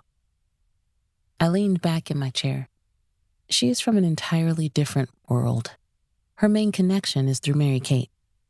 Yeah, about her. There were tons of photos of the wedding. I even found a link to the entire photo album. They spared no expense on this wedding. You want to start with those first? Let's see. Letitia pulled the chair around behind my desk and lifted her laptop. In a few moments, the browser loaded, revealing a splash page with the beaming bride and groom. Mary-Kate's bright blue eyes sparkled like any bride. She'd chosen a ballroom gown that flared out at the bottom. Next to her, Ashton beamed. Confidence oozed from his smile, probably thinking he'd caught the best catch in town. He wasn't the most handsome man. Pretty average, but the man knew how to wear a tuxedo. I noticed his hair was already thinning around the edges. Letitia pulled an envelope from her bag. I took screenshots and downloaded some photos.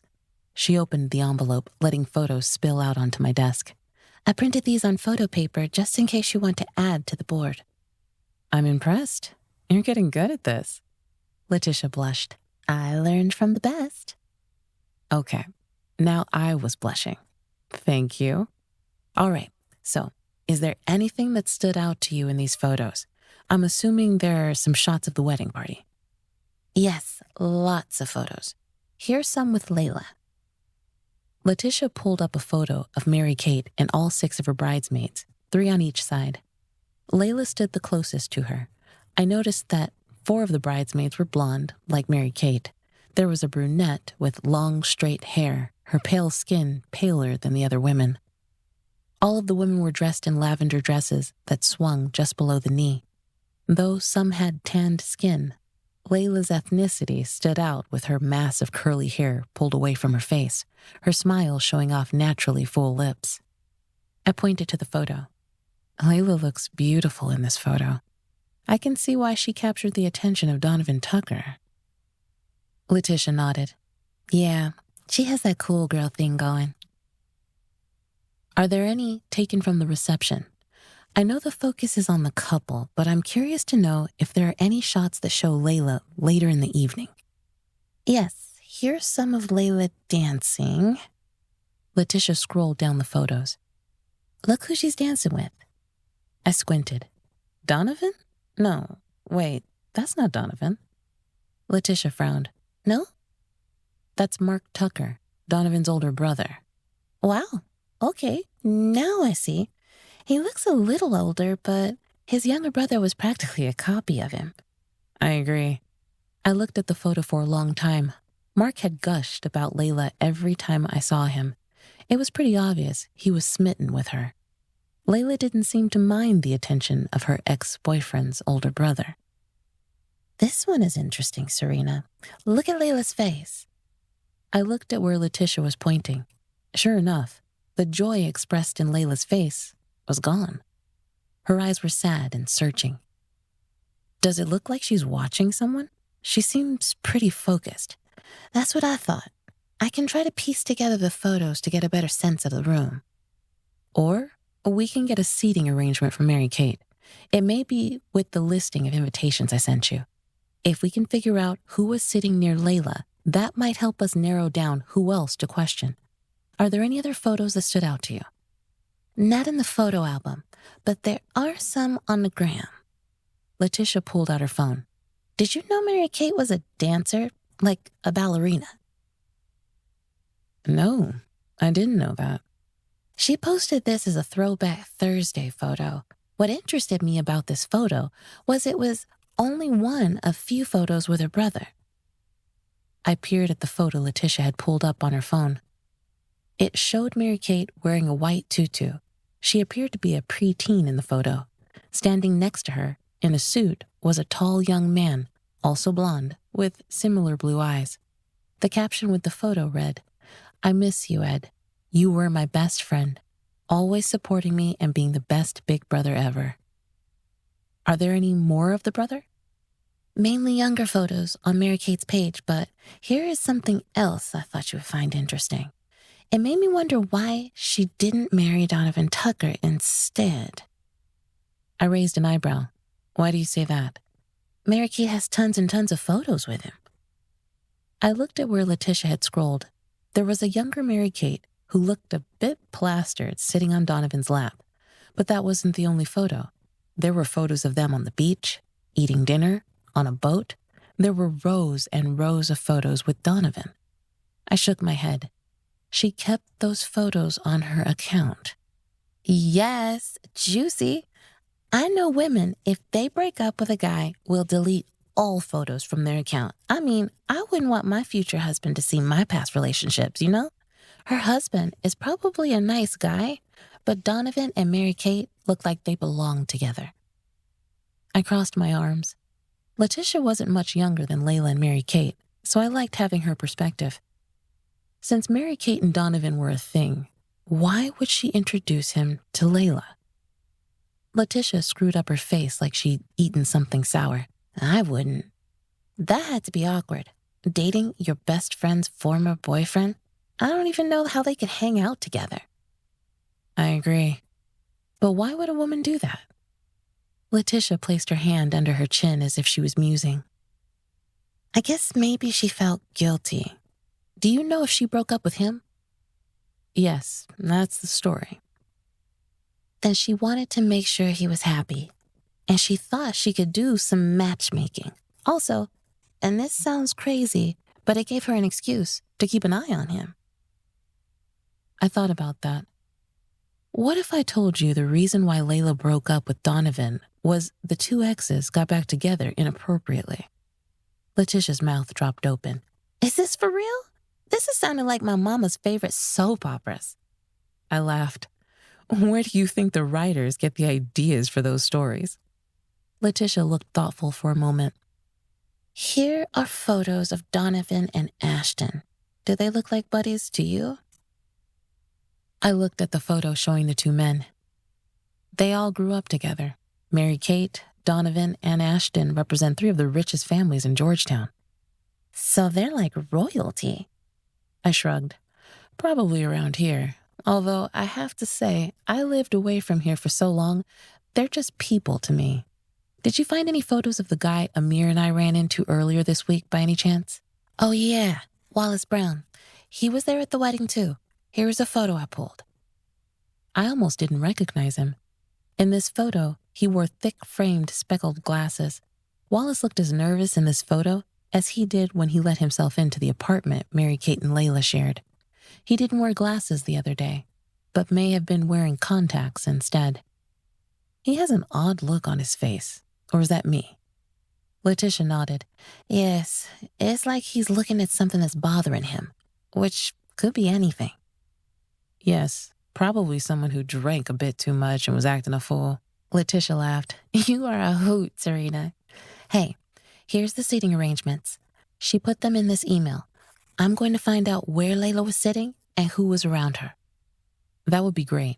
While you do that, I'm going to make a call. I dialed Moses' personal number. Why am I not surprised, Serena?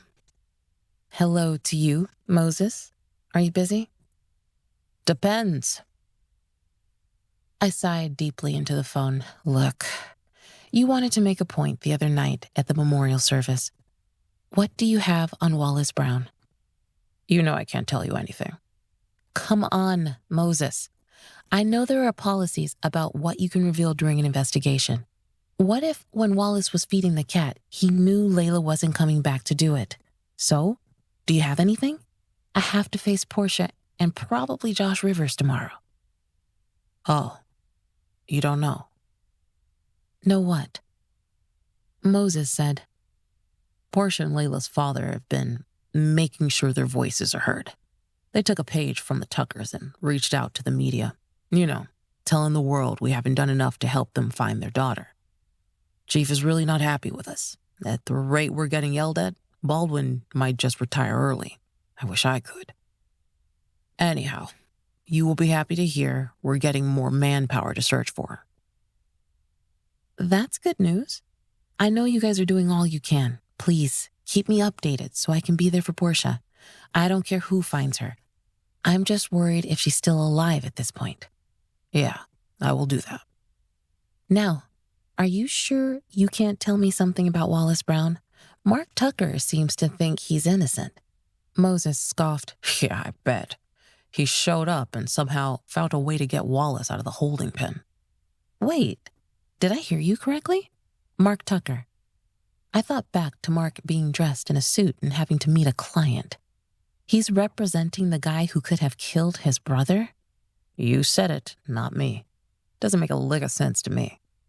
Isn't there some conflict of interest here? Not according to Judge Harris. He said we didn't have enough evidence on Wallace. What did you have on him? Why do you do this?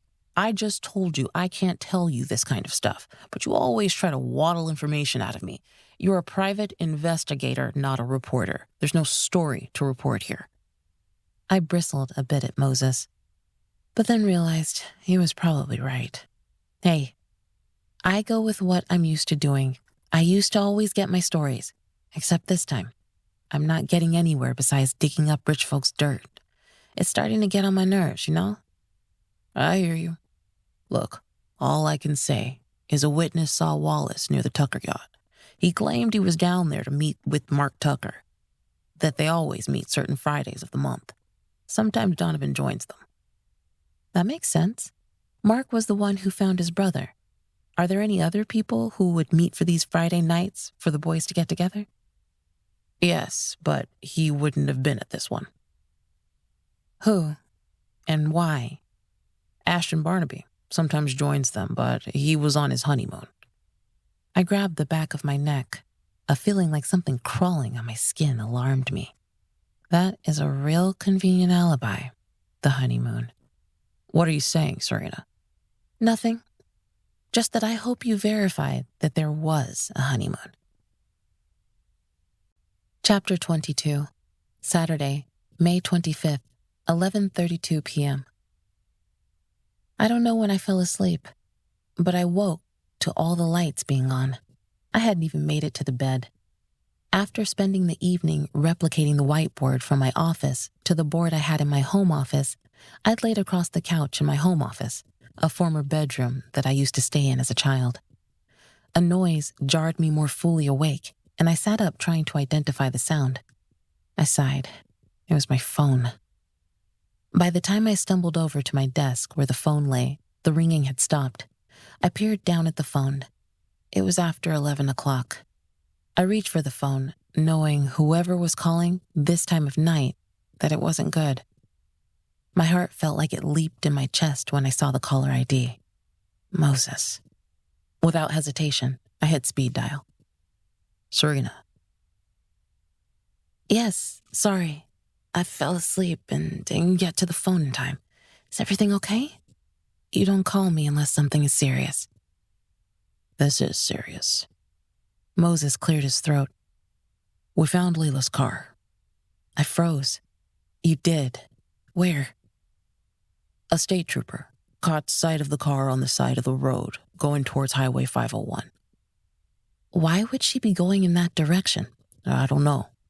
We've hauled the car in to see if something mechanically went wrong with the car, and she had to get help.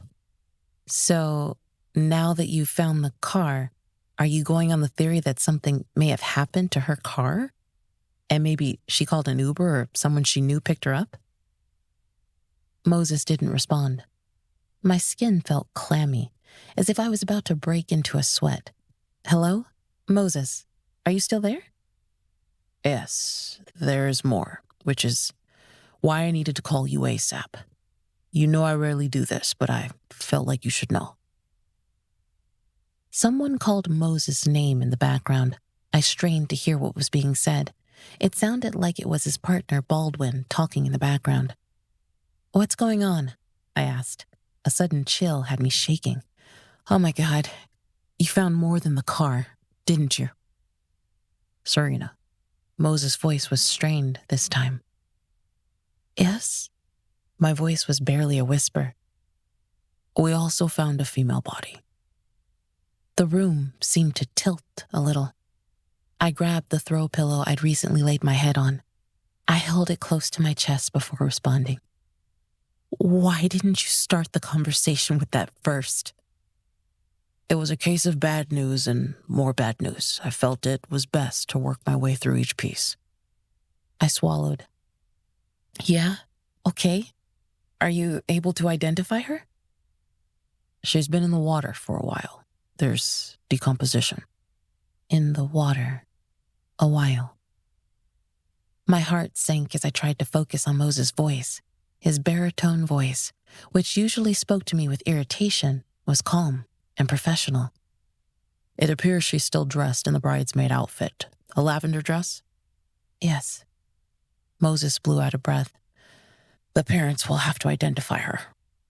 I closed my eyes, picturing the row of photos on the wall in Portia's home. My eyes opened, blurred by a sudden gush of tears.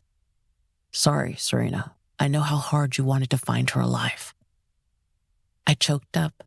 I couldn't stop the tears from falling down my face. Serena, are you okay? I did my best to speak. No. Should I call Trey? No. I will call him. I need to process what happens now. We will find who did this. A hard edge had crept into Moses' voice. I knew he was angry. As the shock still reverberated through my brain, a slow, steady anger fired in me as well. Thank you for letting me know. I'll probably touch base with Portia and Josh in the morning. This was their only child. Their main connection to each other. I can't even imagine how they feel or what I will say to them. When are you going to see them? We will wait until the morning as well. There's a lot of forensic work to do, but it's going to be hard. Because she was in the water. Was she near the marina? Yeah, very close. The current had swept her body off into the bay. Just so happened some boaters caught sight of something floating in the water and decided to steer their boat over to check it out. I held my hand over my mouth, catching a sob. Once I could control my emotions, I spoke. Something happened that night. She never left the marina. Looks that way. I will be in touch. Take it easy, Serena. After I hung up, I stared at the whiteboard I'd worked on earlier. Tears still flowed down my cheeks, but anger burned. I'd placed a photo of Layla in the center. I focused on her face. Though I never met this vibrant young woman, I felt like I had known her for years. Then my attention fanned out around the surrounding names. One of these people was responsible for her death. Despite it being after midnight, I wasn't going back to sleep. I couldn't. I was grateful to Moses for calling me. He didn't have to. But somewhere, he probably knew. Once Layla's death was confirmed, there was no way I would stay away from this case. Sunday, May 26th, 8:45 a.m. I didn't think sleep would come, but it visited me briefly. In my dreams, Layla stood at a distance, her eyes fearful. Around 6 o'clock in the morning, I called Trey with the news Moses had dropped on me last night. He was an early riser and arrived at my front door within 20 minutes. Trey hugged me when I opened the door. Are you okay? I grimaced. I feel like I failed. Moses and Baldwin will tell Portia and Josh soon. I'm not sure they'll want my services anymore. Although, I hope they will still let me help where I can with this investigation. This isn't over. We've got to nail who did this. Why don't I tag along with you? I can offer prayers and comfort. It's what I do. That would be good. After making sure I ate a decent breakfast, Trey drove us to Portia's house later in the morning. I still felt a bit shaky. I wasn't sure if stopping by was a good idea. It wasn't the outcome Portia had been looking for when we met last week. I recognized Queen's car in the driveway and cringed. Now wasn't the time to think about the awkwardness that rose whenever the three of us were in the room together. I expected Portia to open the door, but it was Queen. Her eyes were red and her face puffy. When she saw Trey, her face balled up and a sob escaped. I turned away. Knowing I would follow suit, I came to support, and I couldn't do that if I broke down again. Trey, being a gentleman, hugged Queen and guided her inside. If it was any other occasion, my petty self would have wanted to accuse Queen of taking advantage, but I knew that wasn't the case. Grief hung over this house. Inside the living room, Portia and Josh sat together on the couch. Portia stared in our direction, but I couldn't tell if she comprehended we were really in front of her. Portia, Josh, I stepped into the room. I'm so sorry. Josh stood and shook my hand. You found her. For that, we're grateful. He shook Trey's hand, who expressed his condolences. Queen sat back down on the other side of Portia, rubbing her friend's shoulder. Josh blew out a shaky breath. She's been like this since the detectives left. I think she's still trying to understand. Did you go with the detectives to confirm? Josh nodded, his face flushed. Yep, I wish I knew. I wish I had stayed and made sure she got home. I had no idea. He began to cry and turned away from us. I felt bad for Josh. He'd been at the wedding enjoying the festivities, not realizing the turmoil and situation his daughter was in with the people he'd introduced her to. Would you all like some coffee? I turned and realized Portia had asked the question. Queen, please get Miss Manchester and Minister Evans some coffee. Queen frowned at Portia, confused by her request for hospitality. Portia turned towards her. I'm okay. I want to talk to Miss Manchester. Trey glanced at me. Queen, I can help you in the kitchen. Okay. Are you sure you're okay? Queen seemed torn about leaving her friend's side. I will be fine. After Queen and Trey went into the kitchen, I glanced around and noticed Josh must have left the room. It was just me and Portia. I sat in the same chair I'd sat in only a week ago. What can I do to help? Portia's eyes, which seemed blank and in despair a few moments ago, lit up with anger. Find who did this. I will. That's my main focus now. Are you okay with me doing this? You know the detectives will do the same thing. They didn't find her. You did. I just helped, but they found her. Only after I hired you. She never left after the wedding, did she? I shook my head. I've had that theory a few days now. Who did I text that night? That's a good question. I gulped. Whoever had her phone was still at the marina. Do you think she stayed alive a few days? I don't want to speculate, Portia. I'm sure she would have reached out. Not if someone wouldn't let her. Suppose she was on one of those boats held captive or something. Portia shook her head. I just don't understand. You never want your child to go before you. And especially like this. I've been scared many nights when she was away at school that she would be in a car accident or something reckless with one of her friends. But Layla didn't like the water. We tried to get her to take swimming lessons. She was terrified of the water. I frowned. Would she have willingly gone on a boat? No. Portia shook her head. She told me Donovan and I believe Mary Kate's family had yachts. They tried to convince her that those big boats were safe, but she never got on them. Someone would have to have knocked her out and tied her up to get her on a boat. she wasn't going near the water. Oh, she had a swimsuit, but that was just to be on the beach. She'd barely touch her toe in the ocean at the beach. Queen and Trey came back into the room. Portia grew quiet, as if she'd spilled out all the thoughts she could take for those few moments. She stared in front of her, her position the same as when we arrived. I wanted to find Josh. I stood and asked, "Is Josh still here?" Queen looked at me. "I think he's out back." Trey asked, "Do you want me to talk to him?" "No, I think. If you can keep an eye on Portia, I'll be back." I went through the kitchen and out towards the sliding glass doors. Outside, Josh sat on the lawn chair, his head bowed in his hands. He looked up as I approached. I sat down in the lawn chair. "I have to ask you some questions." "About the wedding, where I should have been paying more attention to my daughter." "I'm not here to place blame. I want to understand these people. I have, for the longest time, thought Donovan had something to do with Layla's death. Maybe they walked away from the wedding to talk and things got ugly. But that doesn't explain who killed Donovan. Somehow, that's all connected." Josh scoffed. "You think I killed him? If he did something to my daughter, if I had the power to bring him back to life, I would kill him again." "I know you didn't know the real reason Layla broke up with him, but you know these families. The Cooks. They helped you get started with your clientele. You knew Mary Kate and the Tuckers.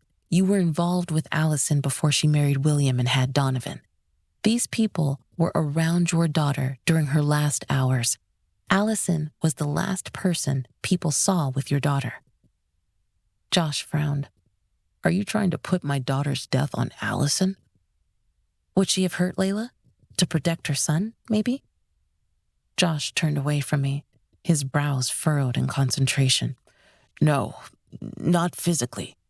Allison has a mean streak.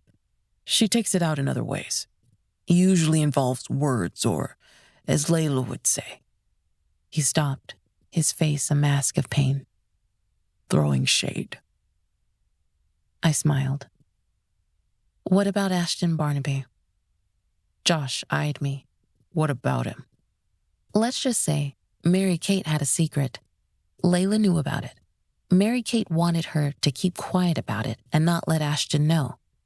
What if Ashton found out? Would Layla get caught in the crosswinds?" Josh sat up and stared at me. "Did this secret that my daughter carried have anything to do with Mary Kate and Donovan?" "They'd been together. Layla saw them. That's why she broke up with Donovan." Josh swore. Then he swore again. He stood up and paced around the patio. My ears were ringing with the amount of cuss words the man was flinging. I peeked over at the sliding doors and saw Trey, who appeared alarmed. I waved at him to go back. For a second, Trey kept his eyes on Josh and looked like he wasn't going to move. Josh sat back down and placed his head in his hands. Only then did Trey move away from the door, but I had a feeling he didn't move far, just out of my sight. "If I had known, I would have not gone to that wedding. I would have dragged my daughter from the marina, even if she was kicking and screaming. We danced. She was in such a good mood. Or maybe it had been so long since we danced together that I just was in the moment. Layla was a quiet child. But she had her moments when she laughed and laughed. She was funny. That night, she looked happy, at least for that moment. Hold on to that moment. I know Portia wants you still on this. I will be. And I intend to nail who did this." Chapter 23, Monday, May 27th, 7:47 a.m., Memorial Day. I arrived at the office before 7 o'clock in the morning. That had to be a new time for me, and it was Memorial Day. Most offices, banks, and the post office were closed. I was sure my brother-in-law planned to do his annual cookout later. Despite the early morning, I could tell it was going to be a hot one, and it was only late May. Once inside, I started the coffee. I barely waited for the last drops to brew before I grabbed a cup. My desperation to find Layla's killer overwhelmed me. I studied the whiteboard with the eraser in my hand. I was ready to start remapping out new theories when my brother-in-law popped in.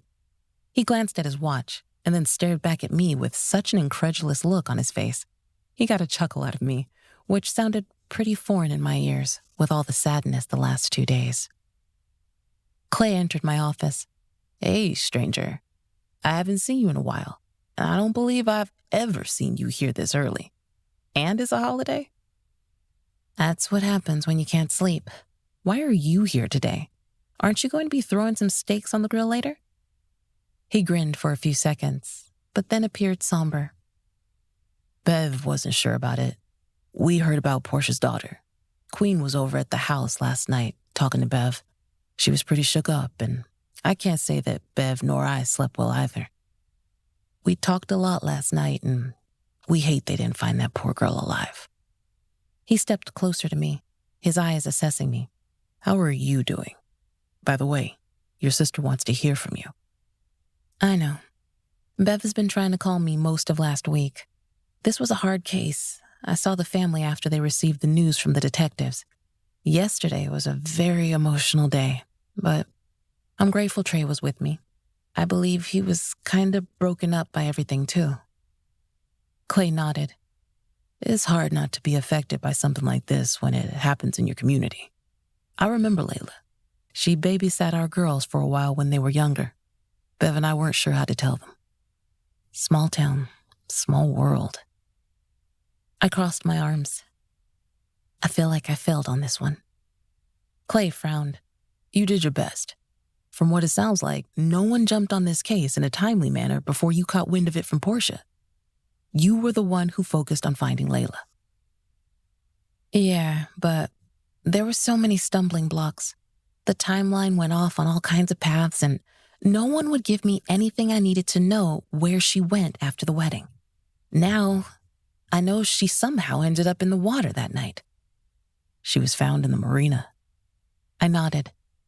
She probably fell into the water at the marina and was swept out into the bay.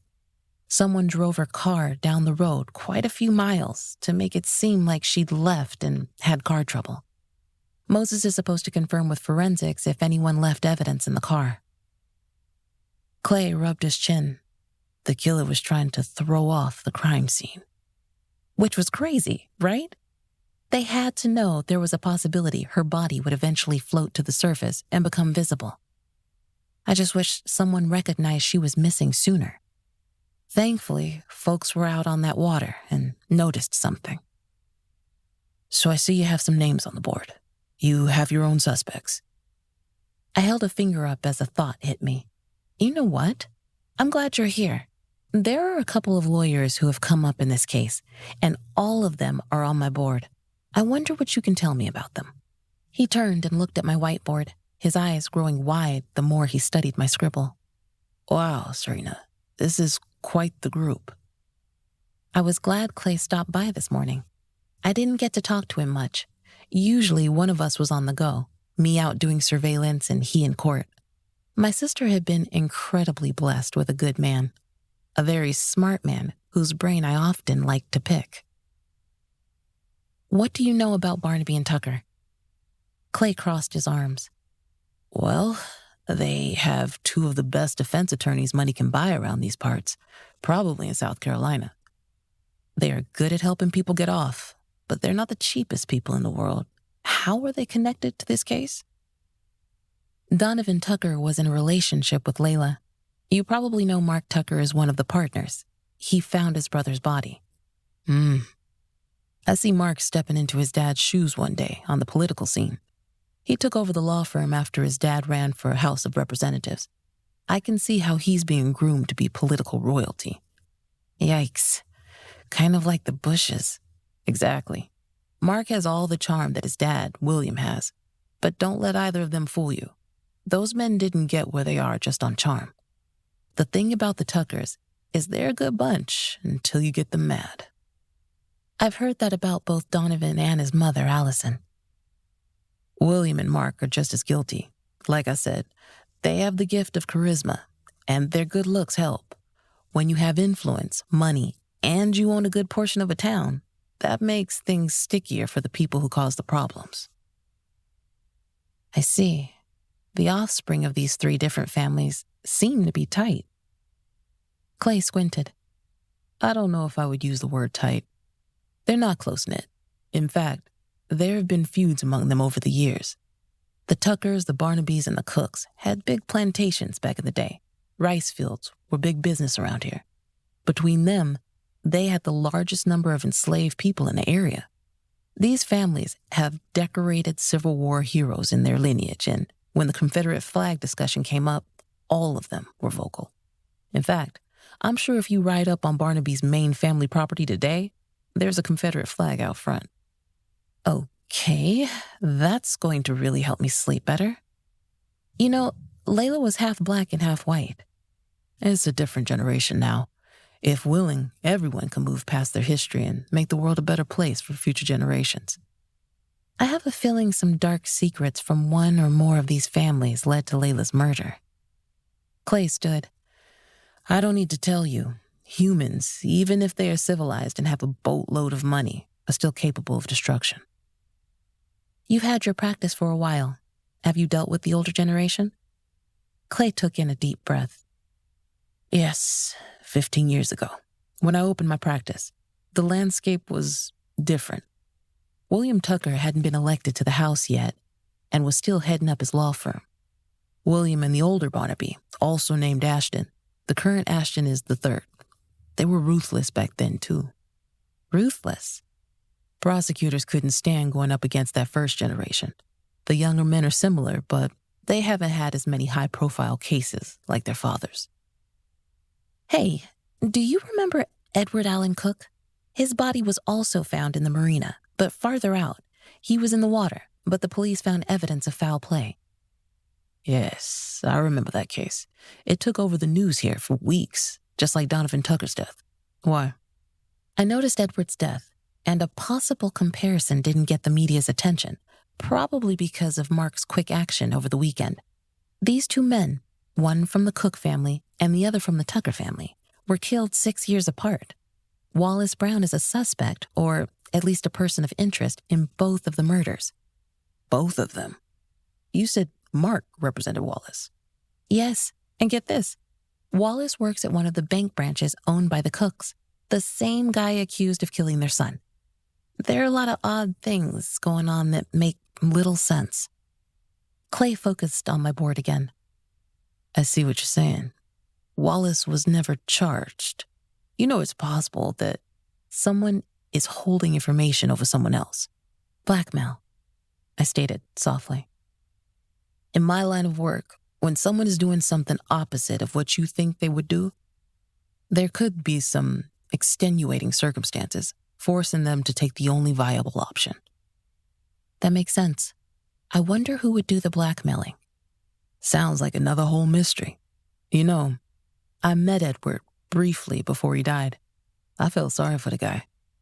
I guess I can tell you this since it's history and the man's deceased. His wife hired me to represent her. Really? He was going through a divorce at the time of his death? Clay nodded. Yes, it was big news around here. They had 2 children and both wanted sole custody. You want to hear something to blow your mind? There's more. Edward was married to a Barnaby. She was a cousin, I think. Anyway, during the divorce proceedings, the Cooks and Barnaby family had taken sides. Like I told you earlier, there have been feuds over the years. Still, these families were known to hang out on the water together. No one knows who Edward had gone out on the water with that day, but police believe an altercation took place. Edward was knocked out and ended up in the water where he drowned. Even more weird, it all happened at night. I frowned. This wasn't that long ago. How did Mary Kate Cook and Ashton Barnaby get past all of this animosity between their families?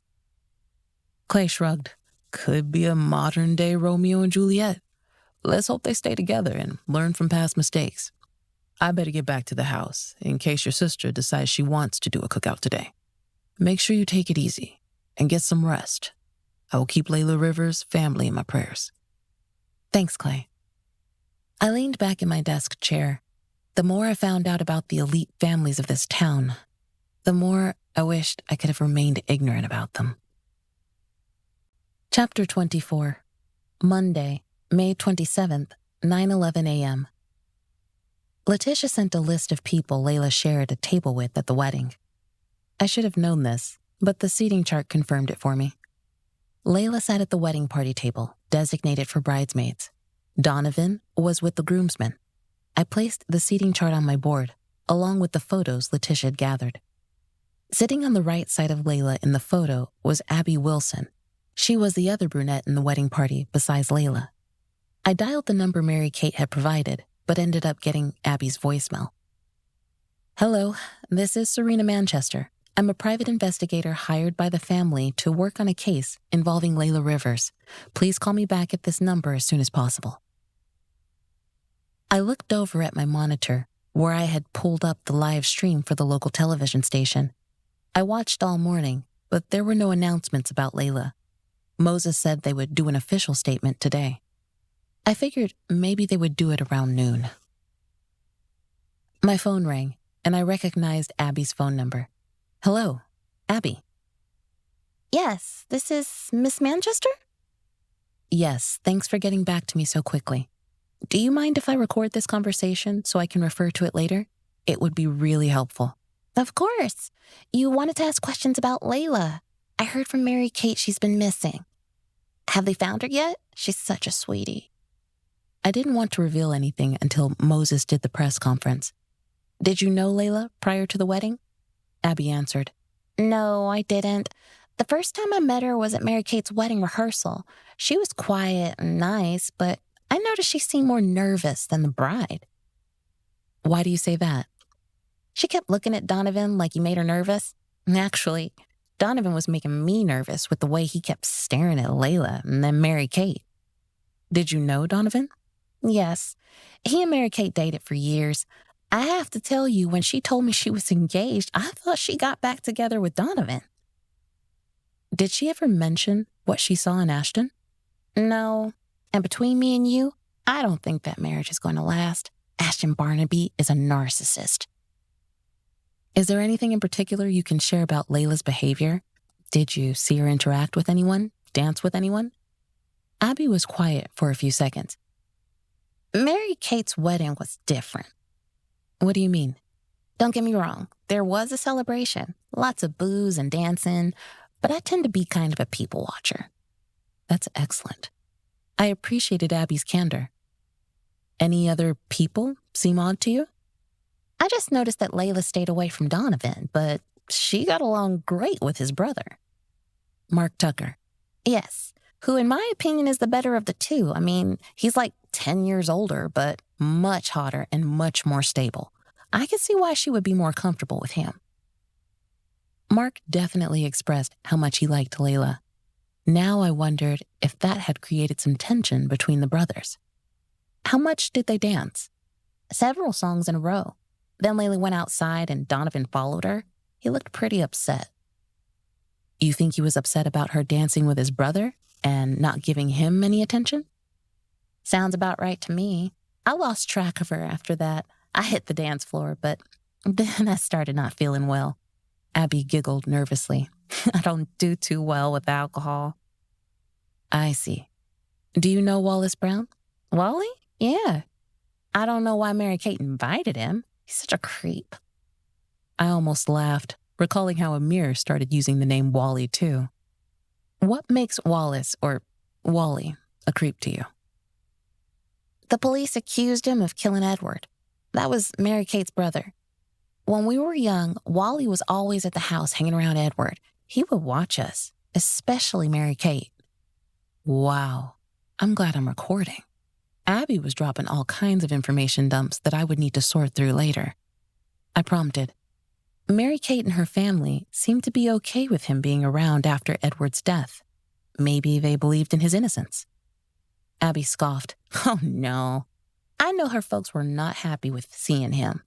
They really didn't want him working at the bank, but Mary Kate insisted that he was harmless. Plus, he's the closest thing to her being able to connect to her brother. Poor girl, she loved Edward so much. I think Wally takes advantage of that, trying to be there for her. He's a creep. My opinion, he did something to Edward. Anyone could tell he was jealous. He wanted to have the kind of money the Cooks had. He hung out with more than just Edward, right? Yes, he hung out with Mark and Ashton too. Ashton didn't really like him, but Mark and Edward were great buds with Wally. That explained why Mark headed down to the jail to get him released. Still, why would their friendship be that tight? The man could have had something to do with Donovan's death. My earlier conversation with my brother-in-law had me seriously contemplating if blackmail was involved. I hope this helps you. I have to get back to my shift. Oh, what do you do, Abby? I'm an ER nurse at the hospital. Mary Kate actually called me as soon as she found out Layla had gone missing. She wanted me to be on the lookout if she came to the hospital, hurt or something. I frowned. Thank you for calling me back. I appreciate your time, Abby. I called and left messages at the other bridesmaids' houses. 3 of them lived out of state, and I hoped they would at least return my call. The only other one who lived in-state lived near Myrtle Beach. I left a similar message for her to call me back as well. It was a waiting game, and I was sure I wasn't the only one reaching out. At some point, Detectives Moses and Baldwin would push forward to find both killers, the person who killed Donovan and the person who killed Layla. I felt strongly that the 2 murders could be connected. Unfortunately, one of those scenarios had Donovan killing Layla. That would be the hardest to prove unless substantial evidence or witnesses surfaced. Monday, May 27th, 12:45 p.m. The world knew Layla's body had been recovered from the marina, or at least the residents who'd turned into the 12 o'clock news report. More than likely, people like my mother, who still watched the last remaining soap operas, would have had a disruption today. Amir called. Hey, I saw the press conference. You didn't call to tell me or Letitia. Did you know? I cringed at my oversight. Yes, Moses called me late Saturday night. They found her car and later her body. Apparently she drowned. Her mother told me she wasn't a swimmer. I apologize for not telling you and Letitia. It went downhill from there. I went by Portia's house and... Amir said, It's okay. I know this had to be really emotional. Just so you know, Letitia was crying earlier when I talked to her. You might want to check on her. This was her first huge case. My heart sank. I'm so sorry. Yes, I will. So, what's next, boss? It's not over yet. Both Portia and Josh told me to stay on it. They knew that our digging got the police more focused on finding her. That's a good thing. How are you doing? Not good, but pressing forward. I have a recording from one of the bridesmaids that you might want to listen to. I will send over the audio recording. Let me know what your take is on it. Sure thing. I'll listen while I grab a bite to eat. Do you need some food? I know you like to skip eating. I chuckled. I actually have something in the fridge. You're using that now. More like Trey came by and stocked it for me. Early this year, Trey had purchased a refrigerator for my office. To date, his purchase had been the most romantic gesture, better than any flowers. Knowing how I blasted through cases without eating properly, I knew without a doubt my man loved me. He's a keeper, Amir commented. Of course. Hey, there is something you can do for me. I'm chasing down these bridesmaids. Can you do some surveillance work for me? Absolutely. Who do you have in mind? My first thoughts are to monitor Wallace Brown, better known as Wally to some. I learned today that his circle occasionally refers to him by that name. Hey, it fits. So, you want me to see where he goes? Just track his movements? Yes. I found out that he's good friends with Mark Tucker and Ashton Barnaby. Amir snickered. Those are good friends to have. Yeah, especially when you are carted off to jail by Detectives Moses and Baldwin as a murder suspect. Mark provided an alibi for him and sprang him from jail. Are you serious? Suppose Wally killed his brother. I tapped my pencil on the desk. Mark claims he's harmless. The bridesmaid Abby Wilson thinks he's a creep. You'll hear what she has to say on the recording. Whoever did this to Layla, I strongly believe it connects to this campaign to protect Mary-Kate. Maybe this person thought they were doing the new bride a favor by getting rid of her problem. Amir ranted. That girl was ready to move on, pack up her stuff, and head to law school. They should have left her alone. I don't get why she didn't just abandon the whole wedding party thing and take off. Mary-Kate had resources. She could have replaced her as a bridesmaid, right? She could have, which is a good question, and one I should have been asking. All right. I will tell Wally and keep you updated. Sounds good. While on the phone, I had 3 voicemails and 1 text. 3 of the voicemails came from the bridesmaids out of state. None of them really knew Layla and expressed their condolences to the family. How convenient. The last message, the text, looked a bit more promising and troubling at the same time. Can we meet? I've been wanting to talk to someone. I checked the number again, matching it to a Jackie Cook.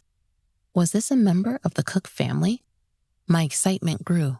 Often, it was the family with the inside scoop. Chapter 25, Tuesday, May 28th, 10 a.m. I sat at a table inside the Tanger Outlet food court. It was an odd location to meet, but I'd met clients and other people I interviewed at out-of-the-way places. I realized not everyone wanted you to enter their homes or know where they lived, and I respected that from my years as a reporter. I had the wedding party photos pulled up on my phone and had also located Jackie Cook's Instagram profile. We shared something in common. In her daily life, she was also makeup-free, possibly because she had 3 children that all appeared under the age of 8. And unlike the other bridesmaids who were younger and thinner, the more voluptuous Jackie's social media centered on her family. Miss Manchester? I looked up to see the woman in the flesh. I'd been periodically looking, but I didn't see Jackie until she was at my table. I sent her a selfie I'd quickly snapped in my office. Yesterday, I'd worn an afro puff and kept the same hairstyle today. Yes, please, sit down. With Memorial Day weekend ending yesterday, many tourists either leaving the beach or arriving poured into the food court for nourishment. Jackie sat across from me. I'd chosen a corner table I hoped would work. Is this okay for talking? She nodded. Yes, I apologize for dragging you here. I would have invited you to my house, but my husband is at home today. It's okay. I take it he's related to Mary-Kate. Jackie giggled nervously. Yeah. Johnny Cook. I became a cook when I married him, but I've known him and Mary-Kate for a while. My husband is Mary-Kate's cousin. Her dad and his dad are brothers. Thank you for making the connection. Do you mind if I record this? Jackie's eyes grew wide. I don't know. I really don't want Mary-Kate to know I talked to you. She called all of us and mentioned the police would want to talk to us about Layla. Really? When did she call? Oh, last week sometime. She said a private investigator, which must have been you, came by to get more information since Layla was missing. Jackie's face scrunched up as if she might cry. It's okay. I won't record. I pulled my trusty notebook out of my bag instead. I would like to write some things down. I'm over 40, so my memory isn't that great. She smiled a little. I just turned 30, but it's hard for me to keep up. So, tell me about the reception. According to the seating chart, you sat next to Layla. Did you know her? I wouldn't say I knew her well, but I'd met her a few times before the wedding. She was quiet and sweet. In fact, one day, when we were visiting Mary-Kate's family at the Cook's home, or I should say mansion, Layla really impressed me. My kids are young and they don't know better. I have my baby girl on my hip and tried to keep up with my 2 oldest boys. Johnny was with the men. Mary-Kate was getting annoyed with my kids. I don't know how she did it, but Layla had my 2 boys outside playing. I told her I needed to get some ideas from her. She was so good with kids. I nodded. That doesn't surprise me. Her mother is an elementary school teacher. I imagine Layla learned a few tricks from her. Jackie's eyes glistened. That's probably exactly where she learned it. Funny. I have a degree in elementary education. You don't work? I taught for about a year, but then I married Johnny. I've been a stay-at-home mom ever since. It's one of the hardest jobs in the world. Thank you for saying that. But this isn't about me. You want to know more about Layla. Please. Did anything strike you as odd or very wrong the night of the wedding? Donovan Tucker was acting like his usual self. Johnny and I agreed he was likely mad about losing Mary Kate. But he had her. Why did he let her go? Jackie looked around as if she expected to see someone listening to our conversation. The reason I didn't want my husband to know I'd been talking to you is he told me things in confidence. I leaned forward. About Donovan? About Mary Kate and Donovan. They broke up in public, but they never really broke up. I tilted my head. Are you saying they've been on and off the whole time she's been with Ashton? Jackie nodded. I sat back, thunderstruck. That meant they were together more than the one time Layla caught them. How did your husband know this? He caught them. Well, he saw them, but he pretended he didn't. He left quietly. How long ago was this? Oh, this would have been right after the New Year. Mary Kate and Ashton were together almost a year then. She told everyone about their engagement during the holidays. It was all pretty fast. I asked my husband why Mary Kate would do that to herself. Why wouldn't she be with the man she loved? Johnny and Ashton had something on Mary Kate's dad, something that would damage him and his reputation. Bingo. Blackmail. Do you know what it is? Johnny guessed it could be money problems. Mary Kate's dad has a terrible gambling problem. I've heard arguments between the Cook brothers. So Mary Kate's dad may have lost a lot of money. Money that wasn't his. Like money from the bank? She shrugged. I don't know the details, but anyway, that's not the whole reason I wanted to talk to you. I heard Mary Kate arguing with Layla. I sat up, gripping my hands together. When was this? After the wedding rehearsal Friday night. Most people had left, but Mary Kate and Layla were out back on the boardwalk. I went out there to take a breather. Johnny had been getting on my nerves. I wanted to get back to the kids, but he wanted to linger around with the boys. Anyway, I overheard Mary Kate telling Layla to just keep it together for her, that she could leave in the fall for law school and forget everything. How was Layla? Upset. She was crying, saying she wished she'd never met Mary Kate, that all she had done was brought her pain. Pain. That's what Layla said. Yes, and Layla also said before she left, these were her exact words. One day you will pay for what you have done, Mary Kate. Then Layla stormed off. I pulled back out of the way so she didn't see me, but I looked at Mary Kate. Her face was so red, and her fists, Jackie held up her hands, were so tight like she could have hit something. I don't think I've ever seen Mary Kate that angry. She's often irritated, but not like raging bull angry. As long as you've known Mary Kate, does she seem to get upset when things don't go her way? She's not some spoiled brat. I really don't know what her and Layla were arguing about, but the next day, at the wedding, I watched both of them. It was like the argument was a figment of my imagination. The wedding was perfect. Mary Kate was beautiful. So, no words or harsh looks between the women. Jackie shook her head. No, all was peaceful. Which is why I was a little stunned when Mary Kate called and said Layla was missing. It made me wonder what they argued about. Jackie looked at her phone. Ugh, I have to go. I also need to grab something to look like I've been shopping. I hope this was helpful to you, Miss Manchester. Yes, it was very helpful. Thank you for coming to see me. I watched as Jackie made a beeline out of the food court. While I was here, I figured I'd better get lunch before making the drive back to Georgetown. I ended up with the least healthiest meal the food court had to offer, a basket of fries and a chocolate shake. The week had started off shaky, and between the two bridesmaids who had something to contribute, I felt like I was heading in a solid direction for a change. But first, I needed to talk to the one who'd started my suspicions over a week ago, and who apparently captured the attention of the police. Again. Chapter 26. Wednesday, May 29th, 7:32 p.m. After following him for 2 days, Amir reported back to me that Wally's movements had become very limited. He hadn't gone back to work at the bank. I imagine this time, Mary Kate wasn't able to save him from being let go by the cooks. Since Wally hadn't been working, he'd become a fixture at a local bar. Amir met me outside the bar. Are you sure you don't want me to talk to him? He's a nasty drunk and got pretty belligerent with a woman last night.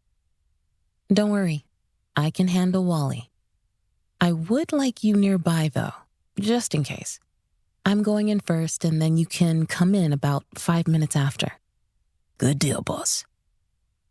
Wally wasn't hard to spot. The owner must have insisted that he go to a booth by himself, away from the bar after last night's spectacle. Most bartenders wouldn't let troublemakers return. But what I have learned about Wally is he lived a blessed life. He had people around him to pick him up when he fell, people with money and power. It started me thinking, how did Wally get himself in this situation? I looked inside my pocket and made sure I clicked record on my phone. Usually, I would make sure a person was okay with me recording them, but Wally had at least 3 glasses in front of him. He probably wouldn't remember this conversation. I plopped myself down in front of him. Hey, Wally. I heard that's what most people call you.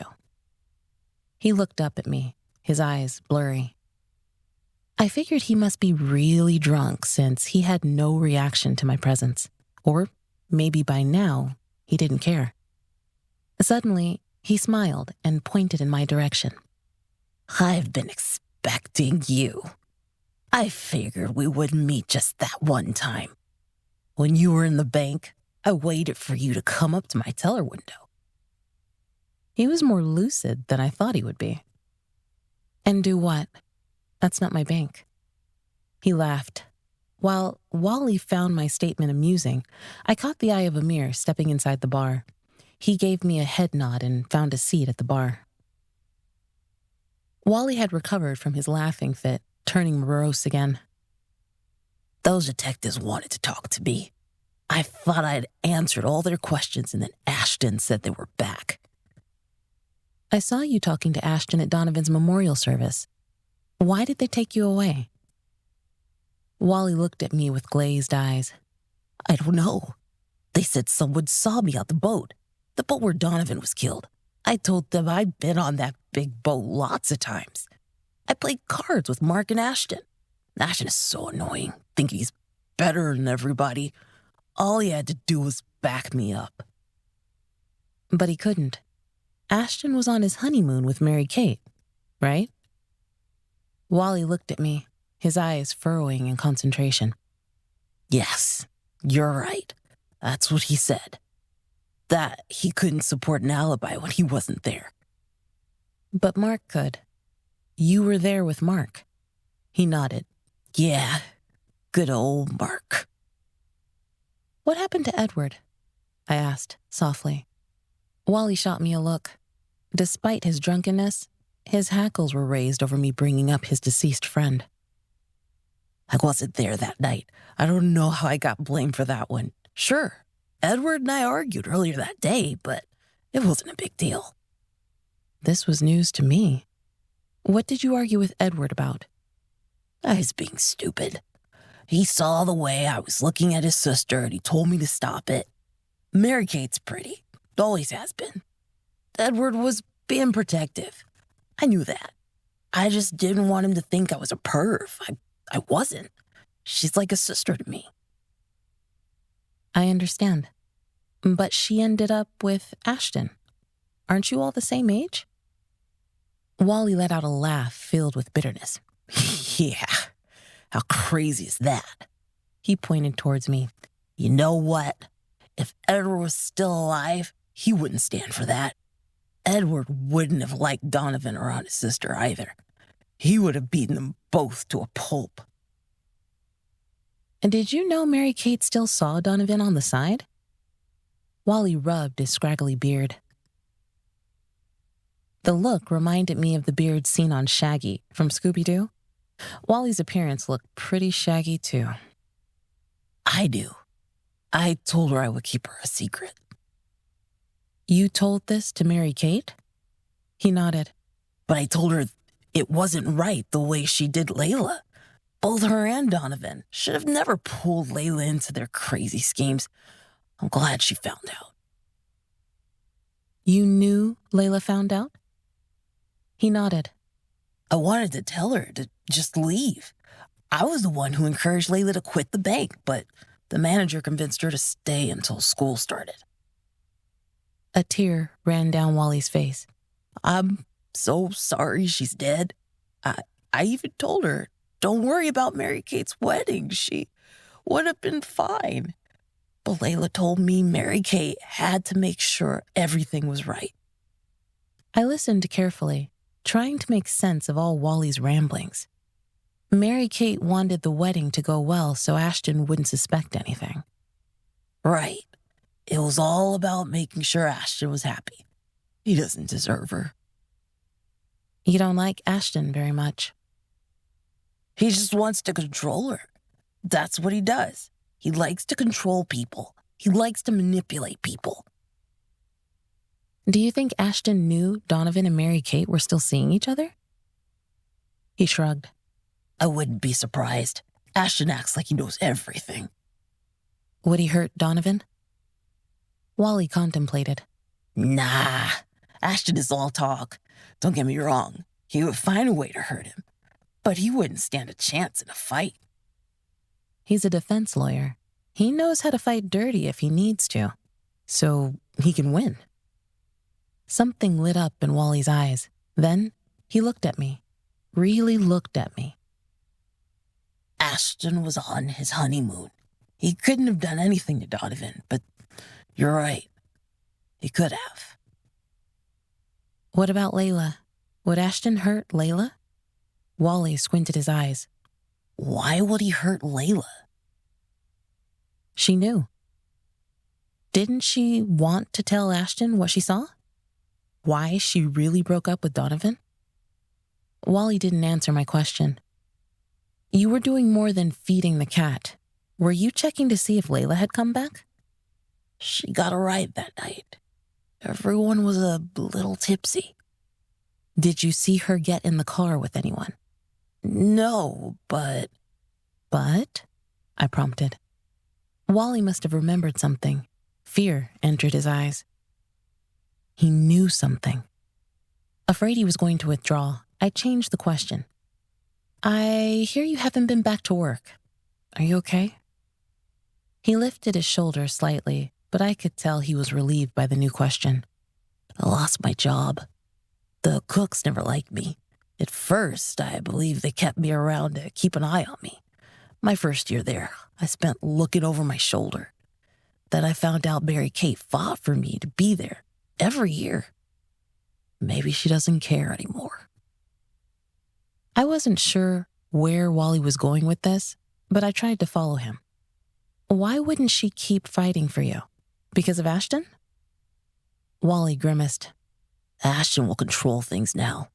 He gets people to do things and then locks them in. A haunted look crept over Wally's face. I should have taken the advice I gave Layla and left this place a long time ago. Why didn't you? This is my home, and people I know and care about are here. It's too bad the people you love the most are the ones that rip you apart and throw you away. Wally heaved his body to the side of the booth and stuck his long legs out. I'm going to get another drink. You don't think you've had enough? No. I want to drown in my sorrows, Miss Manchester. What I've done, I need to drown it out of my head. What did he do? I wasn't a fan of Wally, but after listening to his rambles tonight, I saw a broken man. And one thing I knew about was brokenness. I'd been in that place before. Something had Wally mired in guilt. I reached for my phone and called someone I hoped would help. Wednesday, May 29th, 9:04 p.m. Mark came and loaded Wally into the back seat of his car. He'd arrived just in time. Wally passed out as soon as he was inside the car's interior. Mark looked at his friend. Thank you for calling me, Serena. He seemed in a bad way. There's been enough tragedy the last few weeks. The way he was talking, I just felt like someone should watch him. He will be in good hands. Mark looked behind me and noticed Amir perched on his bike, watching us. I see you and your associate are out working tonight. What would Minister Evans think of you being here? I smiled. He would probably ask me how things are going with the case.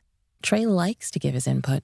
Of course, for something like this, Amir is the more appropriate person to serve as backup. Mark eyed me. I hope you realize Wally's condition wasn't a good time for him to be questioned. I'm not the police, Mr. Tucker. I work for Layla's family. My directives now are to find out who killed their daughter. Mark blinked and looked away. You really liked her, didn't you, Mark? He sighed. She was too young for me. But over 21, and what's 10 years? Just numbers? A faint smile hovered. She said that. It was my turn to give him the eye. Oh, wait a minute. You and Layla talked about this? I would love to hear about this conversation. He leaned against the car, but waited to respond after a couple of loud guys passed us by in the parking lot. Once the bar door closed, Mark continued. She was upset after the wedding rehearsal. I think she must have argued with Mary Kate. On the way out, Donovan grabbed her by the arm. I told him to let her go and stop causing a scene. He did, and then he stalked off and said something like, "You can have her." I asked her if she was all right. She said she was fine, but I could tell she wasn't, so I asked her if she wanted to grab some food. We had eaten an early dinner around 5 o'clock at the rehearsal, but it was late, almost 9 when things wrapped up. So we ended up at a coffee shop. Found out it was her favorite, a favorite of mine too. And we talked. She didn't tell me about Mary Kate and Donovan. We didn't talk about them at all, just about her excitement about going off to law school. That's when I told her I wanted her to intern at Barnaby and Tucker. And somewhere in this conversation, you discussed your ages. He sighed and looked up at the sky. When I was dropping her off, I mentioned that I wished I wasn't so much older than her. She said 10 years wasn't a lot and that she wished she'd fallen in love with the right Tucker brother. So that's why you enjoyed dancing with her the next day at the wedding. That had to put you on some kind of high. Mark swallowed. I got carried away. I didn't think about how it looked. Or how angry your brother was going to be. He obviously was still in love with Mary Kate. It made no sense for him to carry on the way he did with Layla, breaking up with him. No, a lot of this makes no sense. Are the police finished with the yacht? I think so. Why? Can I see it? You want to go on the yacht where my brother was murdered? That, and I want to go to the place where Layla was murdered. I'd like to reinvent both nights, but I need your help to do that. Are you willing to help, Mark? Something passed in his eyes. Fear of seeing the crime scene again. Maybe. I'm sorry, I'm being callous. You probably don't want to see that place again. Maybe Amir and I could go aboard? No, I told you. I'm willing to help any way I can. I will escort you. If you don't mind, can you come alone? I started to ask why, but Mark cut me off. I get pretty emotional, and I'm a guy. I would rather not lose it in front of your associate. Sure, that's fine. I watched as Mark drove off with Wally asleep in the back seat. I walked over to where Amir had been patiently sitting on his bike. Did you hear any of that?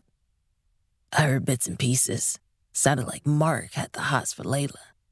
And surely you don't think you're going to go on the yacht tomorrow with him alone? I believe Trey will back me up on this one. I made a face at him. You have some really good ears if you got all of that. Do you think we can get on Vic's boat at the marina tomorrow night? I can ask. You got a plan, boss? It's slowly coming together. I think my eyes are opening now to what actually happened to Layla and Donovan. Some people would not be happy with the plan forming in my head or my theories. Chapter 27, Thursday, May 30th, 4:32 p.m. The men sitting around my kitchen stared at me like I'd grown a big fat zit in the middle of my face.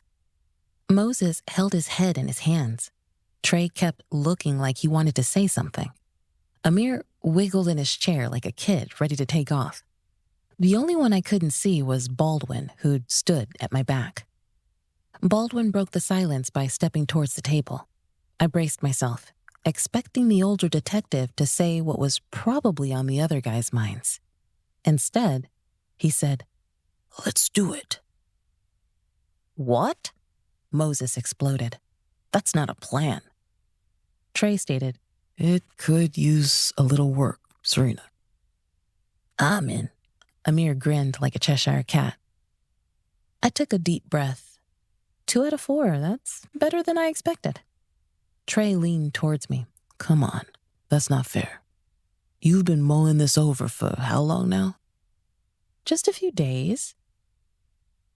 Moses stood from the kitchen chair, scraping it back. "Right, and you expect something like this to go down without a hitch. If this goes wrong, Baldwin already has his foot out the door, but I'm nowhere near retirement. I actually have to do the job right." "And you will. Think of this like any stakeout you've ever been on. Plus, if it goes bad, no one will even know you were there." Trey said, No, I disagree. If something goes bad, Moses and Baldwin will need to go in to rescue you, hopefully on time." "No, they won't.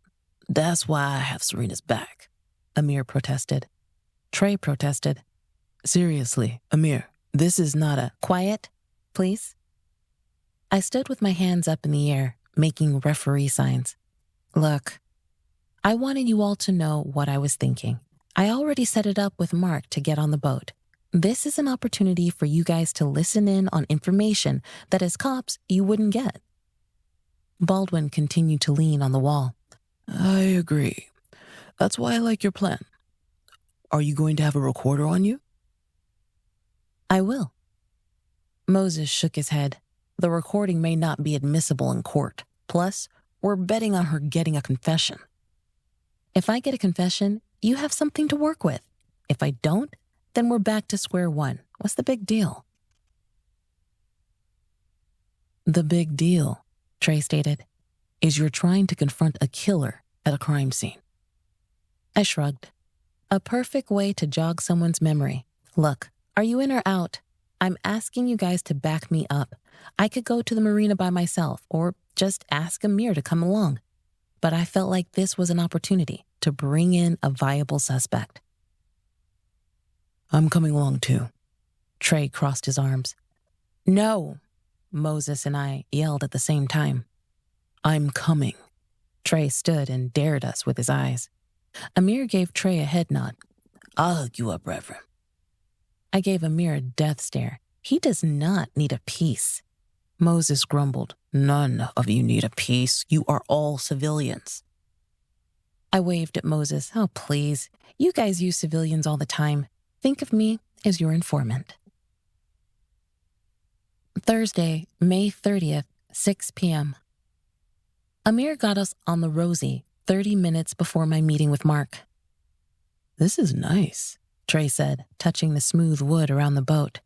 I looked at him. "You really shouldn't be here. I can do stuff like this, but you are a minister." "I know Mark." I sighed. "You think you know him. Tonight, if I'm right, that friendship you had with the Tuckers could end." Trey nodded. "I understand." I looked at Amir. and then at Trey. I'm going to keep my phone on. It will be in my jacket pocket. I'm going to get him to talk. You all know the code word. I'll be there, boss. Amir gave me a salute. No, you won't.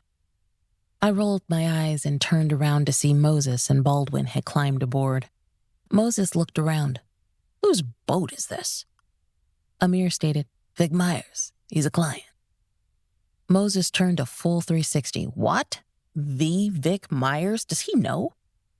Amir rubbed his nose. That I'm using his boat? I gave him a heads up. Now, what I'm using the boat for, he told me plain as day he ain't want to know. I cringed. All right, you guys. I'm heading down to the boardwalk so I can meet Mark at the boat. Try to listen and pay attention.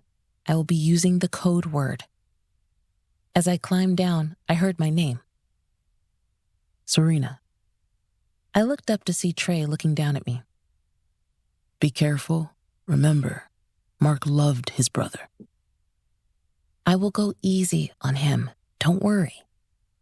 As I traveled further from the boat marked Rosie, I peered ahead to another boat.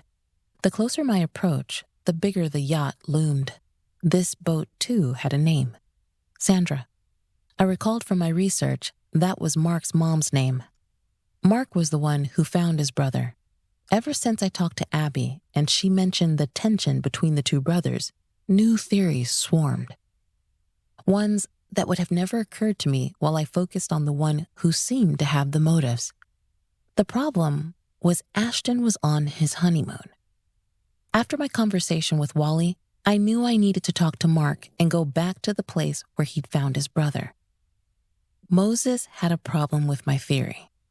After all, Mark was an experienced defense attorney, but it was the folks who had experience that thought they could get away with murder. You're here early, Serena. I looked up and saw Mark was already aboard. So this is officially not a crime scene anymore. There's no police around right now, I asked. No, all clear. And they have cleaned it up. You want to come up and see? I smiled up at him, even though my nerves were making my stomach flutter. He helped me up the last steps of the yacht, and once I steadied my legs, I looked around. Wow, this is luxurious. Nice to see how the other side lives. Mark grinned. This is my dad's pride and joy. He bought it probably 3 years ago. He had one that was smaller than this that we used to hang out on as kids. Now, he's talking about getting rid of this one. I can imagine your family has some sad memories here. I frowned. He named this boat after your mother, didn't he? Mark raised an eyebrow. You are a sharp woman. Yes, he did. I know you're thinking, why would he do that, and how did that make Allison feel? Like I told you, my dad's marriage to Allison is for looks only. They did these kinds of jabs at each other all the time. Your dad must have really missed your mother. Mark swallowed. We lost her too soon. She was the love of his life. But he has to have some feelings for Allison. He loved his younger son, too. Of course. Before I take you down, may I ask, why are you more concerned with Donovan's death than Layla's? I shook my head. That's not true. Everything is so connected. I feel like I have to know what happened to Donovan. Why would these two young people be killed days apart at this marina? Don't you think that's odd? Mark's face appeared sad. You're the experienced investigator here. You're also the experienced defense lawyer, so I know you know how crimes happen and how important evidence is to a prosecutor's case. Do you have any ideas about what happened to your brother? I wish. He turned, and I followed him down into the boat. I glanced back over my shoulder, knowing no one was there. The team that came with me was nearby, but suddenly, I felt like I could have used them closer. The smell of some substance with bleach cradled my nose as my foot hit the bottom step. The living quarters were tight, but expansive all at once. The designer of the yacht knew how to make use of every space. Leather seating lined the wall with deep mahogany woods. This is beautiful. I'm glad you like it. Mark went to stand over by a bar that was the focal point of the room. Would you like a drink? No, thank you. Do you know why Donovan was down here that night? Who knows? Probably pining over Mary Kate. He used to bring girls here. Do you think he brought Mary Kate here? Someone recently told me he met up with Mary Kate often, even while he dated Layla. A stormy look flashed in Mark's eyes. Is that right? Where was he? Mark pointed towards a corner. He was lying, face down, over there. Someone hit him in the head. I heard nothing about the weapon. Did they leave it here? Did you see it? Mark stared at me. Why are you asking me that? I'm curious to know what a person would have grabbed. They were clearly angry at your brother. And to get down here, it would be someone with access who knew about the yacht. I mean, nothing was stolen, right? It wasn't robbery gone wrong. It could have been my wishful thinking, but Mark's face seemed paler. If my theory was wrong, others could chalk it up to him reliving seeing his younger brother's body. No robbery, I don't think. But a trophy is missing, he pointed. I turned to the side and noticed trophies behind an octave in the wall. There was a space where a trophy may have been. I wonder if forensics retrieved it. The killer wouldn't have left it in here. Mark stared over where his brother had been lying. The person probably threw it overboard. I stilled. Yeah, that makes sense. The water would erase any DNA evidence. You know, the cops wanted to put this on Layla at first. He spun and looked at me. Layla was never on the boat. How do you know? She didn't like water and she couldn't swim. I remember Donovan teasing her about that one time. She said she didn't care how big the boat was. She wasn't getting on it. That's what her mother told me. So who had motive, Mark? I thought it was Ashton, but he was on his honeymoon. Police looked at Wally, but that never made any sense to me. I stepped closer. Someone killed your brother in a fit of rage. Maybe they didn't mean to do it. I didn't. You didn't what, Mark? Mark stared past me at something. I didn't want to turn around and look for fear that he was tricking me and I would end up with my head bashed in. But I sensed movement behind me. I knew none of my guys would have snuck down so prematurely. I hadn't said the code word. Mark hadn't confessed to anything. Or was he about to say something? Mark moved past me. Why are you here? I spun around to see who had entered the yacht. But after I saw who walked in, I realized I may have miscalculated. The one smart thing I did was not keep my back to the person grinning like he'd won the lottery. Ashton walked further into the room. My eyes widened as Mary Kate stepped from behind him. Lord, what have I gotten myself into? Chapter 28, Thursday, May 30th, 6 p.m. I glanced at Mark, whose eyes looked as bewildered as I felt. He looked at his law firm partner. Ashton, why are you here? Mary Kate? Ashton flashed a toothy grin, which I'm sure he must use in the courtroom when he was about to destroy a person on the stand. I overheard you talking about heading out to the Sandra, which, by the way, will get a new name soon. What are you talking about? Mark asked. You know my dad named this boat after my mom.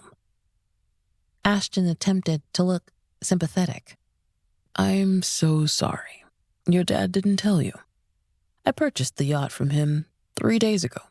I wanted it cleaned up and for the police to free it. Mark stepped forward like a raging bull. And you couldn't bother to tell me that. Ashton looked surprised and took a few steps back. I'm telling you now, buddy. You can still have access to the yacht. Your dad figured it was best to get rid of it and the bad memories. by the way, I wanted to give my condolences about Layla. I know you were close to her." Mark's face grew redder. Ashton paid him no mind and turned to me. "Did Mark tell you how in love he was with her? How he wished he'd known what a prick his brother had been to her?" Prick. Mr. Barnaby, have you by any chance heard of the saying, the pot calling the kettle black? Ashton muttered under his breath. I ignored him. This might actually work out better than I thought. At least, that's the way I prayed. Mary Kate, what are you doing here? I would think this is really uncomfortable for you. Her face looked paler than usual. I didn't know this was where we were going. Ashton just told me he'd bought a boat. Ashton touched his wife's arm. "I wanted you to know. We will christen this boat Mary Kate. It will be brand new." I opened my mouth, but no words would come out. This guy was a piece of work. He'd purchased a boat where his friend's brother died, the same man his wife loved and probably still loved. I was too through with these smug, rich people. This was not the plan, but I was a flexible person. I turned my attention to Mary Kate. What were you arguing with Layla about after the wedding rehearsal? Mary Kate shrank back like I'd slapped her. What? Why was it so important that she kept your secret? Ashton frowned. "What secret? What's she talking about?" I stared at the confused look on Ashton's face, trying to gauge if he was pretending. Whether he was or not, I wanted to present one of my theories, probably the most disturbing one, before these three individuals. How was the honeymoon? Did you two have a good time? I wondered how Mary Kate could truly enjoy herself after what she did. Mary Kate stared at me. What are you talking about? Layla. What you did to Layla. She shook her head, glancing at Ashton and then at Mark. I don't know what she's talking about. I crossed my arms. Oh, you know. It all comes back to the secret. You threatened her the day before the wedding. You made it so hard for her to get out of your wedding party, even though you knew how uncomfortable she was around you and Donovan. Even after you were married, she tried to convince you to do the right thing. For yourself, for Donovan, for Ashton. Mary Kate stuttered. You're making stuff up. Am I? You two went back out to the boardwalk behind the center, but you went a little farther out this time, closer to the water. I bet the conversation went something like this. You wanted to convince her again to not say anything, that she should just go off to law school, forget about everything. Forget about Donovan. Forget about your friendship. Just move on with her life. That's the conversation you had. But something happened, right? Mary Kate flapped her mouth open and closed. Did you not know she couldn't swim when you pushed her in the water? You probably did. You had to have known. Did you watch her drown? Ashton yelled at his wife. Say nothing, Mary Kate. She's just making up stories. She's a former reporter. That's what she did. A reporter who lost her career and is trying to make it as a private investigator. Tears streamed down Mary Kate's face. I didn't care what Ashton had to say about me. The only person in this room who wasn't a killer was me. I just hoped my team heard me say the code word, which I had stated several times now. I glared at Mary Kate. Layla's parents had to identify her body, thanks to you. Maybe you didn't mean to push her. You just wanted her to stop telling you that keeping secrets wasn't good. But what did you do? You let your friend drown and didn't tell anyone. You just piled on the secrets. Who moved her car? If the detectives ask Wally about that, what would he say? Mary Kate held her hands over her ears. I didn't do those things. No? You weren't concerned she might show up at the ER? If she survived. And if she survived, she would have told that you pushed her. That would have made it even worse. You know you had me fooled the day I came to interview you, the way you broke down and how much concern you have shown to others. Everyone was always concerned about how devastated you were. But you've been faking this whole time. I don't know how you talk to Layla's mother with a straight face. Oh, wait. Have you been by to see Portia? Or have you just talked on the phone with her? That made it easier to keep your secret. Suddenly, something hit me. Did you orchestrate the texting? Layla's phone was here at the marina. Who did that? Something else for Wally to do? Mary Kate held her hands over her mouth, shaking her head back and forth. No, spilled out between her fingers. Did you do this? Mark appeared shell-shocked as he looked at Mary Kate. This man had fallen hard for the young woman, and here he was staring across the room at the one responsible for her death. Mary Kate seemed to shrink into herself. Ashton hissed at her. Don't say anything. Ashton, did you know? You've been so protective of your new wife, the one that you won over because you have something on her dad. What? He snapped. Never mind. I will get back to you in a minute. Let me go back to where I was. Keeping secrets. That's what you all do pretty well. Even Mark.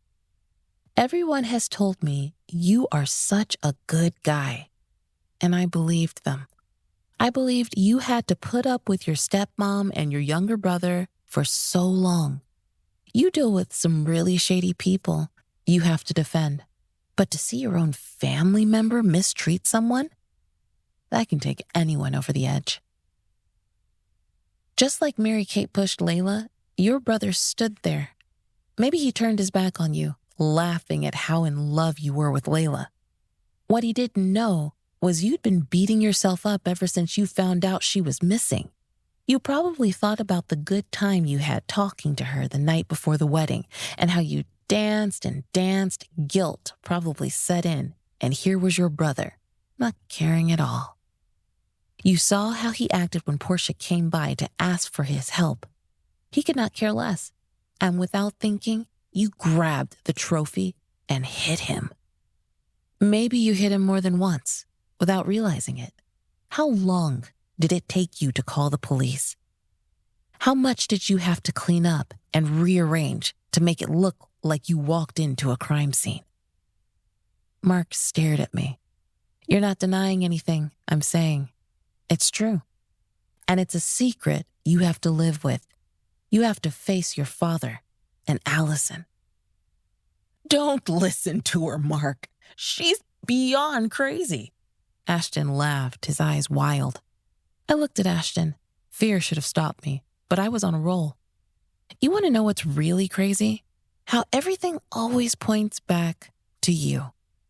Ashton seethed. I'm calling the police. Go ahead. Tell them how you pulled off killing Mary Kate's brother. You've been keeping the biggest secret. Tell them how you got away with murder 6 years ago. Mary Kate and Mark could learn a thing or two from you. You made a mistake, though. You tried to put the blame on poor Wally. Again. You knew he would do anything to protect Mary Kate. He probably moved Layla's car. He had to have help getting back to town, though. That was a two-man job. Ashton paled. I remember how you talked to Wally at the memorial service. You should have seen the smirk on your face when the detectives escorted Wally out. You did something like that to him 6 years ago. I don't know what you were thinking. Maybe you were protecting your cousin, and you just wanted to talk to Edward. Things went wrong. Edward ended up in the water. What? Mary Kate's face flushed as if she'd received oxygen. She reared up on Ashton, making him step back. Did you kill my brother? Yeah, that's right. This is the man you married. Just think, if you got engaged to Donovan like everyone expected you to, he would be alive. Layla would be alive. You all have Ashton to thank for the pure destruction he has caused all of your families and others. Mary-Kate's composure broke as she went savage on the man she married. All I saw were arms flailing and Ashton sinking to his knees. In the distance, I could hear sirens and footsteps on the deck above us. Mark had sat down on the bench, shutting out Mary-Kate's screams of rage. Our eyes connected. I saw a man who regretted what he'd done out of the same anger that Mary-Kate was now displaying. Moses came in first, yelling, "Put your hands in the air!" I had no reason to, but I put my hands up. I watched as all three people representing the wealthiest families in Georgetown looked bewildered and red-faced as deputies entered the yacht.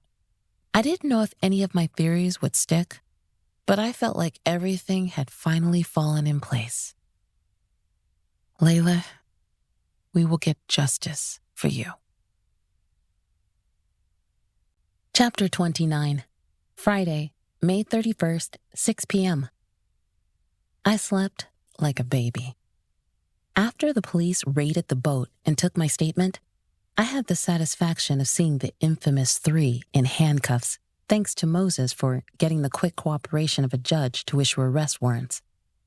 There wasn't a lot of love from the judge for Ashton or Mark. The two defense lawyers had created their reputation in the court system. After the adrenaline wore off, I realized I had confronted three people who killed for various reasons. What transpired left me in awe and incredibly grateful to God for watching over me. I crashed once Trey took me home. I didn't like that he was there amid the chaos, but his face was the one I sought once I finally climbed off that yacht. Trey rarely stayed over at my house, but last night he did. He seemed worried about me. When I finally awoke, I told Trey, "I don't know why I feel at peace. A young woman still died a horrible death." Trey wrapped his arm around me. "You exposed the killer, or should I say killers. God granted you a mindset to pursue the truth." There wasn't a moment when I felt overly confident or like my ego was driving me. I really did want the truth to be revealed, for the secrets to come out of the darkness and into the light. Were you guys freaking out with how many times I said secret? Secret was the code word.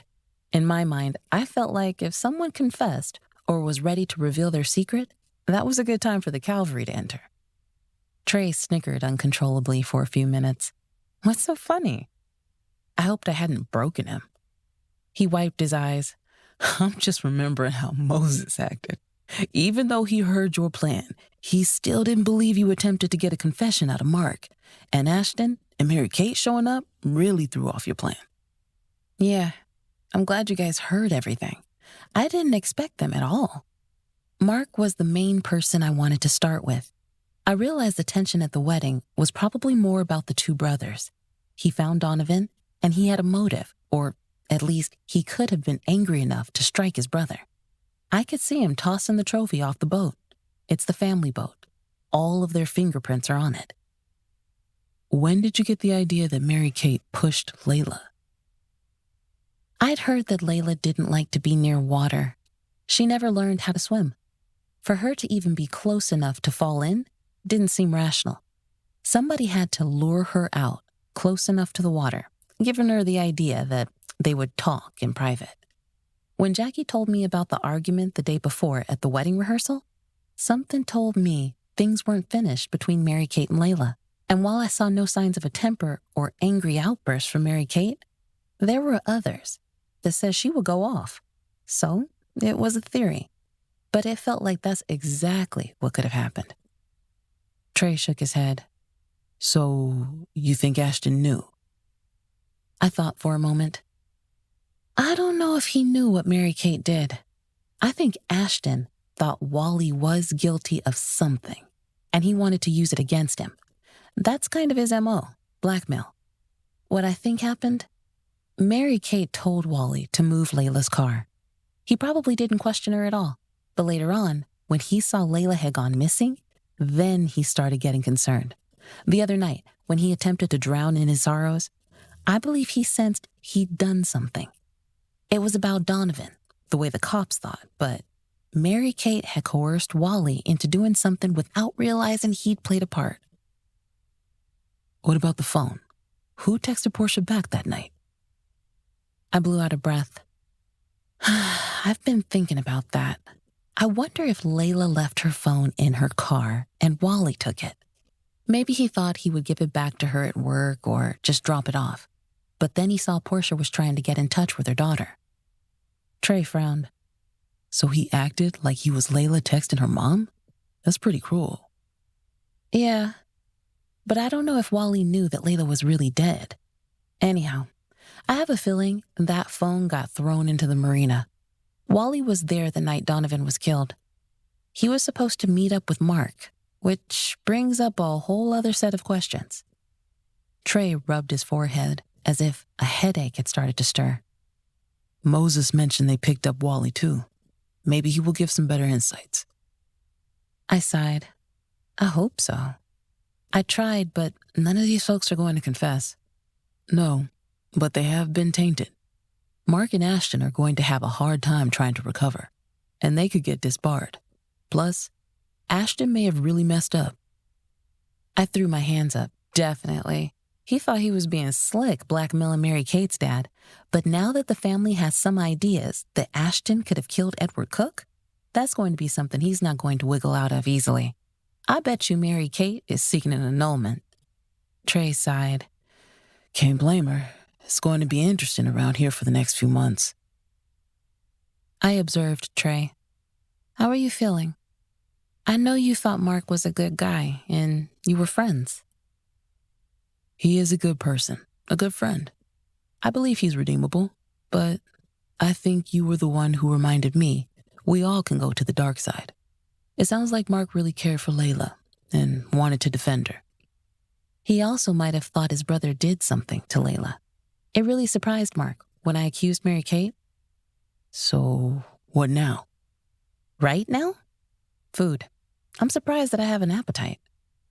Trey stood up from the couch. Well, let's get you fed. You always take such good care of me. He leaned down and kissed me. Somebody has to take care of you, Serena Manchester. You have a knack for going after some dangerous folks. That I do. And I doubt it's a habit I will ever break. Chapter 30. The Funeral. There was a large turnout for Layla Rivers. She may not have been the most popular girl, but she'd blessed several people's lives. Former teachers, parents who'd hired her as a babysitter, her co-workers, and most of Zion Baptist Church members. Amir and Letitia sat on the pew with me. Trey directed the choir. From where I sat, I could see Queen standing on one side of Portia and Josh on the other side. I didn't see any signs of any Cooks, Tuckers, or Barnabys. I didn't expect to. They had charged the infamous three with their specific crimes, and all had expensive defense lawyers. Moses complained that none of them had been willing to confess, but the prosecutor agreed with my theories. Over the past week, Moses and Baldwin continued to gather witnesses and examine the forensics. I trusted that justice would prevail. There had been an avalanche of events since the arrests. Some rumors, like Representative Tucker and Allison Tucker, had split. It appeared whatever Ashton had on Mary-Kate's dad had hit the fan. The patriarchal Cook resigned as CEO from the bank. Basically, once again, I'd found that life wasn't as dull in this town as it seemed when I was a young woman. After the service, I stood in the church lobby waiting for Trey. I tapped away on my phone, answering my sister's texts. She, along with the several other women in the church, had pulled together a meal for the Rivers family. I hadn't seen my sister in the weeks I'd worked on the case, and she was a little upset she'd not received any juice from me. All of her information came from Queen and Clay.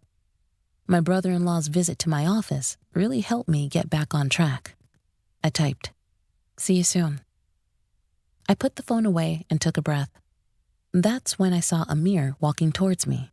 I recognized the man walking behind him. The man stopped in front of me. I'd seen his face on billboards and television commercials, but never in person. He grinned, showing slightly yellow teeth.